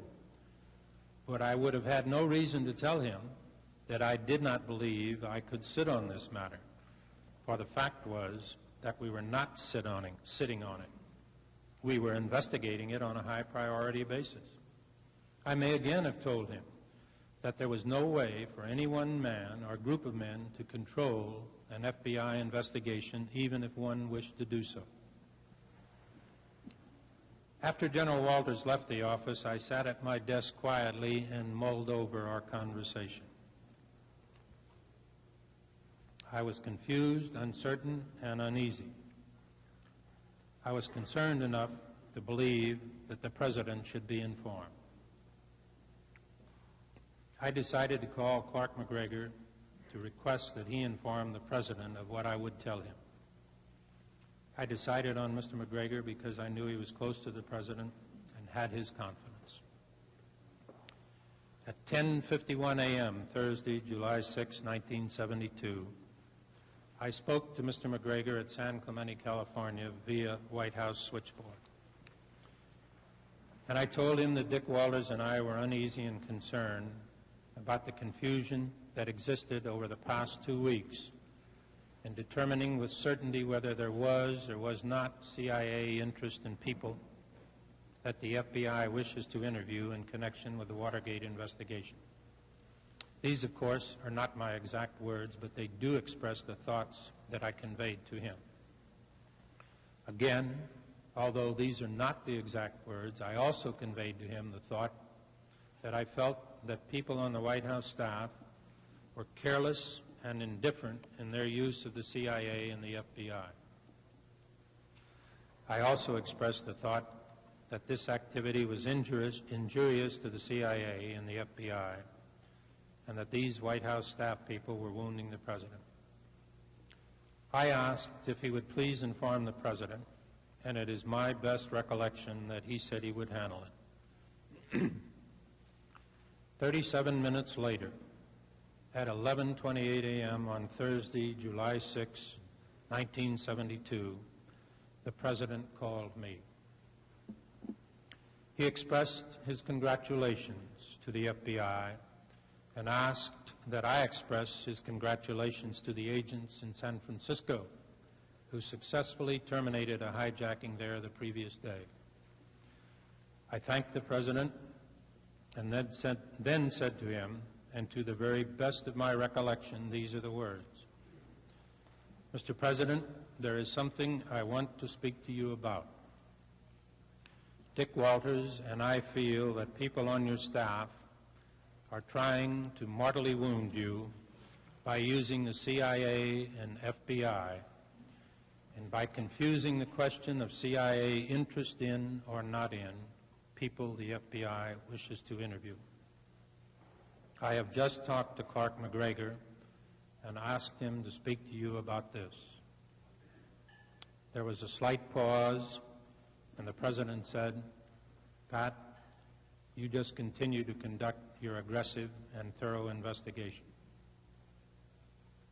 Following this conversation, I experienced no further concerns of this kind. I believed that if there was anything to the concerns I expressed to the President or to Mr. McGregor, that I would hear further in the matter. I did not. Frankly, I came to the conclusion that General Walters and I had been alarmists, a belief I held for many months. General Walters came to my office again on July 12, 1972. At this meeting, he apparently gave me a memorandum, which I am now informed contained information to the effect that the CIA furnished certain aliases to Liddy and Hunt and certain paraphernalia to Hunt. Until I briefly saw a copy of this memorandum this spring in the offices of the United States Attorney for the District of Columbia, containing a notation of its receipt in my handwriting, I had no recollection of this memorandum. I still do not recall noting its contents at the time. I am told that the original of this memorandum was found in my safe after I left the FBI. I probably gave it to my secretary to put in the safe after General Walters left my office. It is also possible that I may have routed it to Messrs. Felt and Bates, as I know I did with the July 6, 1972 memorandum that General Walters brought to me. I know that it has been suggested that the information in this memorandum concerning the aliases of Liddy and Hunt would have been of material assistance to the FBI Watergate investigation, since Liddy and Hunt used those aliases, Warren and Leonard, in some of their pre-Watergate travels which were under investigation. The insinuation has been made that I somehow purposely suppressed this information to hinder the investigation. This is nonsense. First, as I have stated, I do not recall noting the significance of any of the information at the time. Second, I am positive that the FBI had by then clearly established that Liddy and Hunt were Warren and Leonard. And third, if I had any intention of suppressing this information, I would certainly not have left it in my safe. In short, any suggestion that I had any improper intention in my handling of this memorandum is absolutely false. I have also heard it suggested that the paraphernalia referred to in this memorandum was in fact used in the break-in in the office of Dr. Ellsberg's psychiatrist. I state categorically that I had absolutely no knowledge of such an event or the plans for such an event until it was reported in the newspapers this spring. At this point, I would like to comment on General Walters' memorandum of July 13 with respect to his meeting with me on July 12. With respect to General Walters' assertion in paragraph 3 that he thanked me and said that this case could not be snuffed out and it would lead quite high politically. I do not remember how or why this subject could have come up at this meeting. In any event, I could not have said it would lead quite high politically because I had no basis for such a belief. I suppose I could have speculated that it could lead quite high politically or stated that in a case of this nature there is no telling where leads might run. I do not remember any part of the conversation which might have caused me to be talking about snuffing out the case. After the July 6, 1972 writing was delivered to me, and I ordered the immediate interview of Messrs. O'Gario and Dahlberg, we had no problems with CIA interest or non-interest in our prospective interviewees. With respect to General Walters' assertion in paragraph 3 that Dahlberg was in the clear, he had gotten a check from Maurice Stans and had deposited it in the Mexican bank. I do not remember talking to him about the Dahlberg check. He may have asked me. In any event, if we did discuss it, I could not have made these statements. The facts were that Mr. Dahlberg, when interviewed, told us that he had collected these monies in Boca Raton and had turned them over to Mr. Stans and did not know what happened to them thereafter. These funds, to the best of our knowledge in the FBI, were never deposited in the Mexican bank, and Stans did not give the check to Mr. Dahlberg. Mr. Dahlberg gave the check to Stans. I do not recall discussing this with General Walters, but if I did, I would certainly have discussed it on a factual basis. I think he was just mixed up in writing or dictating his memo simply because he was not as familiar with the facts in these particular transactions as I was. I may very well have told him it was undoubtedly a political contribution or it was political money. All along, we in the FBI thought this to be a CIA covert operation, a CIA money chain, a political operation, a political money-washing operation, or a combination thereof. With respect to my report to General Walters of my phone call with the President, including the statements attributed to me that the President asked if I had talked to General Walters about the case, that the President asked for my recommendation in the case, that I told the President it could not be covered up would lead quite high, and that the President should get rid of the people that were involved. I have already testified as to my entire recollection of my telephone call with the President. With regard to General Walters' version of my conversation with the President, I have to say that it does not square with my memory of what I said to the President or what I said to General Walters about the call from the President. At this July 12, 1972 meeting with General Walters, it is my best recollection that I merely said to him that I had spoken to the President last week on the subject we discussed when the President called to congratulate us on a hijacking. I certainly do not remember discussing the conversation other than to tell him just what I had said to the President. I am quite positive that I did not say to the President that the case could not be covered up, and I have no recollection whatever of telling him that it would lead quite high, and that I felt the President should get rid of the people who were involved, and I am just as positive that I did not make such remarks to General Walters. I probably did tell General Walters that on several occasions I had told John Dean that this investigation would have to expose whoever is involved, no matter how high it reached, that Mr. Dean had responded no matter how high, and that I said yes no matter how high.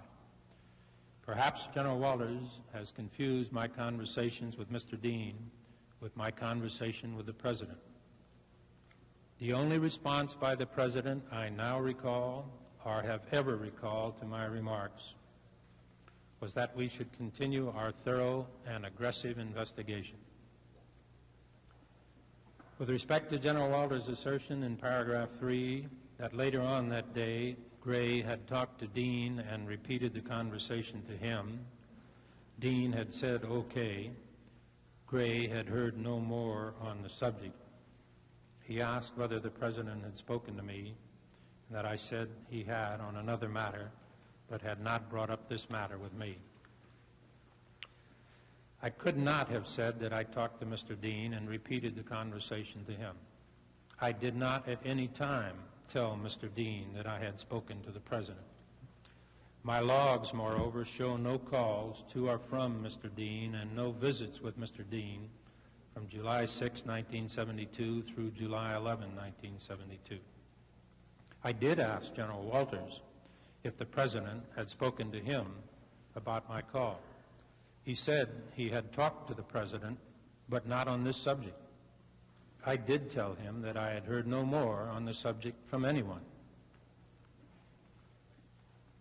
With respect to General Walters' assertion in paragraph 4 that Gray then said that the U.S. Attorney had subpoenaed the financial records of the committee to re-elect the President, it had been suggested to him that he stop this.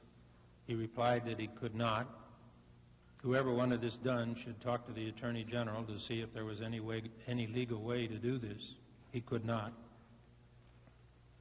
I have absolutely no recollection of anyone ever contacting me to stop any subpoena.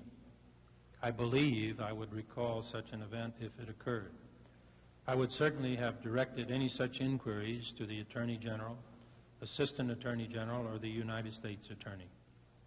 I simply do not know how General Walters could have received this thought. It is possible that we could have been discussing a news story, if there was one, about the FBI not subpoenaing appropriate records. But I do not remember discussing this subject with General Walters. With respect to General Walters' assertion in paragraph 4 that, quote, he said that he had told the President in 1968 that he should be aware of his subordinates who would try to wear his commander-in-chief's stripes, unquote. I probably said this to General Walters because I had expressed this thought to the President in a letter to him just after his election in 1968. With respect to General Walters' assertion in paragraph 5 about resigning, I have no memory of again discussing with General Walters our respective resignations at this meeting. General Walters came to my office again on July 28, 1972 at 11 a.m. to meet with me, as he says in one of his memoranda, to clarify the last memorandum he had given me in reply to inquiries from Mr. Parham, Ray Cleo. I now know that Mr. Parham was a special agent assigned to the FBI Alexandria field office. I do not recall or remember the details of this meeting with any degree of precision. It is possible that I recounted the details of this meeting to Mr. Felt or to Mr. Bates, and either one of them may have a memorandum in their files regarding it, or the FBI files may contain other relevant information on Mr. Cleo. I know that I did have a telephone conversation with Mr. Helms regarding Mr. Cleo, and this could very well have been the subject of a call I made to Mr. Helms on Thursday.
how high.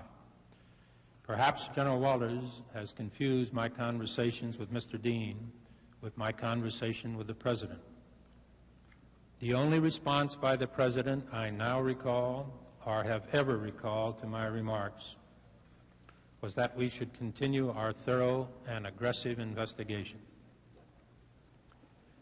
With respect to General Walters' assertion in paragraph 3 that later on that day Gray had talked to Dean and repeated the conversation to him, Dean had said okay, Gray had heard no more on the subject.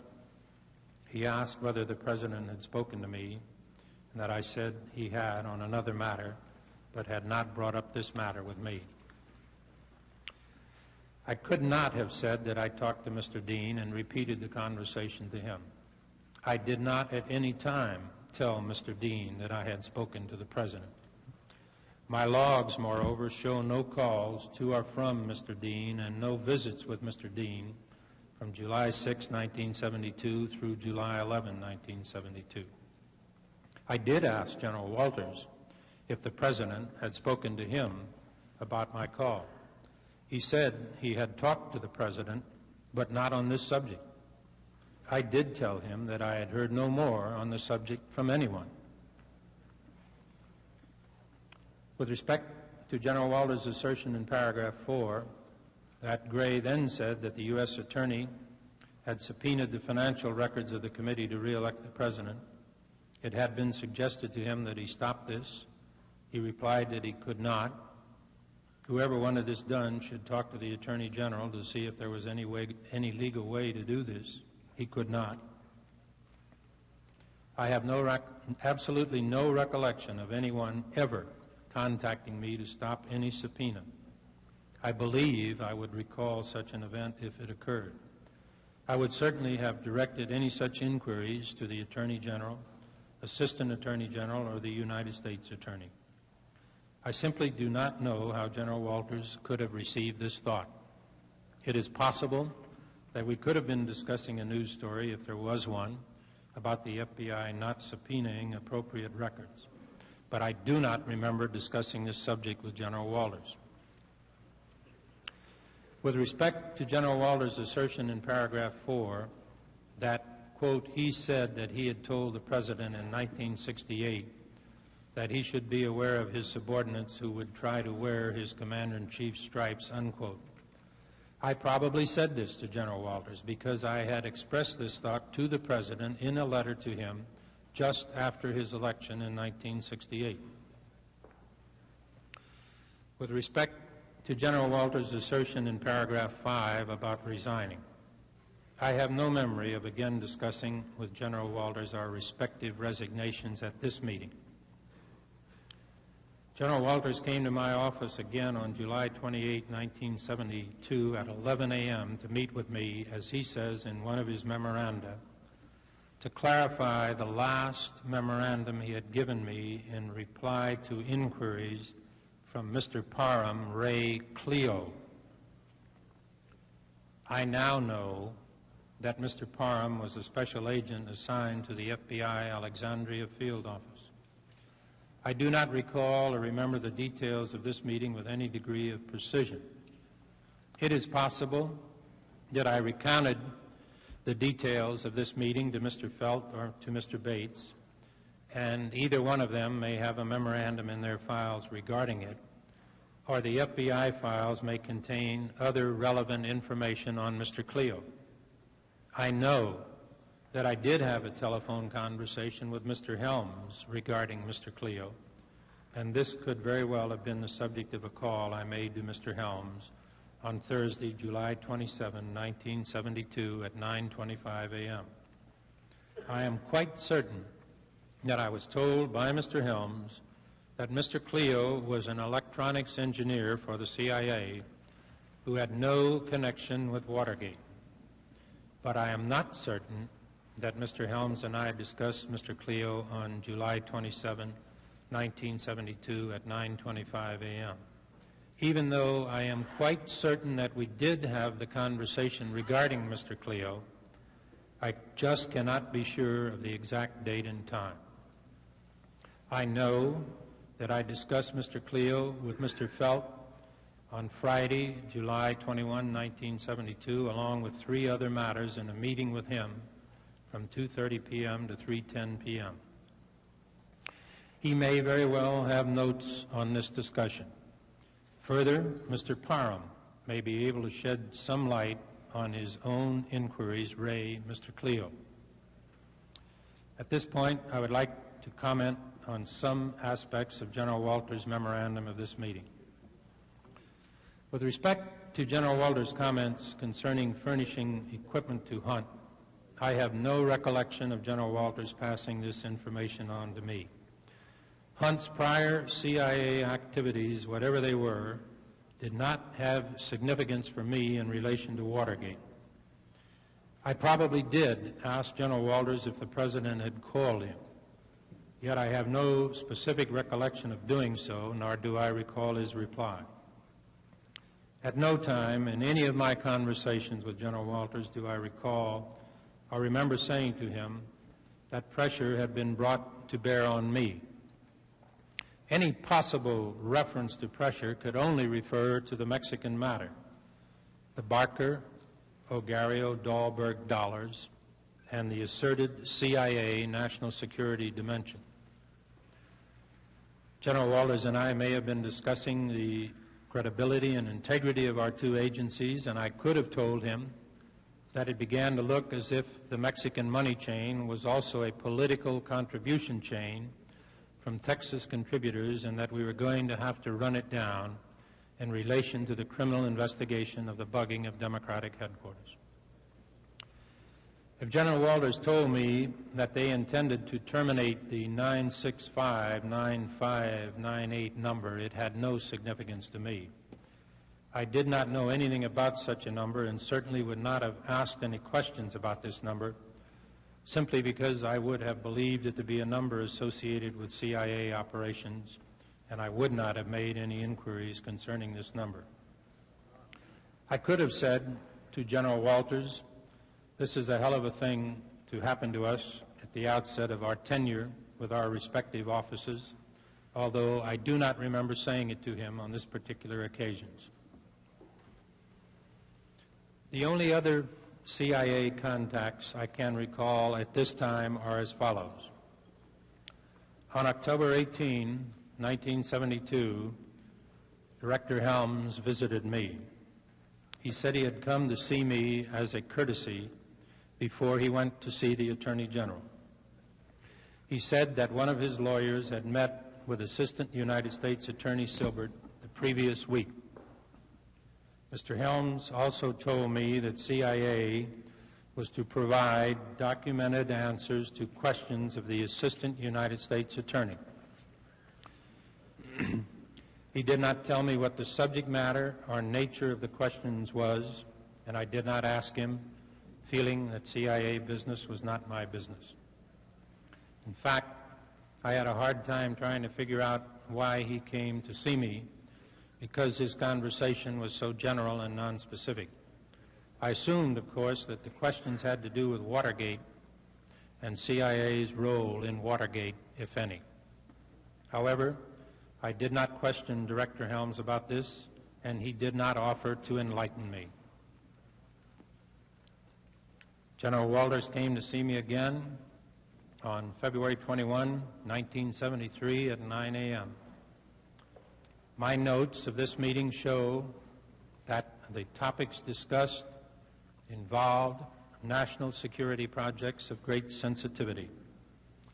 If the committee wants to hear about this meeting, I would respectfully request that my testimony be taken in executive session. General Walters came to see me again on Thursday, April 12, 1973 at 10:37 a.m. on one of the national security projects we discussed in the meeting of February 21, 1973. If the committee wants to hear about this meeting, I respectfully request that my testimony be taken in executive session. There has been hearsay testimony before this committee to the effect that I was furnished material from CIA concerning photographs of Garden Liddy standing in front of Dr. Ellsberg's psychiatrist's office. This statement records my entire recollection of receipt of information concerning Hunt or Liddy. I never, at any time, was in possession of such photographs or knew of their existence.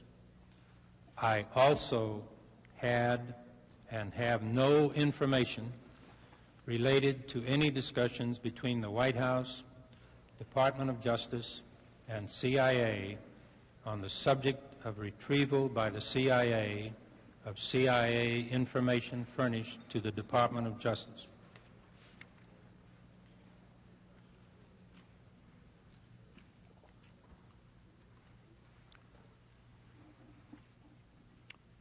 The Howard Hunt files. Prior to a meeting I had with Mr. Dean and Mr. Ehrlichman in Mr. Ehrlichman's office on the evening of June 28, 1972, I had no knowledge from any source whatever of the existence of these particular files or of the information and instructions I was to receive that evening. I arrived at Mr. Ehrlichman's office at about 6:30 p.m. that evening for the purpose of discussing with him the many rumors and allegations concerning leaks of information from the FBI regarding the Watergate investigation. One of his secretaries told me to go right on into his private office. Mr. Dean was in the office talking with Mr. Ehrlichman. I remember being surprised at Mr. Dean's presence because I had not known that he would be at the meeting. After the usual greetings were exchanged, Mr. Ehrlichman said something very close to, quote, "John has something that he wants to turn over to you," unquote. I then noticed that Mr. Dean had in his hands 2 white manila legal-size folders. It is my recollection that these folders were not in envelopes at this time. Mr. Dean then told me that these files contain copies of sensitive and classified papers of a political nature that Howard Hunt had been working on. He said that they have national security implications or overtones, have absolutely nothing to do with Watergate, and have no bearing on the Watergate investigation whatsoever. Either Mr. Dean or Mr. Ehrlichman said that these files should not be allowed to confuse or muddy the issues in the Watergate case. I asked whether these files should become a part of our FBI Watergate file. Mr. Dean said these should not become a part of our FBI Watergate file, but that he wanted to be able to say, if called upon later, that he had turned all of Howard Hunt's files over to the FBI. I distinctly recall Mr. Dean saying that these files were political dynamite and clearly should not see the light of day. It is true that neither Mr. Ehrlichman nor Mr. Dean expressly instructed me to destroy the files. But there was and is no doubt in my mind that destruction was intended. Neither Mr. Dean nor Mr. Ehrlichman said or implied that I was being given the documents personally merely to safeguard against leaks. As I believe each of them has testified before this committee, the White House regarded the FBI as a source of leaks. The clear implication of the substance and tone of their remarks was that these 2 files were to be destroyed, and I interpreted this to be an order from the Counsel to the President of the United States issued in the presence of one of the 2 top assistants to the President of the United States. It is my recollection that I asked for large brown envelopes in which to place the files. I believe that Mr. Dean stepped briefly into the outer office to obtain the envelopes and placed each file in a separate brown envelope in Mr. Ehrlichman's inner office and handed them to me. Although my memory is not perfectly clear on this, I believe Mr. Dean then left Mr. Ehrlichman's office, and I stayed for 5 or 10 minutes to discuss the rumors and allegations of leaks from the FBI. These were the same rumors that had been rampant in the first week of the investigation. I believe that I told Mr. Ehrlichman that I had spoken to all of the agents assigned to the case and was quite confident that these leaks had not come from the FBI. I then left Mr. Ehrlichman's office with the 2 manila envelopes containing the files, went to my car, placed the files in my briefcase, and proceeded to my apartment. I placed the files on a closet shelf under my shirts. After 2 or 3 weeks, I took them into the office and placed them in my personal safe. To the best of my recollection, I removed the files to my home in Stonington, Connecticut in late September or early October 1972 and placed them in a chest of drawers in the area just outside my bedroom. I intended to burn them, but I did not get around to doing so until after my illness, hospitalization, and convalescence in the latter half of November and December. I distinctly recall that I burned them during Christmas week with the Christmas and household paper trash that had accumulated immediately following Christmas.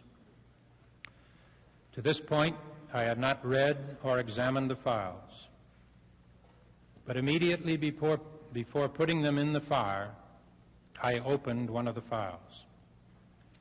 It contained what appeared to be copies of top-secret State Department cablegrams. I read the first cable. I do not recall the exact language, but the text of the cable implicated officials of the Kennedy administration in the assassination of President Jim of South Vietnam. I had no reason then to doubt the authenticity of the cable and was shaken at what I read. I thumbed through the other cables in this file. They appeared to be duplicates of the first cable. I merely thumbed through the second of the 2 files and noted that it contained onion-skin copies of correspondence. I did not absorb the subject matter of the correspondence and do not today, of my own knowledge, know what it was. Mr. Dean has described in testimony before this committee a conversation with me at a Department of Justice luncheon which he placed during or shortly after January of this year, at which I allegedly told him to hang tight on not disclosing my receipt of the documents and informed him that I had destroyed them. I recall no such meeting or conversation with Mr. Dean at a Department of Justice luncheon, and my records do not indicate any such luncheon meeting. I shall now set forth for the committee my recollection of all conversations I have had with Messrs. Dean, Ehrlichman, and others about the June 28 meeting and its aftermath. I believe that Mr. Dean called me at my home in Connecticut in late October or early November. As I recall it, he asked me on that occasion if I still had the 2 files he gave to me. I said I did, and that they were in a safe place in my home at Stonington. I believe Mr. Dean asked if I had read them, and I told him truthfully that I had not. The sequence of the next discussions I had about these files is somewhat hazy in my mind.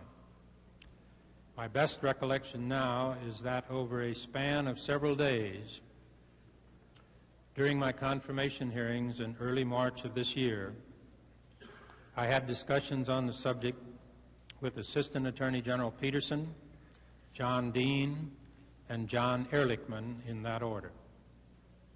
I believe that Mr. Peterson called me and told me that Dean had stepped out of an interview being conducted by Assistant United States Attorneys in Mr. Peterson's presence to inform Mr. Peterson that he had turned 2 files from Hunt's safe having nothing to do with Watergate over to me. Mr. Peterson told me that he informed Dean to take it up with me and asked me if Dean had done so. I told Mr. Peterson truthfully that Dean had not. I certainly did not acknowledge to Mr. Peterson that Mr. Dean had turned over any such files to me. But I do not recall Mr. Peterson asking me that question on this occasion. I must acknowledge the possibility, however, that Mr. Peterson may have asked me if Dean had turned over such files to me. If he did ask, I am certain that I would have denied receipt of such files because of the instructions I received from Messrs. Ehrlichman and Dean on June 28, the information I had been given about their national security implications, and the injunction that they should never see the light of day. I recall calling John Dean shortly thereafter and asking him whether he had told Henry Peterson about the two files. He told me that he had. I then asked him, in effect, if he told Mr. Peterson the whole story, namely that the files were given to me in John Ehrlichman's presence with the assurance that they had nothing to do with Watergate, were sensitive and classified with national security overtones, should not be a part of the FBI files, were political dynamite, and clearly should not see the light of day. He said he had not told Mr. Peterson all of this. I told Mr. Dean that if, as I had been assured, these files were of the character he described and had nothing to do with Watergate, he ought not to be discussing them at all, but that if he did, he should at least tell Mr. Peterson the full story of their significance and the instructions to me. Within a few days after this call, perhaps the next day, I called John Ehrlichman. This is the conversation which, unknown to me, John Ehrlichman tape recorded. I believe this committee has a transcript of that tape. I believe this call to be a call reflected in my logs as made on March 6, 1973 at 6:34 p.m. I come to this conclusion in substantial part because at the outset of the conversation, the transcript reports me as informing Ehrlichman that during my confirmation hearings this morning, members of the Judiciary Committee received copies of a letter from the American Civil Liberties Union objecting to my offer that members of the Judiciary Committee could examine the entire FBI Watergate file. The transcript of my confirmation hearings reveals that such a letter was received by the committee on the morning of March 6. The transcript of this conversation with Mr. Ehrlichman also reveals that I state to Mr. Ehrlichman that, quote, I am being pushed awfully hard in certain areas, and I am not giving an inch, and you know those areas, unquote. The assumption appears to have been made by Mr. Ehrlichman and by various members of this committee in their questioning of Mr. Ehrlichman that the certain areas in which I was being pushed was the receipt by the FBI of the contents of Hunt's safe. In fact, the subject of the contents of Hunt's safe did not arise until in my confirmation hearings until the next day, March 7th. I was being pushed, however, with respect to my turning over FBI reports to Mr. Dean, and it was clear to me that my relationship with Mr. Dean was coming under increasing criticism by members of the Judiciary Committee. There is no doubt that I was concerned that the committee would, as it subsequently did, inquire into the circumstances of the turnover to the FBI of the contents of Hunt's safe. Because of the instructions I had received from Messrs. Dean and Ehrlichman when the two files were given to me, and my absolute conviction that these files, tinged with political and national security implications, had nothing whatsoever to do with Watergate, I had no intention of volunteering to the committee my receipt and destruction of these files, and did not do so. I would not and did not make any false statements under oath, but I acknowledge that I purposely did not volunteer this information to the committee. I justified my reticence not only because I then believed in the rectitude of the administration, whose nominee I was and in the integrity of the men who gave me the files and instructions, but because my brief look at the file of State Department cables had confirmed for me what I thought were overwhelming considerations of national security. I had no way of knowing then, of course, that the cables were fabricated, nor, I might add, did I know then what I have since learned, that I was being left, in Mr. Ehrlichman's elegant phrase, to, quote, hang there, unquote, and, quote, twist slowly in the wind, unquote. It was in this context, and knowing that Mr. Dean had already told Mr. Peterson about the files, that I had my conversation with Mr. Ehrlichman on March 6th. There is no doubt that the message I intended to give Mr. Ehrlichman was to tell Mr. Dean, was that he should tell Mr. Dean that he should not disclose the delivery to me of those files. At about 10:30 p.m. on the evening of April 15, 1973, I received a call from Mr. Ehrlichman. His remarks were very short, terse, and to the point. He simply told me that Dean had been talking to the prosecutors for some time and, quote, we, unquote, think you ought to know about it. It was obvious from his tone and the manner in which he spoke that no questions were invited and none were asked. I merely said thanks as he was hanging up the phone. I may have said good evening, John, or hello, John, when I picked up the phone, and it is my firm recollection that he started talking right away and made no response. Shortly after 11 p.m., Ehrlichman called me again. This time his remarks were just as short, terse, and to the point. He said, Dean has been talking about the files he gave you, and you better check your hold card. I said, John, those papers were destroyed long ago. Again, it was plain and obvious from his tone and the manner in which he spoke that no questions were invited and none were asked. Both of these calls were of extremely short duration, less than 15 seconds each. His manner was fast-talking and he seemed tense. I know that Mr. Ehrlichman has testified that in these conversations, I told him I would deny receiving the files and ask him to support me in that denial. I have absolutely no recollection of such an exchange and believe that both conversations were substantially as I have described them. I realize that the conversations may have been recorded without my knowledge.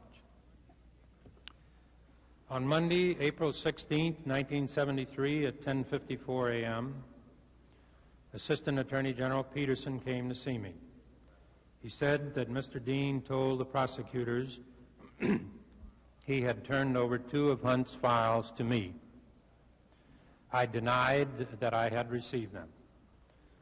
Mr. Peterson went on to say that Mr. Dean said these 2 files had nothing to do with Watergate. He also said that Mr. Dean told the prosecutors that Mr. Ehrlichman had said to him, Dean, you drive across the bridge each day, throw them in the river. I was extremely troubled at my denial to Mr. Peterson. I slept little, if any, that night. On Tuesday, April 17, 1973, at approximately 9 a.m., I placed a call to Mr. Peterson on my private line. He was not in, and I left word. He called me back, and at my request, we met in my office later in the morning.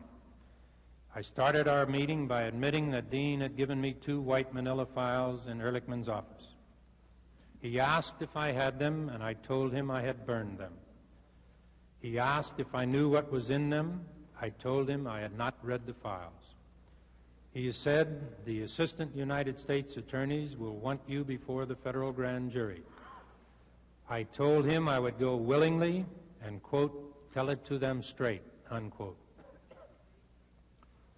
On Wednesday, April 25th, 1973, I telephoned Senator Weicker asking to meet with him. For a week, I had thought about this matter and of Senator Weiker's staunch and valiant support of me and his warm friendship. I had a duty to tell him of these two files, yet my shame was so deep that it was hard to pick up the phone and to call. Senator Weiker and I met twice that day in my office and again the next day. I told him the manner in which I had received the files, that I had not read them, and that I had torn them in half and thrown them in my burned wastebaskets under my desk in my office on July 3, 1972, after returning from a visit to the San Diego and Phoenix Field divisions. We discussed this subject at great length, and he questioned me intensively on the entire matter. I persisted in my assertions to him that I had not read them and that I had thrown them in my burned wastebasket in my office on July 3, 1972. I really cannot explain why I failed to tell Senator Weiker all the facts at this time and made the misstatements to him concerning the date I destroyed the files and my knowledge of what one of them contained. A sense of shame is all I can remember. I suppose I felt in some irrational way that I would look better in his eyes if I had destroyed them promptly and never looked at them. I have subsequently revealed all the facts of the matter to Senator Weiker, the staff of this committee, the prosecutors, and the grand jury. At the time, I accepted the two files from Dean and Ehrlichman. At the time, I destroyed them, and on the several occasions prior to my denial to Henry Peterson on April 16, in which I resisted disclosure of the fact that I had received and destroyed the documents, I believed that I was acting faithfully, loyally, properly, and legally pursuant to instructions given me by top assistants to the President of the United States. I have come to believe, however, what I should have realized then, that my acceptance of the documents in the first place and my keeping them out of the normal FBI files was a grievous misjudgment. My destroying them and resistance of disclosure only compounded the error. That the documents were not in fact Watergate evidence, while legally significant, does not lessen my present belief that I permitted myself to be used to perform a mere political chore. I shall carry the burden of that act with me always. Mr. Chairman, that concludes my statement, sir.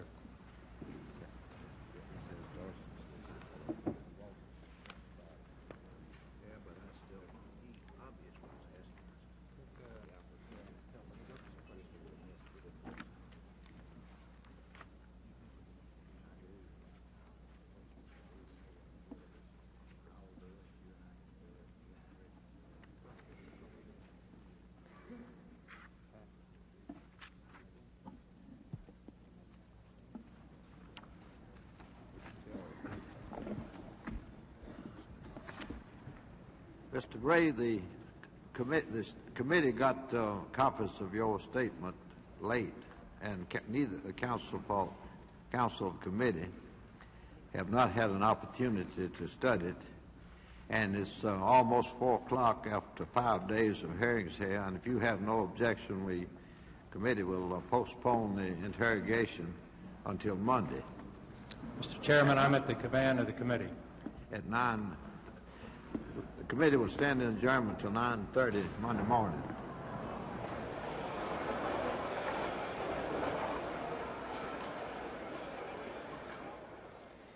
So, the committee now has a full weekend to think of questions for L. Patrick Gray, and there will undoubtedly be many. There may be some fallout questions for other witnesses as well, such as how the White House, namely John Dean, knew so quickly of the key roles played by Dahlberg and Ogario in the cash transactions, and how Dean learned so much about them without alerting Finance Chairman Maurice Stans as to what was actually occurring, and why, if both Walters and Gray were determined to resign before agreeing to compromise their agencies, was there such an incomplete initial investigation of the break-in. Gray will probably be questioned also about yesterday's charge by convicted Watergate conspirator James McCord that the FBI was not allowed to pursue any major thread in the investigation without clearing it first with the Justice Department. Officials from the Justice Department are also scheduled to take the stand next week before the committee goes home for its summer recess. The future course of the committee's work? NPAC's Peter Kay talked about that today with Committee Chief Counsel Sam Dash. Mr. Dash, I get the feeling that the committee is continually fueling itself, continually coming up with new evidence to keep the hearing going, which brings me to the question of when Mr. Colson appears, do you intend to get into a full-scale investigation of the ITT matter? Well, no, let me first respond to the manner in which you put the question. I don't believe we're fueling ourselves just to keep the hearing going. It is not our purpose to keep the hearing going, but it is our purpose to complete the investigation. We are fueling ourselves, as you put it, because we are constantly continuing our investigation. We have never stopped the investigation. The investigation continues, and although there are hearings going on during the day, my staff is constantly interviewing witnesses, and tonight we will again be interviewing witnesses, and over the weekend. And obviously, when you continue the investigation, you're always coming up with new information if it's a successful investigation. And this produces this new information that we produce at the hearings. It's no effort on our part just to continue the hearings. It's an effort to do the complete job under our resolution to tell all of the facts to the American public. Now, with regard to Mr. Colson's appearance when we resume, again, he will only be called at that time for the purpose of the discussion involving whatever the relationship he had with the Watergate and cover-up, because he will be called if we resume in September. And the committee has not made a decision yet as to whether we'll resume hearings in September to finish the witnesses that have not been called in this part of the Watergate hearing. The committee feels that when it completes the few witnesses that we now have, Mr. Gray and former Attorney General Kleindienst and Mr. Peterson, that we in fact have ended this phase. If we begin the new phase, which will be the political espionage and the campaign financing, and we include Mr. Colson in that phase, then we will go forward in the entire area of the ITT issue, because the ITT question, the investigation of ITT, the settlement of the antitrust case, the $400,000 contribution that was to be made, all comes within the purview of our resolution, and is clearly related, of course, to that memorandum which I introduced into evidence when I was cross-examining Mr. Haldeman. Would that come during the fundraising That's phase? really basically within the campaign financing phase. Which would start in September, presumably? Not necessarily, because it may be that in that we may not start the hearings in that area until sometime in the latter part of September or early part of October. Well, now, there are other key figures in the ITT case. For instance, Mr. Kleindienst himself, former Attorney General Mitchell. They would not be asked about this now. They would be presumably recalled during this other phase. Oh, yes. When Mr. Kleindienst appears next week, he will not be asked questions concerning ITT. He'll be asked questions concerning his knowledge of facts relating to the Watergate case or the cover-up. Finally, what's the status of the committee's lawsuit in regards to the White House? When is it going to be filed? Well, just as in our investigation, our lawyers on our staff are working around the clock, doing all the research that is necessary prior to filing a complaint, which in a historic lawsuit. We want to be very careful and certain that our complaint is the best possible complaint we should file in accordance with the law. And we should be able to file that complaint sometime next week. And we'll be working this weekend on it, and possibly Monday, and the committee will have a chance to take a look at it, and I'm sure we can file it sometime next week. Watching the hearings with us most of this week has been an associate of Sam Dash's at the Georgetown University Law School, Professor Jack Murphy. Jack, we've now come to the end of 8 weeks of hearings, 35 days, I think it is, and we're about to conclude this phase, as Mr. Dash said. What do we know? Where have we arrived? Are we any nearer to finding out the truth, do you think? Well, I think we are somewhat nearer, but it would be presumptuous on my part to say how much nearer, and of course what the truth will finally be. I'm abstaining along with all those other conservative vocalists on the Hill who won't say really what they think, and I think that's appropriate for this stage of the proceedings. There were more conflicts in today's testimony comparing with testimony of previous weeks and even this week. We had, for example, in the case of Mr. Gray's testimony, conflict with Mr. Ehrlichman with respect to the contents of the phone conversation of April 15th this year about the destruction of the tapes. He was in conflict with Mr. Dean on a relatively minor point, the nature of a conversation they had, I believe, in March of this year at the Justice Department. He was even in conflict with something of what General Walters had to say. I thought in general that conflict was not so much a matter of substance but a matter of style, except on the question of what Walters said to him on June 23rd when Walters left that meeting between Haldeman and Ehrlichman and Helms and himself and went to Gray's office. You recall that Walters was fairly clear that he didn't represent this to be a final CIA judgment, that is, that there might be some kind of compromise of covert operations in Mexico were the FBI to go ahead. On the other hand, Gray said that he had the distinct impression that what the general was telling him was that they would be likely to disrupt one of those covert operations. That is a problem for me because I'm still a little bit concerned about the sense that General Walters had leaving that critical June 23rd meeting with Haldeman and Ehrlichman, what was said there. Now, Walters himself is in conflict with Haldeman as to whether or not at that June 23rd meeting there was a discussion about Mexican money or Mexican activity. Haldeman said he didn't recall in the fashion which he didn't recall so many things. And General Walters said at the close of his testimony that he would stand on his recollection that, in fact, Haldeman had said that. I'm troubled a little bit by the fact that Haldeman is represented by General Walters to have given him pretty much of a direction that he go down and tell Mr. Gray that there were problems here and that this investigation should be tapered off. Well, Jack Murphy, thank you very much. Today's testimony dealt with two of the nation's foremost intelligence agencies, the FBI and the CIA. But the Watergate spotlight has also uncovered some other efforts to gather political intelligence. Impact's Peter Kay has a report on new charges of political spying. United States Army intelligence agents in Europe last year harassed supporters of Democratic presidential candidate George McGovern, according to Senator Lowell Weicker.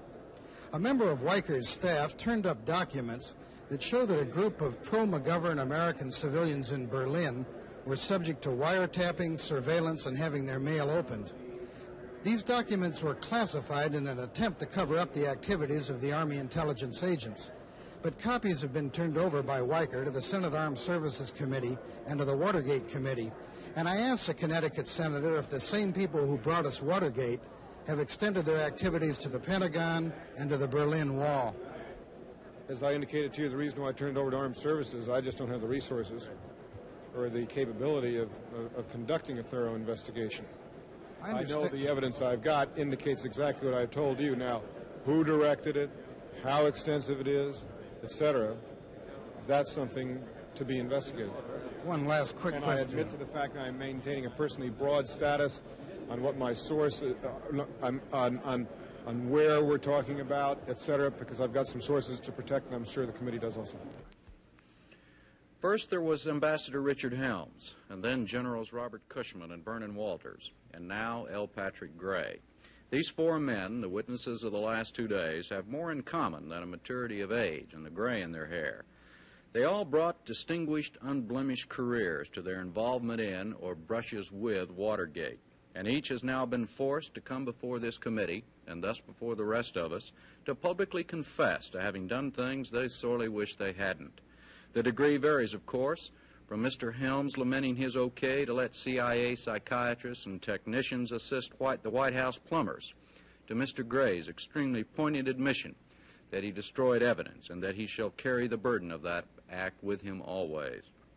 From a legal standpoint, it may be that sometime in the future some court may ultimately decide that one or all of the four was a participant in the total crime that is now called Watergate, but strictly on a human level, they must also be written down in the final Watergate stories as victims of it too. If there was ever any doubt of how far the terrible tentacles of this tragedy ultimately reached, four men named Helms, Cushman, Walters, and Gray have supplied the answer, to me at least. I will be back Monday night. For Robert McNeil and Peter Kay, I'm Jim Lara. Have a nice weekend. From Washington, you've been watching gavel-to-gavel videotape coverage of hearings by the Senate Select Committee on Presidential Campaign Activities. This coverage is made possible by grants for special events coverage from the Corporation for Public Broadcasting and the Ford Foundation, and has been a production of NPACT, a division of the Greater Washington Educational Telecommunications Association.